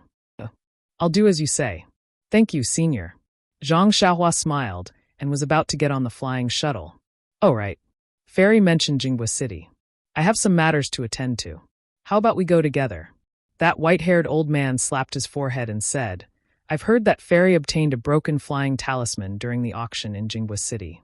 It's really rare. Why don't I take a look at it today? Ganqingguyu. What do you mean? Fairy Fei Ying's expression changed slightly. Nothing. Fairy isn't my disciple in Jinghua City? I've been here for a long time and haven't seen him. Isn't it just right to ride on Fairy's flying shuttle? Ganqinggu looked innocent and shook his head. If Fairy doesn't welcome me, then I'll have to go by myself. That's right. Jinghua City isn't demon-resisting valley. There's no rule about who can and can't go there. We also have matters to attend to and would like to accompany Fairy. If Fairy doesn't want to, then we'll go with Brother Gon. The remaining 3 people also said with a smile. Fairy Fei Ying's expression changed a few times, but she didn't say anything. She jumped onto the shuttle and laughed. There are so many of you. How can my shuttle fit all of you? You'd better think of your own ways. As he spoke, he patted Zhang Xiaohua's shoulder and said, Great Teacher Wu, stand firm. Zhang Xiaohua's heart jumped. Without waiting for him to speak, the flying shuttle suddenly moved and soared into the sky. Although Zhang Xiaohua had already prepared himself, but still, he was almost thrown off the flying shuttle. Great Teacher Nephew Wu, be careful. This flying magic treasure is not like a normal flying talisman. Also, my flying shuttle is a bit damaged. Fairy Fei Ying reminded him absent-mindedly. Then, she scanned the area behind her with her divine sense. Her expression became ugly as she whispered, These people are really boring. As she spoke, she channeled her spiritual energy. The flying shuttle suddenly sped up and flew forward quickly. In just a few moments, the flying shuttle was already high up in the sky. Its speed was extremely fast, and the wind in the sky was getting stronger and stronger. Just as Zhang Xiaohua's mouth and nose were filled with wind, and he was about to react, Fairy Fei Ying formed a hand seal and hit the flying shuttle. A soft pink barrier rose up around the flying shuttle, enveloping the two of them. The sound of the wind was almost inaudible. After flying for half a day, the sun gradually set in the west. Zhang Xiaohua didn't dare to casually talk to Fairy Fei Ying, and Fairy Fei Ying seemed to hate Ganqinggu and the others. She kept looking back and speeding up the flying shuttle, so the two of them didn't speak for the entire journey. However, during this time, Zhang Xiaohua only felt that there were dense forests and countless mountain ranges under her feet. She didn't see any cities or the like. She couldn't help but feel a bit strange. This flying shuttle was extremely fast. Shouldn't it have traveled for more than 1,000 miles? Why hadn't they reached Jinghua City yet? Zhang Xiaohua held this question for a long time. When the sky turned dark, she couldn't help but ask, Senior, your flying shuttle is really fast. This is the first time I'm sitting on such a fast flying shuttle. I wonder if we can reach Jinghua City before nightfall. Before nightfall? Fairy Fei Ying had a strange expression on her face. She shook her head and said, Great Teacher Nephew Wu, have you never been to Jinghua City before? Zhang Xiaohua said honestly, I've flown by in the sky. I don't have much of an impression of Jingbei City. I was wondering. Fairy Fei Ying looked back and said, Jingbei City is more than 10,000 miles away from here. Although my flying shuttle is fast, we can only reach it tomorrow afternoon. Ah? Zhang Xiaohua almost exclaimed. It was just a city. How could it be so far away? Bad. Before Zhang Xiaohua could ask again, Fairy Fei Ying's face was filled with anger. When Zhang Xiaohua looked back, she saw a faint red radiance appear behind the flying shuttle. It was chasing after the flying shuttle at high speed. Fairy Fei Ying gritted her teeth secretly. The spiritual power under her feet surged even more fiercely. Zhang Xiaohua only felt the flying shuttle under her feet shake. It seemed to have sped up a bit. After a while, the radiance behind them got closer and closer. Zhang Xiaohua asked curiously, These people, why are they chasing so fast? Senior, why don't we wait for them? Fairy Fei Ying snorted coldly and didn't answer. She looked back and took out something from her waist. She threw it in front of the flying shuttle and made a hand seal. Zhang Xiaohua suddenly felt her body become light, as if she was about to float. The flying shuttle suddenly sank. The thing that Fairy Fei Ying threw out just now was like the radiance emitted by the flying shuttle. It flew straight in the direction of the flying shuttle. Not long after, a few whoosh-whoosh sounds could be heard. A few radiances flew over Zhang Xiaohua's head without even looking down. When the radiances were far away, Fairy Fei Ying didn't say anything. She surged her spiritual power, and the flying shuttle slanted and flew in another direction. Io, Senior, didn't we agree to go to Jingbei City? Zhang Xiaohua didn't know where Jingbei City was exactly, but she had a bad feeling in her heart. Hee, Great Master Wu, I'm a little tired. Why don't we rest for a while before going? Fairy Fei Ying looked at Zhang Xiaohua with a polite attitude. Zhang Xiaohua shook his head. Please forgive me, Senior. I've been out for a long time. I don't dare to delay any longer. If Senior doesn't have time, I can go by myself. Maybe I'll meet those seniors just now. They can even give me a ride. Ha, let them give you a ride. Fairy Fei Ying laughed so hard that she almost bent over. Then, she suddenly stopped laughing and looked into the distance. She asked curiously, They? Zhang Xiaohua was surprised. Just as he was about to turn around to look, he suddenly felt a sense of danger. He moved his feet and used an extremely beautiful movement skill. With a whoosh sound, a red brilliance flew close to his waist and barely passed by him. What kind of movement technique is that? Fairy Fei Ying asked in surprise. What are you doing? Zhang Xiaohua looked up and saw nothing but darkness. She immediately understood. She turned around and said angrily, Senior, is this a sneak attack? Sneak attack. Ha. Fairy Fei Ying sneered. You're just a chi refinement junior. Do you think you're worthy of being sneak attacked by me? Zhang Xiaohua didn't dare to be careless. He released his divine sense to prevent Fairy Fei Ying from doing anything else. Then he looked at the faint radiance on the flying shuttle and complained in his heart. Although he didn't know what was going on here, looking at the radiance that covered him, how could he not know that this thing was very difficult to deal with? After thinking for a while, Zhang Xiaohua cupped his hands and said, Senior, aren't you and the master of my sect? Before Zhang Xiaohua could finish, Fairy Fei Ying laughed and said, I know Zhu Qinghe, but Zhu Qinghe doesn't know me. Don't you think we're old acquaintances? Zhang Xiaohua felt bitter in his mouth, but he still smiled and said, Then, Senior, are you misunderstanding me?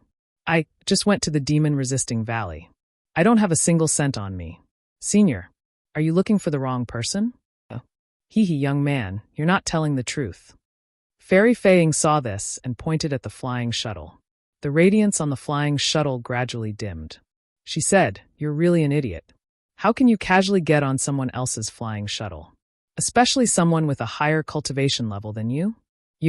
You really are a first-time disciple of Su Yan faction.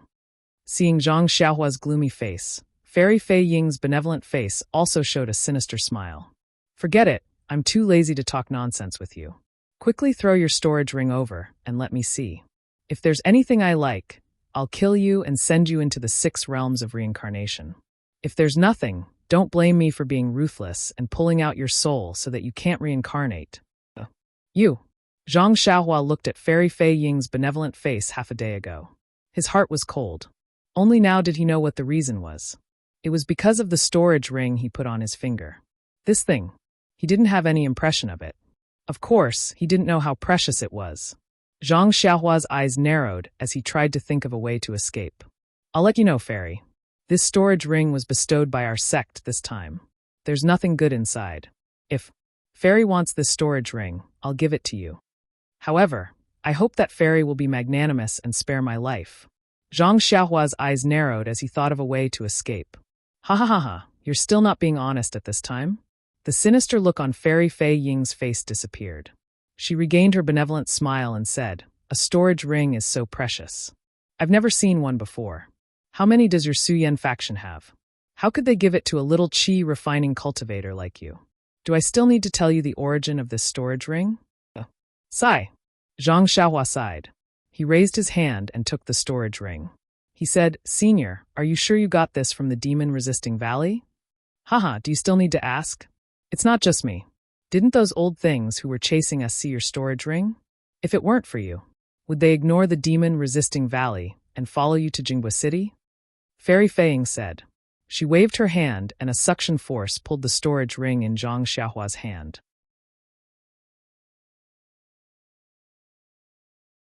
Chapter 3162. Could it be, if Chongqing Academy loses, you'll also have to leave Chongqing town? Taoist Xiao looked at the scholar, then looked at the fat white monk next to him, and asked with a sneer. Principal Zhu shook his head with a smile. This bet is between Jiangchao Temple and Shaojin Temple. It has nothing to do with Chongqing Academy. Of course, if Jiangchao Temple doesn't agree, then just pretend I didn't say anything. Taoist Xiao was very hesitant. Chongqing Academy was different from Shaojin Temple. It didn't have any direct conflict with Jiangchao Temple. Many scholars even greeted Taoist Xiao politely when they saw him. Some young scholars even went to Jiangchao Temple when they were watching the tide from the riverside. Taoist Xiao also knew that Principal Zhu was called Zhu Junfeng. He was very famous in Chongqing town. Not only were there the heirs of big families in Chongqing town in the academy, there were also the heirs of ordinary people. Many students within a radius of several hundred li also came to the academy to study. Although he hadn't seen Zhu Junfeng before, his name was like thunder to his ears. With Zhu Junfeng's participation, he definitely wouldn't be at a disadvantage in the challenge against Shaojin Temple. But the problem was that the Chongqing Academy was a real academy and a real Confucian cultivator. Not only was it more powerful than the Taoist school, which pretended to be a sheep's head and dog's meat, but even the Shaojin Temple couldn't be compared to it. If he played along with these two schools, wouldn't he become the laughing stock of the immortal and Buddha ceremony? However, thinking about Shaojin Temple's monk Mingyu's confidence and the surrounding people's gazes, Taoist Xiao braced himself and said with a fake smile, Chongqing Town is originally Chongqing Academy and Shaojin Temple's Chongqing Town. My Jiangchao Temple is just an outsider. Since Chongqing Academy wants to hold an immortal and Buddhist ceremony with Shaojin Temple, why ask Jiangchao Temple? Hee, does that mean Taoist Xiao agrees? Monk Mingyu was a bit unhappy at first, but after listening for a while, he changed to a smile and asked, Does it make a difference whether I agree or not? Taoist Xiao rolled his eyes in annoyance. He looked at Xiaohua and Yuanya behind him and said, However, the rules of this challenge need to be set by Jiangchao Temple. Taoist Xiao is overstepping. Zhu Junfeng was still indifferent. The feather fan in his hand flickered a few times as he said, The challenge was issued by the River Tide Temple. The time and location were proposed by the Little Gold Temple. The rules of this challenge will naturally be set by my Longevity Academy. My Jiangchao Temple only has 3 people. I'll leave it up to you. Taoist Master Xiao had no choice but to point out the crux of the matter. Don't worry, Taoist Master Xiao. The Longevity Academy will definitely take this into consideration. Zhu Junfeng nodded and replied, Principal Zhu is famous for his impartiality in handling matters. With Longevity Academy setting the rules, my Little Gold Temple is completely at ease. Monk Bright Joy agreed with a radiant smile. No. Hearing Zen Master Mingyu's agreement, Taoist Master Xiao could not take it anymore. He shook his head vigorously. The ones making the bet are my River Tide Temple and Small Gold Temple. Chongqing Academy isn't even betting. Why do we have to let Chongqing Academy set the rules? When Zhu Junfeng heard Taoist Master Xiao mention betting and betting, he couldn't help but frown. He closed the fan in his hand and said, If that's the case, then the rules. I'll have to trouble the River Tide Temple. All right. Zen Master Ming, you seem to have a well-thought-out plan.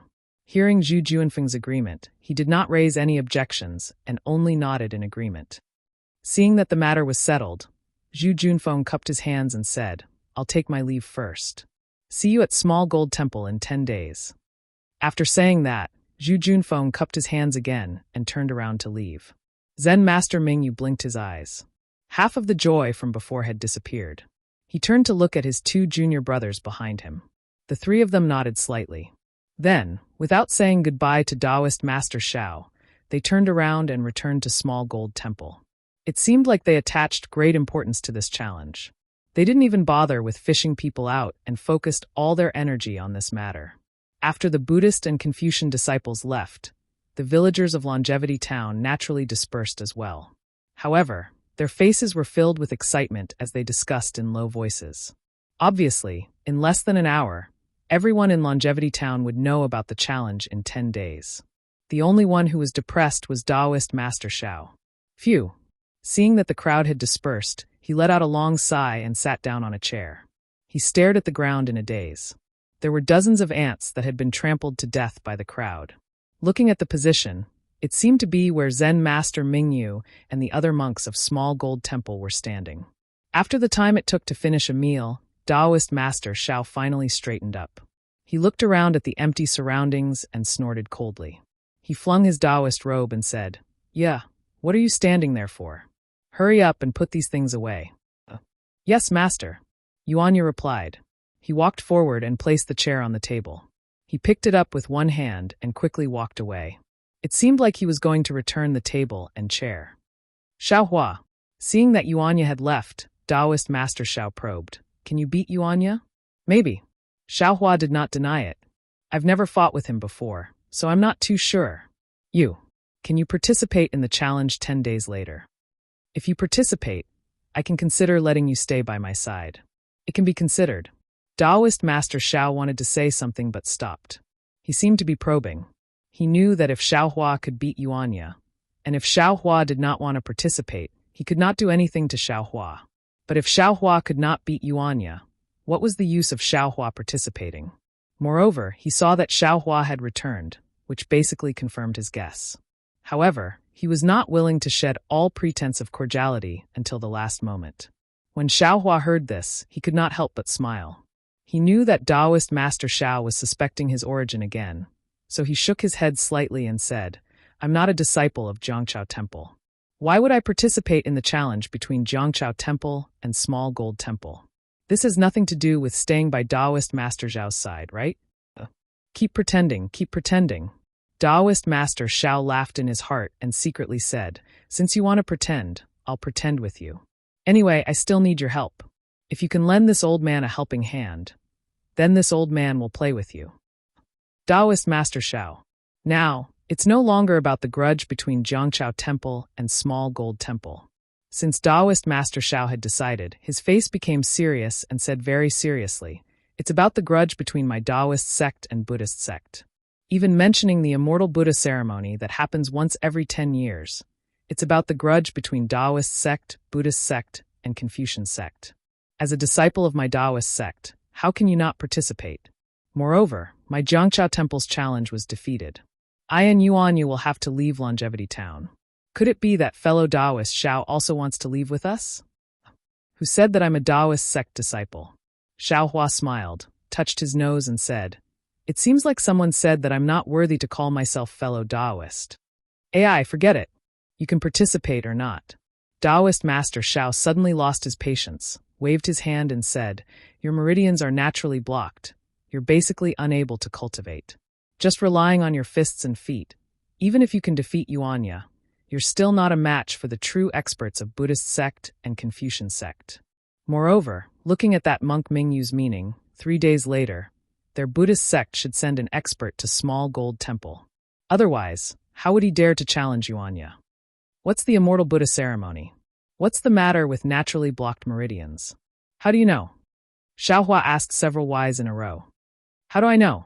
Taoist Master Shao looked up and down at Xiaohua and said in a low voice, "A straightforward person doesn't speak insinuations. You don't know how I know." "Why do I need to know? How do you know?" Xiaohua touched his nose and said with interest, "How do I need to know? How do you know?" You. Taoist Master Xiao clenched his teeth. It seems like he's also prepared to pretend to the end with Xiaohua. A trace of pride even appeared on his face. My Taoist sex techniques are boundless. Finding out that your meridians are blocked is really easy. It's a pity that you don't cultivate Taoist techniques. You'll never understand in this lifetime.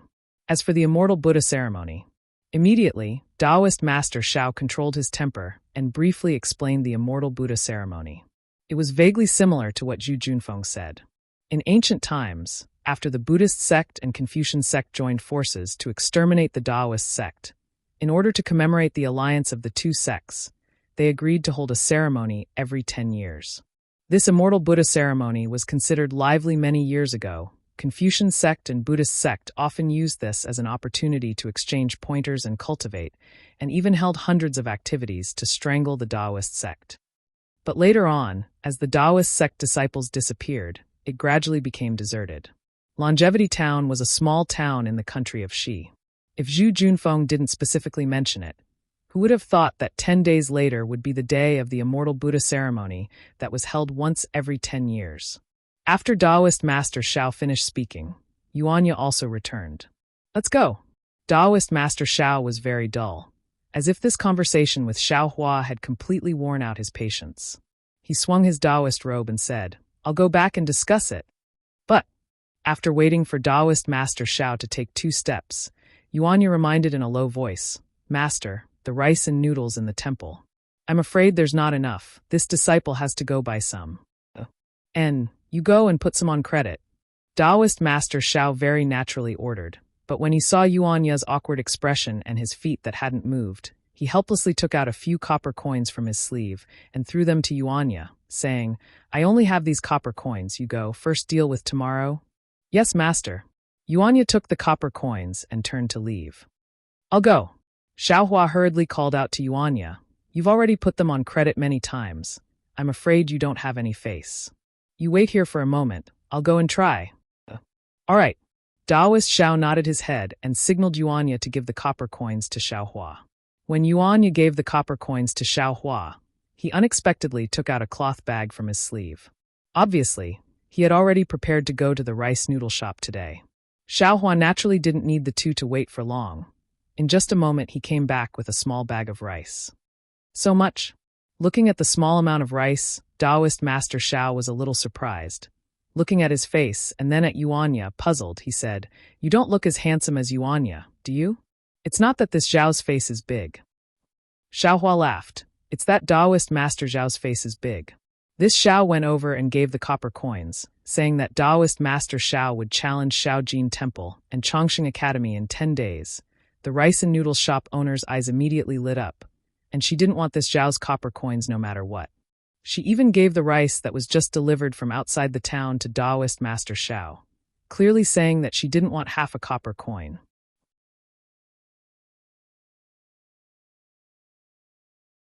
Chapter 3163.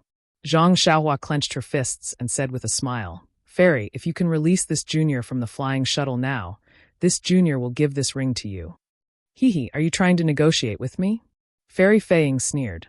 From the moment you stepped onto this flying shuttle, you no longer have the right to bargain. If it weren't for Gan Chingu messing things up, I would have already made my move. Quick, hand over that ring. Fairy Feiying seemed to have lost her patience. She released her aura, and a strong pressure was emitted from her body, pressing down on Zhang Xiaohua. At the same time, Fairy Feiying pointed with her hand, and several rays of light rose from the edge of the flying shuttle and shot toward Zhang Xiaohua. That formless aura was like a mountain, and it pressed down on Zhang Xiaohua until she couldn't breathe. Although she didn't fall down, she had no time to deal with the rays of light around her. Left with no choice, Zhang Xiaohua flung her hand, and the storage ring flew toward Fairy Feiying. Seeing this, Fairy Feiying's face lit up with joy. She waved her hand, and the storage ring seemed to be pulled by a thin string and was about to be thrown toward Fairy Feiying's hand. However, at this moment, there was a series of loud rumbling sounds. The light shield on the flying shuttle shook violently, and Zhang Xiaohua and Fairy Feiying's bodies shook violently. With a loud bang, the light shield on the flying shuttle burst like a bubble, and the whistling night wind immediately blew onto Zhang Xiaohua's bald head. At the same time that the light shield of the flying shuttle burst, several strong pulling forces hit the storage ring and immediately stopped it from flying toward Fairy Fei Ying. Zhang Xiaohua looked up and saw Gan Qinggu and the other three standing around the flying shuttle. They were standing on rays of light and looking at Fairy Fei Ying mockingly. "You!" Fairy Fei Ying panicked. She didn't care about the flying shuttle anymore, and her body flashed, and she reached for the storage ring that was very close to her. "How dare you!" Gan Qinggu shouted and pointed his finger. An item that looked like a hammer smashed toward Fairy Fei Ying like a meteor, making a piercing sound as it flew through the air. From the looks of it, if Fairy Fei Ying were to take the storage ring, the hammer would definitely severely injure her. Fairy Fei Ying was helpless. She stopped and patted her waist, and a green ray of light flew out. When it was in the air, the light scattered and turned into a petal, blocking the hammer. Before the flower petals could block the hammer, an orange-red ring with flickering flames flew toward Fairy Fei Ying's back. Fellow Taoists. Seeing this, Fairy Fei Ying's expression changed slightly, and she didn't dare to get close to the storage ring. She retreated far away and barely dodged the flaming ring. She said loudly, "Let's talk things over. I know I was wrong. This storage ring, how about the 5 of us share it equally?" "Haha, you old beggar. I hinted to you earlier, yet you ignored me and even used a pretense to trick me. If it wasn't for fellow Taoist Kuang noticing and us rushing back in time, wouldn't you have already taken the storage ring for yourself? Now that you see how powerful we are, you are begging for mercy? Don't you think it's too late?" Fairy Fei Ying smiled apologetically. "I was blinded by greed. Please forgive me, fellow Taoists. We put ourselves in each other's shoes. This storage ring is too attractive. Just as Fairy Fei Ying was explaining, she suddenly screamed and fell from the flying shuttle. Zhang Xiaohua was shocked. He looked over and saw an extremely small bug with a pale yellow glow crawling out of Fairy Fei Ying's forehead. It spread its wings and flew toward a tall and thin elder beside Gan Qinggu. Fairy Fei Ying's eyes widened in shock. She looked over and saw an extremely small bug with a pale yellow glow crawling out of her forehead. "Haha, fellow Taoist Feng is indeed powerful. Is your brain corrosion be already at the 4th stage? Even that old beggar Fei Ying's protective true qi couldn't block it?" No. Fei Ying only forgot to release her protective true qi when she was in the flying shuttle. We attacked the moment we arrived, so she reacted quickly and didn't have time. If I didn't make a move, she might not have a chance when she remembered later. The elder with the surname Feng said proudly, "Besides, isn't this the only thing my spirit husbandry sect can take out? Without this little thing, how would I dare to speak in front of fellow Taoist?" Without Fairy Fei Ying's control, the flying shuttle didn't immediately fall from the sky. It only floated in the air and stopped at Zhang Xiaohua's feet. And because Fairy Fei Ying was no longer fighting for the storage ring, it actually gradually flew toward Zhang Xiaohua's eyes. The storage ring only gradually stopped when it was in front of Zhang Xiaohua's eyes. The force on the ring suddenly disappeared. Zhang Xiaohua looked up at the 4 people outside the flying shuttle and sighed in her heart. She stretched out her hand and still grabbed the storage ring. She then cupped her hands and said, "Seniors, this ring, this junior doesn't want it anymore. Please spare this junior's life." "Do you think it's possible?" Gan Qinggu sneered. Zhang Xiaohua smiled bitterly and said, "Then all right, since that's the case." As she said that, Zhang Xiaohua looked around and said, "I wonder which senior should I give this ring to? The things in this ring don't seem to be enough." Hearing that, Gan Qinggu's expression changed slightly. He looked up at the 3 people not far away and retreated a little. He circulated all his magic power and protected his body with his true qi. Then, as if he was still worried, he patted his waist and a small round plate flew out. It emitted a green light and protected his body again. Not only him, but fellow Taoist Feng and the other 2 people were also like Gan Qinggu. They didn't believe it at all, and also protected themselves very tightly. When the brilliance of the disc protected him, Gan Qinggu sneered and said, "Little guy, your method of sowing discord seems to be too poor. We have already made things clear along the way. The things in the storage ring should be divided into 4 parts. If there is a single item, whoever wants it must compensate the others with spirit stones of the corresponding value." Gan Qinggu sneered. "You are right. Don't you think so, fellow Taoists?" "Haha, fellow Taoist Feng is right. Fellow Taoist Feng, take out the things in the ring one by one." A slightly fat old man sneered. "The things in the ring can of course be divided. How about this? I'll give you all the things in the ring. This ring? It's not easy to divide it. Can't you let me keep it? Zhang Xiaohua scratched her head and said innocently. Hearing this, although it was night time, Zhang Xiaohua could feel that the expressions of the four people changed greatly. She now knew the value of the storage ring.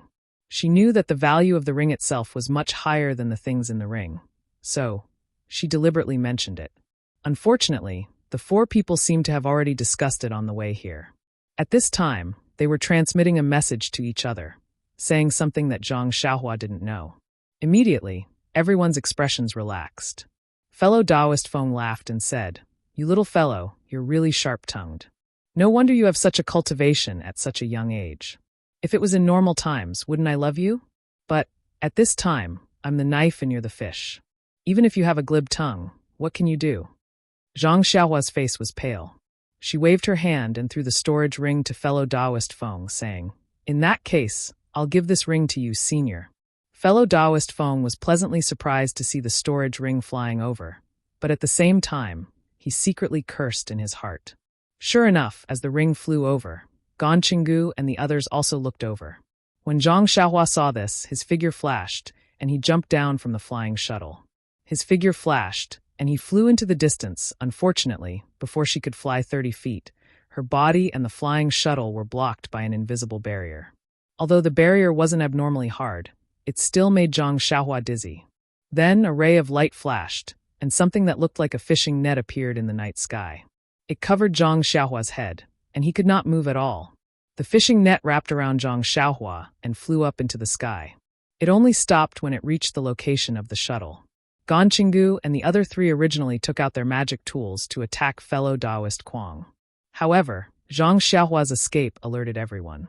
Fellow Taoist Kuang quickly flew up into the sky and pointed his finger. A faint light flashed and hit the storage ring flying towards him. The ring stopped in midair.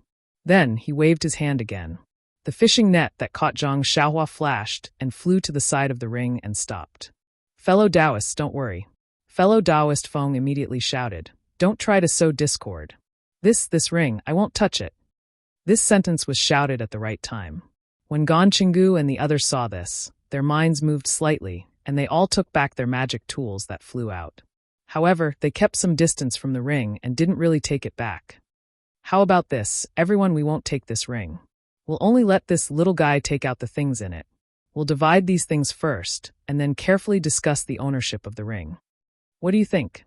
Fellow Taoist Feng saw that he had become the target of public criticism, so he didn't dare to be careless and suggested. Gan Qinggu thought for a moment and looked at the several people in the distance. After discussing for a while, they all nodded in agreement. Unfortunately, even though they agreed, Zhang Xiaohua disagreed. Zhang Xiaohua snorted coldly, "I've already given this ring to you.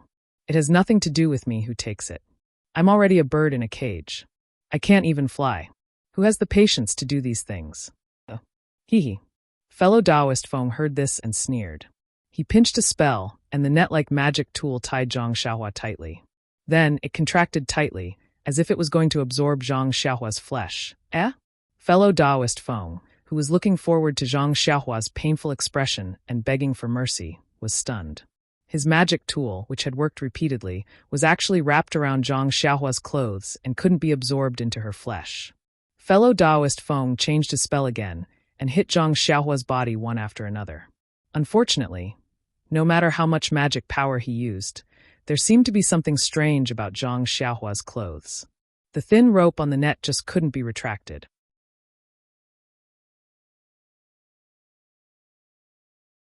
Chapter 3164. Even though he knew that Xiaohua was talking nonsense, Taoist Zhao's face was still very happy. He even proudly stroked his beard that he could barely touch. He waved his hand and arrogantly said, "Let's go. We'll go back to Jiangchao Temple." When Xiaohua and the others passed by the tea shed, there was no one inside. However, the two people playing chess were still sitting there. Of course, the chessboard was gone, replaced by some wine and dishes. The two people chatted while drinking, full of interest. When they saw Xiao Daoist and the others coming back, they picked up their wine bowls and drank it all. The Xiao Daoist. I'm afraid he thinks I'm with these two people. After listening to Xiao Daoist's probing words today, Xiaohua already understood. But he didn't plan to say anything before Xiao Daoist made it clear to him. After 100 years of secluded cultivation, Xiao Hua, who had a lively personality, was a bit impatient. Since he encountered such an interesting matter, why didn't he get involved? Why are there so many people on the mountain path? Xiao Hua looked at the two people, then looked left and right. He naturally looked at the mountain ridge where Jiangqiao Temple was located and couldn't help but be surprised. He saw that there was not a single person on the mountain path, but now, from the bottom to the top, from the foot of the mountain to Jiangqiao Temple, there were many people standing. Although it wasn't to the point of being crowded, there were still hundreds of people. Master, not good. Xiao Hua just saw that Yuanya was also panicking. He hurriedly said, "You're in trouble again. Someone is chasing us. We can't go back to Jiangqiao Temple. While they haven't seen Master, let's hurry and leave." Trouble again. Xiao Hua was surprised, somewhat puzzled. What did he mean by trouble again? Is that so? Xiao Daoist was thinking about the challenge 10 days later, so he didn't notice the people on the mountain ridge. When he heard Yuanya's words, he was naturally shocked and hurriedly raised his head. When he saw the abnormality on the mountain path, he also exclaimed and hurriedly turned around.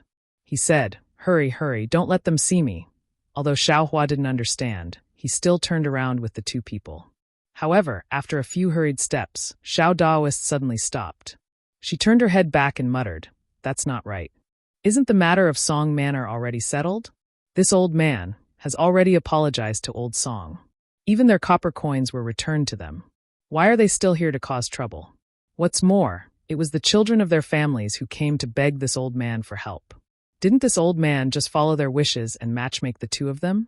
It's not this old man's fault. Master, if he's not from the Song Manor, could it be someone else?" Yuanya reminded him from the side. "In the past few days, you haven't accepted those copper coins from others. That shouldn't be accepted? Let this old man think." Daoist Xiao seemed to be unable to make up his mind. He lowered his head and pondered. After a while, he raised his head firmly and said, "Of course not. This old man has his own principles when it comes to giving advice on marriage. It relied on great magic power. That day, there were some problems with the Song family's 8 characters, but when this old man was calculating the heavenly mysteries, he was able to reverse their incompatibility. Only an ordinary person like Old Second Song would not be able to understand the heavenly mysteries. This old man wasted his magic power in vain and did not receive any money. This kind of thankless task, how could this old man do it again and again? This old man definitely did not. Then, Yuanya looked at the people on the distant mountain with some hesitation. He was puzzled and said, "What are these people doing at the Jiangqiao Temple? This time, there seems to be more people than last time." "Master, let's not go back. Go to the Longevity Town and find a place to hide. We don't want it to be the same as last time. They didn't ask for any details and beat you up. This disciple will have to protect Master again." But Daoist Zhao's face was somewhat red and his neck was thick. He argued, "This old man really didn't do anything these past few months. Why don't we just go and take a look?" Xiao Hua laughed at the side. "Last time, Daoist Xiao was afraid that you were in the Jiangqiao Temple and could not escape. This time, you are at the foot of the mountain. If the situation is not right, yes." Daoist Xiao understood. "Yeah, you go and investigate." At this point, Daoist Xiao waved his hand and said, "Forget it, let this old man go. If I let you go, I'm afraid that you won't be able to find out anything." "Yes, master." Yuanya agreed and obediently followed behind Daoist Xiao. Halfway there, Daoist Xiao was a little hesitant. He even wanted to change his clothes and go forward. Unfortunately, other than his Daoist robe, the 3 people did not have any other clothes in their bags. He could only take off his Daoist hat and go up the mountain with his hair draped over his shoulders. When he caught up with the old man who was walking at the end of the mountain path, Daoist Xiao gathered his courage and bowed. "Immeasurable deity, I am here to greet you. May I ask if you are from the Longevity Town's Song Manor?" The old man was originally climbing up the mountain while panting. When he heard the footsteps behind him, before he could turn around, he heard Daoist Zhao's extremely polite greeting. He hurriedly stopped and replied before he could catch his breath, "Greetings, Daoist Xiao. This old farmer is from the Longevity Town's General Ridge, not from the Song Manor." Phew. When he heard that the old man was not from the Song Manor, Daoist Xiao let out a long sigh. He looked at the old man who was gasping for air and asked curiously, "It's already late. What are you doing here in the Zhangqiao Ridge instead of resting at home?" "Of course I'm here to visit the Zhangqiao Temple." At this time it was really late. The old man could not see Daoist Zhao's Daoist robe clearly. He smiled and said, "Other than the Zhangqiao Temple, what else is there to see in the Zhangqiao Ridge?" "Zhangqiao Temple?" Daoist Zhao's expression changed. He asked tentatively, "The Zhangqiao Temple is just a small Daoist temple. What's there to see?" "The Zhangqiao Temple." The old man's face showed a strange expression. It was as if he had just seen Daoist Zhao's Daoist robe clearly. He stopped mid-sentence and asked curiously, "Daoist Xiao? Oh, you're the Daoist Xiao of the Zhangqiao Temple?" Yes. I am Daoist Xiao of the Zhangqiao Temple." Daoist Xiao hesitated for a moment and finally had the courage to admit it. "Xiao! Daoist Xiao, you're Daoist Xiao?" When the old man heard this, he suddenly shouted, "Fellow villagers, Daoist Xiao of the Zhangqiao Temple is here." No, I'm Daoist Xiao." At this time, Daoist Xiao did not dare to show off in front of Xiao Hua and hastily denied it. But how could the old man listen to him? He was excitedly shouting and waving his arms. Daoist Xiao is here." Quickly. When the people in front heard the 3 words Daoist Xiao, they immediately exploded and turned around. "Let's go." Daoist Xiao made a prompt decision. He did not hesitate at all and turned around to escape. "Oh, Daoist Xiao, don't worry." While Daoist Xiao was talking to the old man, Xiao Hua had already released his soul sense. When he saw the situation at the Zhangqiao Temple, he smiled and pulled Yuanya in front of Daoist Xiao. He laughed and said, "Look again, it doesn't seem like what you imagined. Quickly go." Daoist Xiao ignored Xiao Hua's laughter. "They've already chased after us. What else can there be?" "In front. Is that Daoist Xiao?" An extremely pleasantly surprised voice came from the mountain path below Xiao Hua and the others. "This is bad." Daoist Xiao saw that there were people in front and behind him. His expression changed greatly. How could he tell the surprise in this voice? He hastily waved his hand and said, No, I can't wait. It's him. Before Daoist Xiao could finish his words, an old voice called out from behind him. "This is Daoist Xiao of the Zhangqiao Temple. This old man saw him in town this afternoon. Are you sure you didn't make a mistake? This Zhangqiao Temple is Daoist Xiao?" If Xiao Hua had used his soul sense to see that everyone who entered the Zhangqiao Temple was piously prostrating themselves in front of the statue, he wouldn't have understood what was going on. But when he saw where this voice came from, Xiao Hua immediately understood. Wasn't this Mu Chufan the pitiful man who prayed for his wife's life last night? Xiao Hua knew about the effects of the Wu Yao pill. But if he hadn't personally checked the woman's pulse last night, Xiao Hua wouldn't have been sure that he could save her from death. He didn't even know if the woman who took the Wu Yao pill would immediately die. But when he saw how pitiful Mu Chufan was last night, Xiao Hua couldn't help but give 30% of the Wu Yao pill to Mu Chufan. After all, his wife was already in such a state. Things couldn't get any worse. So when he saw so many people, he really didn't think that it was because of the Wu Yao pill. He also didn't think that the Wu Yao pill's effects would be so obvious. Benevolent Lord. Daoist Xiao took advantage of the twilight to look at Mu Chufan, who had already rushed up. He was especially astonished and hurriedly shouted, "You have to look clearly. When did you see I don't have any recollection of it." As he said that, Xiao Daoist winked at Yuanya. It looked like he wanted Yuanya to take him and escape down the mountain from the outside. When Yuanya saw Daoist Zhao's gaze, he immediately understood. It seemed that this wasn't the first time they had cooperated like this. He had already taken a step and was about to jump out of the mountain. However, Mu Chufan rolled and crawled to Daoist Zhao's feet. Without waiting for Daoist Xiao to say anything, he knelt down in front of Daoist Xiao with a putong sound. He kowtowed and shouted, "This little one thanks Daoist Xiao for his great kindness. My wife took the immortal pill bestowed by Daoist Xiao last night and had abdominal pain for the entire night. This little one should have come to Zhangqiao Temple in the afternoon to thank Daoist Xiao for his kindness. But after all, my wife has just recovered and her body is still weak. Moreover, the villagers in General Ridge knew that my wife had narrowly escaped death and all came to see her.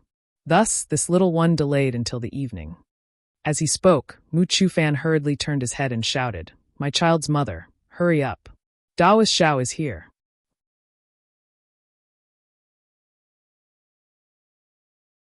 Chapter 3165.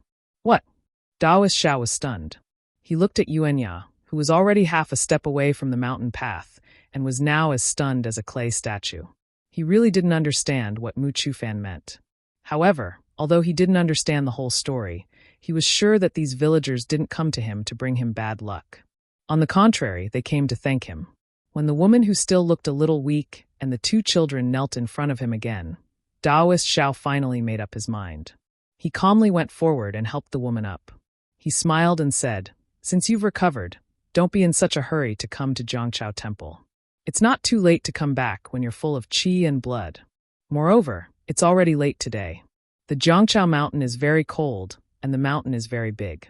You'd better go back quickly. Otherwise, wouldn't the elixir be wasted?" Yes, I know," the woman said gratefully. "If I can't thank Jinren Xiao in person, how can I rest peacefully? When I kneel in front of Jinren Xiao, I'll go back immediately." Haha, you've already done that. You'd better go back quickly, little lady," Daoist Xiao said with a smile. Mu Chufan looked up at the Zhangchao temple in the night and whispered to the woman, "My wife, this place is still far from Jinren Zhao's statue. Do you want me to carry you up?" Daoist Xiao was confused again. At the same time, his face was a little hot. He thought that the Jinren Xiao that Mu Chufan and his wife were talking about was him. Who would have thought that? It was the broken statue in the Zhangchao temple. Mu Chufan saw his wife nodding. He used his hand to touch his chest and took out a small silver coin. He handed it to Daoist Xiao and said respectfully, "Jinren Xiao, this is a small token of my gratitude. Please accept it. Last night, I saw that Jinren Zhao's statue didn't have any incense or candles. This is a small token of my appreciation. Please prepare incense and candles. You must worship Jinren Zhao's statue for 49 days. Of course. I don't need your reminder." Daoist Xiao immediately replied, "I'll go back and prepare now. Kindly Lord and Miss, please come up soon." At that moment, the old man who saw Daoist Xiao the earliest also came to his senses and muttered, "So, little Mu Zi was talking about the statue in the Temple of River and Tide, not this little Daoist." Yeah, hurry up and go. How could Daoist Xiao care whether he was Daoist Xiao or the clay idol? The silver had already fallen into his hands, so he hurriedly called out, "Hurry up and light all the incense sticks for Daoist Xiao." But Yuanya was confused. He did not know what Daoist Xiao meant. "Yuanya, go light all the incense sticks and candles in the monastery." Xiaohua hurriedly called out, "Mu Shan wants to burn incense for the immortals enshrined in the monastery." "Yes, master." Yuanya finally understood. His figure rose from the bushes. His entire body was like a monkey outside the mountain path. He quickly rushed up the Temple of River and Tide. When Xiaohua accompanied Daoist Xiao back to the Temple of River and Tide through the mountain path, made way by the villagers of General Ridge, the entire Temple of River and Tide was already crowded with devout men and women. In the main hall, there were also several anxious kind men and women who had already knelt down in front of the worn-out statue. And on the altar in front of the statue, there were 4 rare thick incense sticks. The flickering light of the incense sticks shone on the worn-out clay idol. It looked very funny. Boundless Taoist master, Daoist Xiao stepped into the main hall of the Temple of River and Tide and looked at the situation in the hall. His expression changed unconsciously. He opened his mouth and wanted to blow out 2 of the incense sticks. Looking at the people who had already surrounded the main hall, he endured the pain in his heart and did not dare to do it. However, Daoist Xiao still glared fiercely at Yuanya and pretended to say a few words. Yuanya blinked his eyes and followed Daoist Xiao's gaze to look at the altar that was slightly lit up. He suddenly understood and immediately squeezed out from the crowd. When he came back, he was holding a small wooden box that was 1 foot in size and 2 feet in height. There were 3 big words written on it, "Merit Box." Yuanya squeezed through the crowd again with great effort.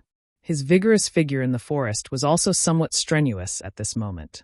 It was probably because the villagers of General Ridge were really passionate. The fanaticism and devotion in their eyes filled the entire main hall. Looking at the worn-out statue again, Daoist Xiao could not help but feel a tinge of regret in his heart. With a swoosh, he swung the horsetail whisk that he had unknowingly taken out and cleared his throat. Cough, cough. Once they heard that Daoist Xiao was about to speak, the clamor of the crowd immediately went far away. They all stood respectfully at the front and raised their necks to listen to Daoist Xiao's explanation. I have been in Longevity Town for many years and have always lived in this Zhangchao temple. Taoist Zhao's eyes flashed with divine light, appearing unusually deep. Then he took a deep breath. I have already traveled to many places in the hidden immortal mainland. Why did I stay here for so long when I came to Longevity Town? Actually, I had already vaguely mentioned that this Zhangchao temple was not an ordinary Taoist temple when I started to cast spells to save all living beings a few years ago. When I first stepped into the temple, I had an extremely strong feeling. This Zhangchao temple is the place where the immortal resides. This Longevity Town is also a place favored by the Taoist ancestor. Speaking of this, Taoist Xiao turned his head to look at the worn-out statue. His expression changed again and he sighed. Although this is a worn-out statue, in Ai's eyes, he is also a divine person who knows the heavens and the earth. This divine person is guarding Liao Jiang here, once again using my Taoist magic to protect Longevity Town's safety. I made a grand vow that day to restore the divine person in Ai's heart and reconstruct his golden body. I want to let him get the incense he deserves. Unfortunately, I am only a small Taoist cultivator, far from having the magic of this divine person. Perhaps some of you have already seen Ai in Longevity Town. Ai's situation. Just look at the entire Zhangchao temple, and you will know. Zhangchao temple has not changed much since I came several years ago. I am ashamed to face the Taoist ancestor. I am ashamed to face the divine person in Ai's heart. Seeing that Taoist Zhao's face was filled with sorrow, in the blink of an eye, Taoist Xiao pointed at Mu Chufan's family of four squeezing at the front of the crowd and said passionately again. However, just when I was somewhat disheartened, this divine person finally appeared and gave us a miracle at the end of the world. I finally understand why I have fate with this Zhangchao temple. It turns out that this divine person is Taoist Xiao, the famous Taoist ancestor Taoist Xiao. I am ashamed. I have always regarded Taoist Xiao as Ai's cultivation goal. Ai's surname is also Xiao, so I arrogantly called myself Taoist Xiao. But how can Ai's cultivation be compared to the real Taoist Xiao? Now, the miracle of Mu Shanju's family is not only a revelation from Taoist Xiao to Ai, but also a warning to Ai. It is also a blessing for Longevity Town. From now on, Taoist Xiao will give us more miracles. This kind of miracle is real and real. It is completely different from the fake and pretentious Xiao Jin temple.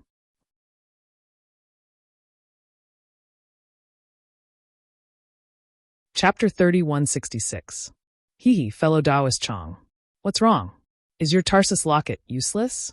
The last cultivator who had been silent all this time mocked in a hoarse voice. Strange, this kid's Taoist robe is a little strange. Fellow Taoist Chong was slightly embarrassed. Haha, that's good. Gon Chingu laughed shrilly. The stranger it is, the more it means that there's something good in the ring. Hearing this, the other cultivators became excited. They had only heard of storage rings, but this was the first time they had seen one. In fact, they knew that Zhang Xiaohua's appearance in the demon-resisting valley was a little strange. Everyone was blinded by greed, but no one cared about the result of people dying for wealth and birds dying for food, because they had placed their hopes on luck. How about this? Since this kid is unwilling to cooperate, let's kill him first. As for the ring, fellow Taoist Qi can have it. His cultivation is slightly weaker than ours. We can rest assured if he takes it. Fellow Taoist Chong said after thinking for a while. Hearing this, Zhang Xiaohua's heart skipped a beat. He knew this was bad, and his hands and feet began to struggle again. This so-called Tarsus locket was very strange. It wrapped tightly around Zhang Xiaohua's body like a fishing net, confining the true qi in his meridians and preventing it from flowing. I have some ideas. After struggling for a while, Zhang Xiaohua suddenly realized that although the Tarsus locket confined his true qi, it did not confine his strength. When he exerted his strength, he could even open the Tarsus locket a little. Maybe I can break it if I use all my strength? Zhang Xiaohua muttered to himself. Just as he was about to take the risk and try, he heard the hoarse voice again. Fellow Taoist Chong, what are you talking about? I don't have any grudges with you. Why did you bring this disaster to Ai?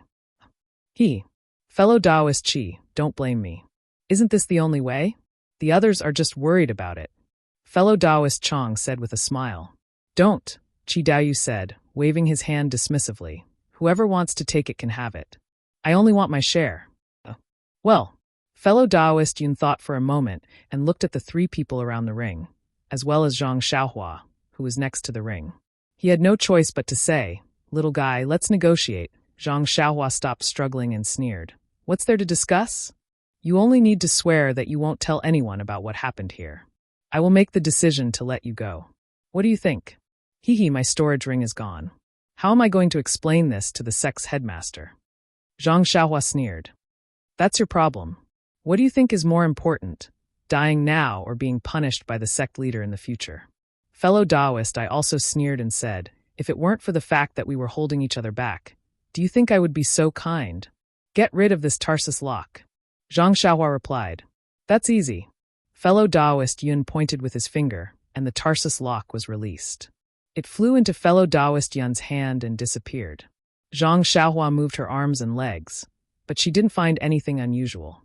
She scratched her chin with her fingers and still refused to take the ring. She asked, "If I take out the things in the ring, and you divide the things and change your mind, what should I do? Why don't you make a heart oath too?"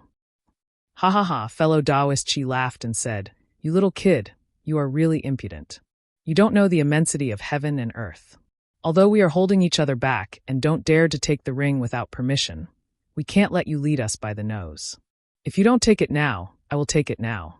You still want us to make a heart oath. Are you crazy?" "Good, fellow Taoist Chi, just take it. Let's find a place to divide this thing quickly," Ganqinggu said with a smile. "Okay," Zhang Xiaohua heard that and said quickly, "I'll take it, but you must. It's too late. I'm not happy. I'll take it myself." Fellow Taoist Chi's personality was a little extreme. He waved his hand and the ring flew into his hand.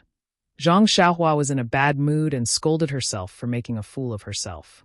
However, looking at fellow Taoist Yun's faint smile, she knew that even if she escaped now, these people would definitely hunt her down and not let her live after dividing the rings. She should know this from the way they dealt with Fairy Fei Ying. However, hiding for a while was still a good thing. What should I do? Zhang Xiaohua was anxious, and her eyes looked into the darkness.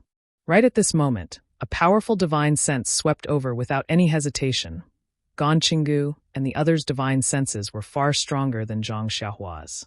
Before Zhang Xiaohua could react, fellow Taoist Yun and the others' expressions changed. "Golden Core Cultivator?" Fellow Taoist Chi cried out in shock. Then, without another word, he activated the dermic power under his feet. His body shone brightly, and he immediately fled into the distance. Even fellow Taoist Chi, who had the lowest cultivation, had such a reaction. What else could the others say? When fellow Taoist Chi cried out in shock, the other three people were one step ahead. Their figures were much faster than when they came. Each of them picked a direction that they thought was safe and flew far away. Ah, this divine sense. That strong divine sense swept over Zhang Xiaohua and the four people who fled without any hesitation. Zhang Xiaohua immediately felt that this divine sense was cold, strong, and contemptuous. What surprised Zhang Xiaohua the most was that this divine sense was actually somewhat familiar. How long had he been here? How many people had he seen just now? Therefore, when he raised his eyes and wanted to look in the direction where the divine sense swept over, an extremely fast sword light appeared in front of him. That sword light belonged to the person who sent him out of the demon-resisting valley. Qiufeng. Seeing a familiar person, Zhang Xiaohua was not only not happy, but her heart turned cold. He asked himself, he definitely did not have a proud background. He definitely did not have the bloodline of the Alliance Master of the Immortal Alliance that Feng Shu mentioned. He also did not believe that he had any peerless charm that was unforgettable. He did not want any future prospects to follow behind him. Since he did not have any peerless charm, then Qiufeng's purpose was thought-provoking. After seeing the faces of Fairy Fei Ying, Ganqinggu, fellow Taoist Yun, and fellow Taoist Qi, Zhang Xiaohua would not be so naive to think that Qiufeng was here to help others. Maybe. I met him by chance? Zhang Xiaohua had the last bit of hope in her heart. She put on a smile and cupped her hands, saying, "Senior." However, Qiufeng ignored her. His face was solemn, and the pride in his eyes were completely different from his modesty in the demon-resisting valley. Qiufeng appeared in front of Zhang Xiaohua. He glanced at the storage ring floating in front of Zhang Xiaohua and took it with a wave of his hand. Then he patted his waist, and a strange-shaped magic treasure flew into the air. The top of this magic treasure was an oval ball with many small holes. The bottom was a twisted semicircle. Once it flew into the air, it emitted a crimson brilliance. Qiu Feng glanced coldly at Zhang Xiaohua and narrowed his eyes. He pointed at the magic treasure, and 4 crimson brilliances flew out from the small holes in the magic treasure. They also shot rapidly in 4 different directions. Those directions were where fellow Taoist Yun and the others had escaped. It only took a few moments for fellow Taoist Yun and the others to escape, and for Qiu Feng to arrive. During this time, fellow Taoist Yun had already escaped thousands of feet away. His speed was quite fast. However, fellow Taoist Yun's nervous expression showed that he did not feel relieved at all after escaping far away. Sure enough, Qiu Feng's magic treasure was powerful. The crimson brilliance arrived first and approached fellow Taoist Yun's back in a few breaths' time. Fellow Taoist Yun sighed slightly and did not dare to be careless. He turned around and flew backward. At the same time, he pointed at the disc that had been shielding his head and protecting his body with the brilliance. He patted his waist with his other hand and took out a handful of talismans from his storage bag. He threw them out with a wave of his hand. A series of crackling sounds rang out as the talismans exploded. Rays of light appeared and blocked the path of the crimson light. Unexpectedly, the crimson light didn't stop in the slightest. Like a sharp arrow, it pierced through the rays of light and shot directly towards the disc in front of fellow Taoist Kuang. Fellow Taoist Yun bit his lips slightly and took a deep breath. He spat out a mouthful of blood essence onto the disc. The disc flashed and instantly became much thicker, emitting a faint crimson brilliance. With a bang, the crimson brilliance hit the disc. Then, with a puff, the crimson brilliance pierced through a layer of animal skin, creating a fist-sized hole in the disc. The crimson brilliance then went straight for fellow Taoist Yun. Fellow Taoist Kuang didn't expect that the disc would be so useless. He waved his hand, and the stick he took out from his storage pouch earlier struck towards the crimson light. Fellow Taoist Kuang's small stick was also a very powerful magic tool. It had been used by fellow Taoist Kuang, a Foundation establishment cultivator, to kill countless people. But today, he encountered Golden Core cultivators, whose strength wasn't on the same level. Although Qiu Feng didn't directly charge forward and fought against 4 of them, fellow Taoist Kuang was still no match for him.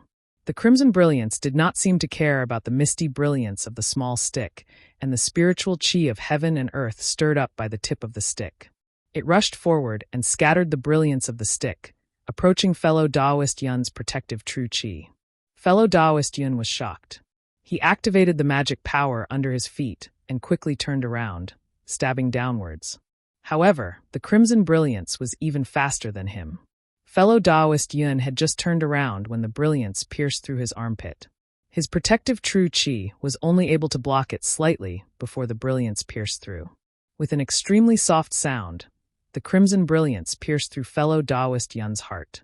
It was a 3-inch long, almost invisible crimson. Black iron needle.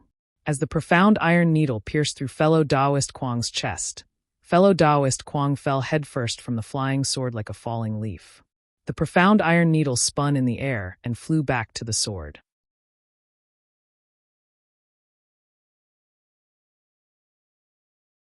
Chapter 3167. Taoist Master Shao could not help but point the spearhead at the Shaojin Temple. However, just as he opened his mouth, he realized that some of the villagers at the back of the crowd had disdain and disgust in their eyes. He immediately became alert and flung the horsetail whisk in his hand to cover it up. He smiled faintly and said, "Of course, the cultivation of Taoism is different from that of Buddhism. It's useless for I to say more here. Let's wait until all of you widen your eyes and take a good look. Let's see who's the real one. Oh, I've said too much again. Good Lord Mu, please tell us about Taoist Master Zhao's miracle last night." Mu Chufan's wife had been impatient for a long time. Now that she finally heard Taoist Master Zhao's words, she immediately pounced on the tattered praying mat and kowtowed.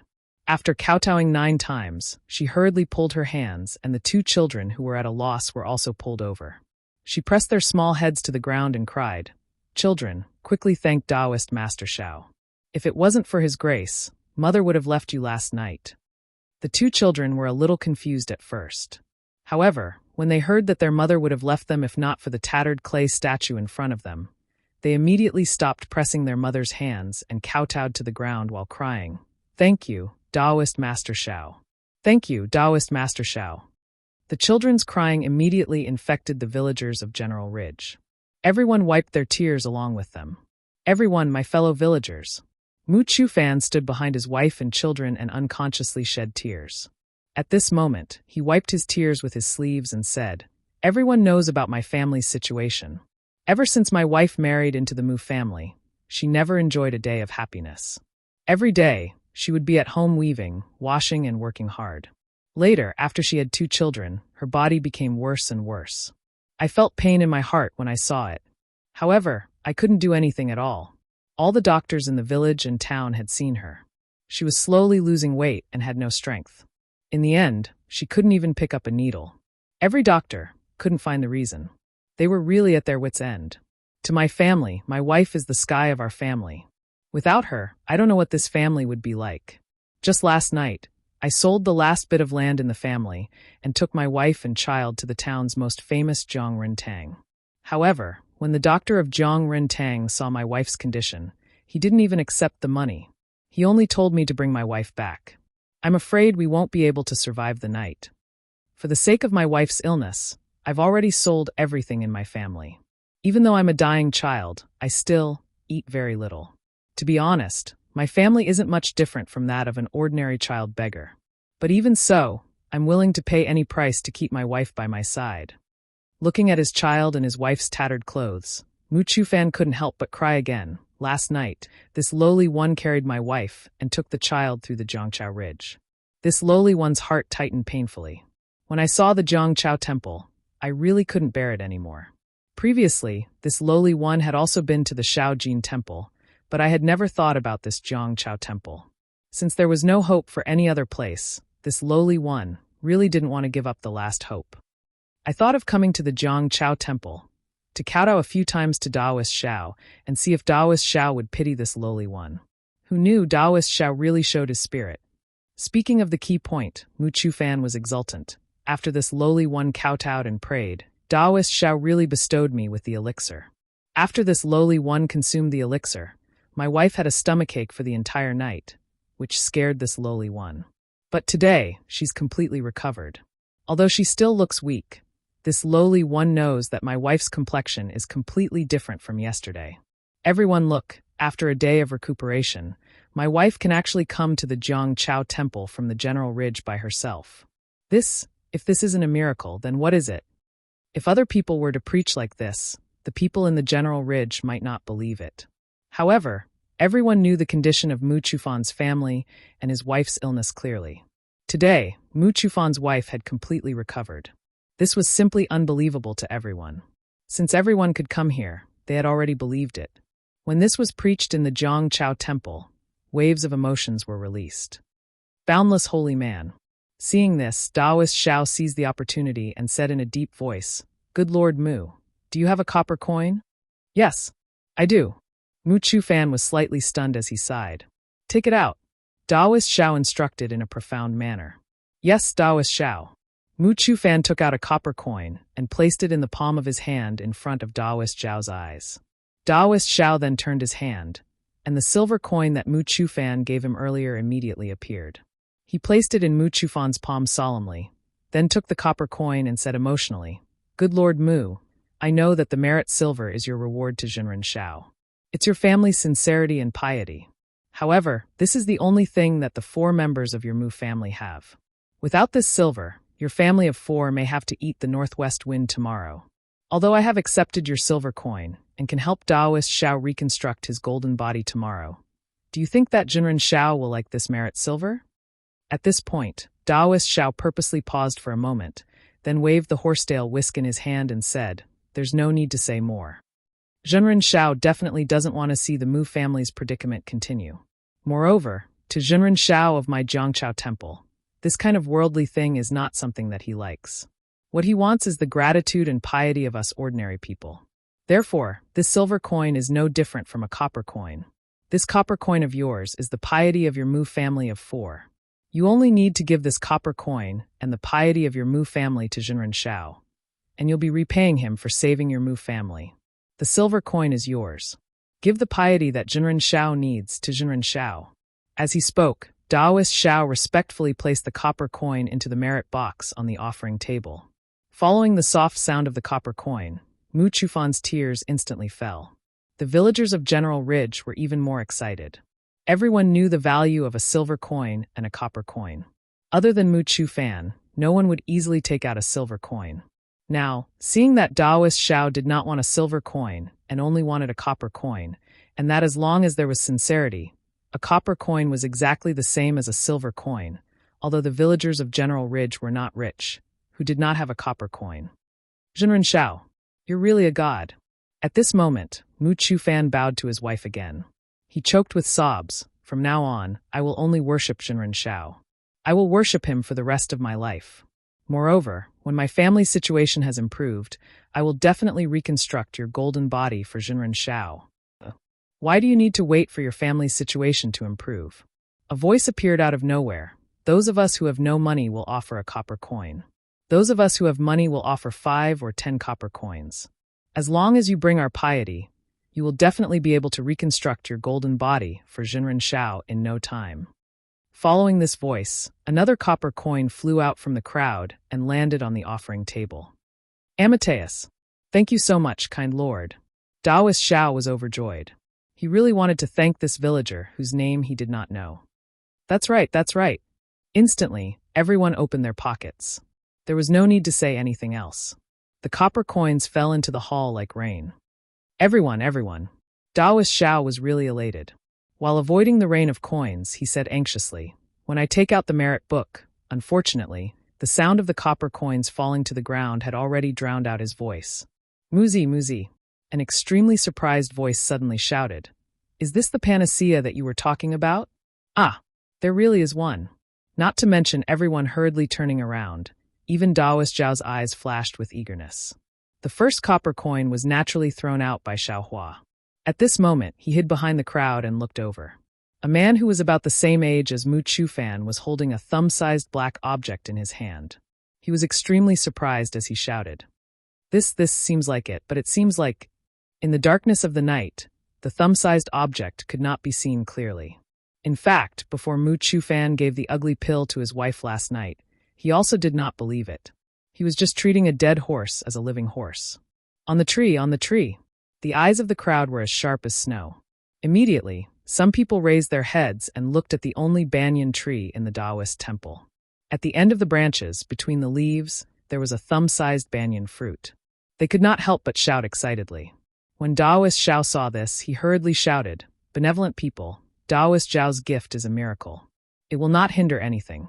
Although this banyan fruit is an ordinary item, if you are sincere, it will definitely have a miraculous effect. Of course, although Taoist Xiao is benevolent to the people, if your heart is not sincere and you are unable to worship him sincerely, even if you take the banyan fruit and eat it, it may not be effective. The crowd was already noisy. They only heard the first half of Taoist Zhao's sentence. Why would they care about the second half? When some people saw the banyan fruit on the banyan tree, some nimble villagers quickly climbed up the tree. Just as Taoist Xiao finished speaking, the banyan fruit on the banyan tree also fell with a wallop sound. Snatch! Although no one shouted it out, everyone was shouting in their hearts. They swarmed towards the banyan fruit that fell to the ground. Those villagers who did not enter the Taoist temple also shouted and rushed in. More than 100 people crazily snatching the banyan fruit was very frightening. When Taoist Xiao saw this, he was afraid that something big would happen. He could only shout, if you are sincere, then it will happen. Don't take too much. If you take too much, Taoist Xiao will be angry. Taoist Zhao's words were somewhat effective. Fortunately, the banyan tree was not small, and there were many banyan fruits. In a short moment, the villagers who rushed into the Taoist temple all had won.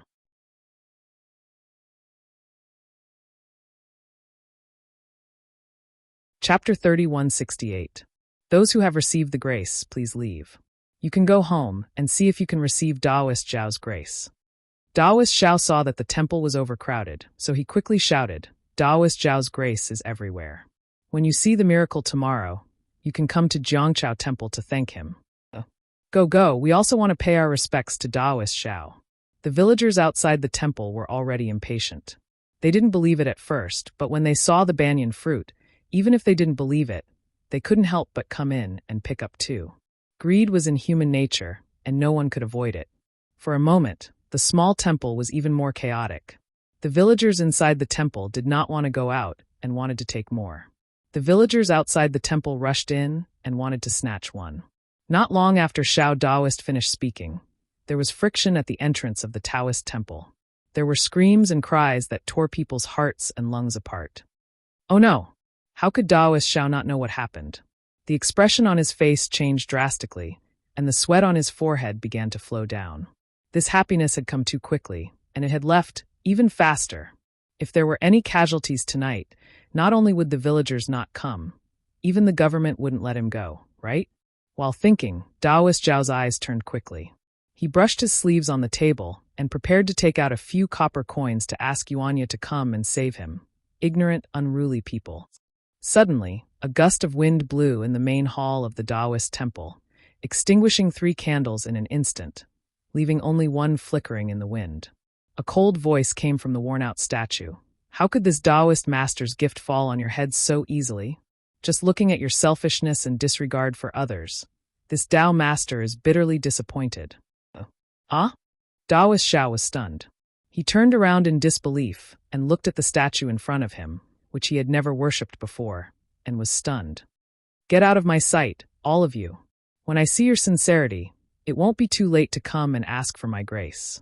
The clay statue coldly spoke again. Along with this voice, the ground of the Daoist temple began to tremble. The entire banyan tree was shaking. The villagers who were climbing on the banyan tree could no longer stay any longer. Plop! Plop! They all fell down. Daoist Xiao, please calm down. Please calm down. Daoist Xiao didn't dare to delay any longer. He quickly knelt in front of the statue and kowtowed. The villagers are ignorant, and it's all my fault. If there is any blame, please put it on I. I am willing to take the blame for these villagers. Daoist Xiao, please forgive me. As the ground shook, everyone panicked. Not only did everyone in the temple kneeled on the ground, but even those outside of the temple couldn't stand still. Some rolled down the mountain path, and some knelt down. In the time it took to smoke a cigarette, the Jiangchao temple was completely silent. Only the sound of the wind could be heard. Poof, with a soft sound, the candles on the candles exploded. Xiao Daoist raised his head and looked at the broken statue. He bit his lips and kowtowed. He slowly stood up and turned around. He flung the horsetail whisk in his hand and sighed. Boundless holy man, benevolent masters, please rise. Daoist Xiao is already angry. We should listen to Daoist Zhao's orders and leave the temple first. I won't sleep tonight, and I will repent in front of Daoist Xiao. Those who haven't received Daoist Zhao's blessings, please come back tomorrow. Daoist Xiao said sympathetically, it's a pity for Daoist Zhao's blessings. If Daoist Xiao wasn't angry, it's all my fault, please forgive me. Immediately, everyone kowtowed again. Even though they were sober, they were still ashamed of their impulsiveness. Yuanya, Xiaohua. Daoist Xiao ordered again, send the villagers down the mountain. I want to pray for the villagers in front of Daoist Xiao. Daoist Xiao sat down on the futon and didn't say anything else. Dear villagers, Daoist Xiao is angry. I'm afraid all the blessings have passed away. After Daoist Xiao prays for you. Please come back tomorrow. Xiaohua knew that Yuanya's words were clumsy, so he hurried out of the crowd and walked to the door of the Daoist temple. He shouted at the villagers outside the temple, if we still gather here, Daoist Xiao won't have to pray for blessings, and Daoist Zhao's anger will descend. The villagers outside the Daoist temple were both regretful and afraid. However, when they heard Xiaohua say that all the blessings had turned into nothing, their hearts calmed down. They all kowtowed outside the temple and went down Jiangchao Ridge with complicated feelings. As for the people inside the Daoist temple, besides being afraid like the villagers outside, they were also a bit angry. Who would be happy to see the spirit pills in their hands turn into banyan fruits in front of Daoist Zhao's anger. However, when they saw the villagers outside the Daoist temple slowly leave, they didn't dare to stay inside the temple and left one by one. On the other hand, Mu Chufan's face was filled with ecstasy. He walked up to the praying mat and kowtowed a few more times. He said sincerely, Spiritual Master Xiao, this humble one hears your voice again. This humble one thanks Spiritual Master once again. I believe that you have already seen this humble one's wish. This humble one will definitely reconstruct your golden body." After he finished speaking, he didn't wait for Taoist Xiao to say anything. He took his wife and 2 children and followed the crowd down the mountain. Phew. Once everyone in the Taoist temple left, Taoist Xiao let out a long breath. He looked at the dim hall and quickly got up to light the 3 candles that were extinguished by the wind. Then he knelt down on the futon again. He didn't dare to look at the statue that he had never carefully looked at before. He only looked at the ground, and his heart was filled with excitement.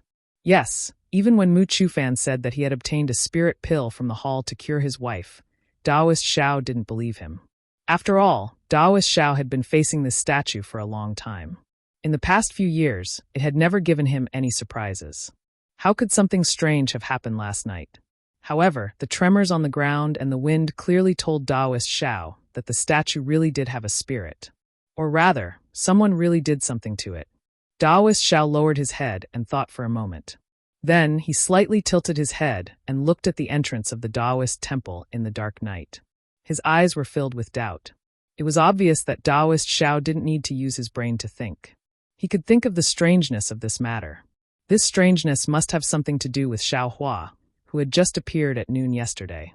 If it wasn't for the hundreds of villagers fighting over the banyan fruit, Taoist Xiao might have thought that Mu Chufan had obtained a spirit pill from the Zhangchao temple because of Mu Chufan's wishful thinking.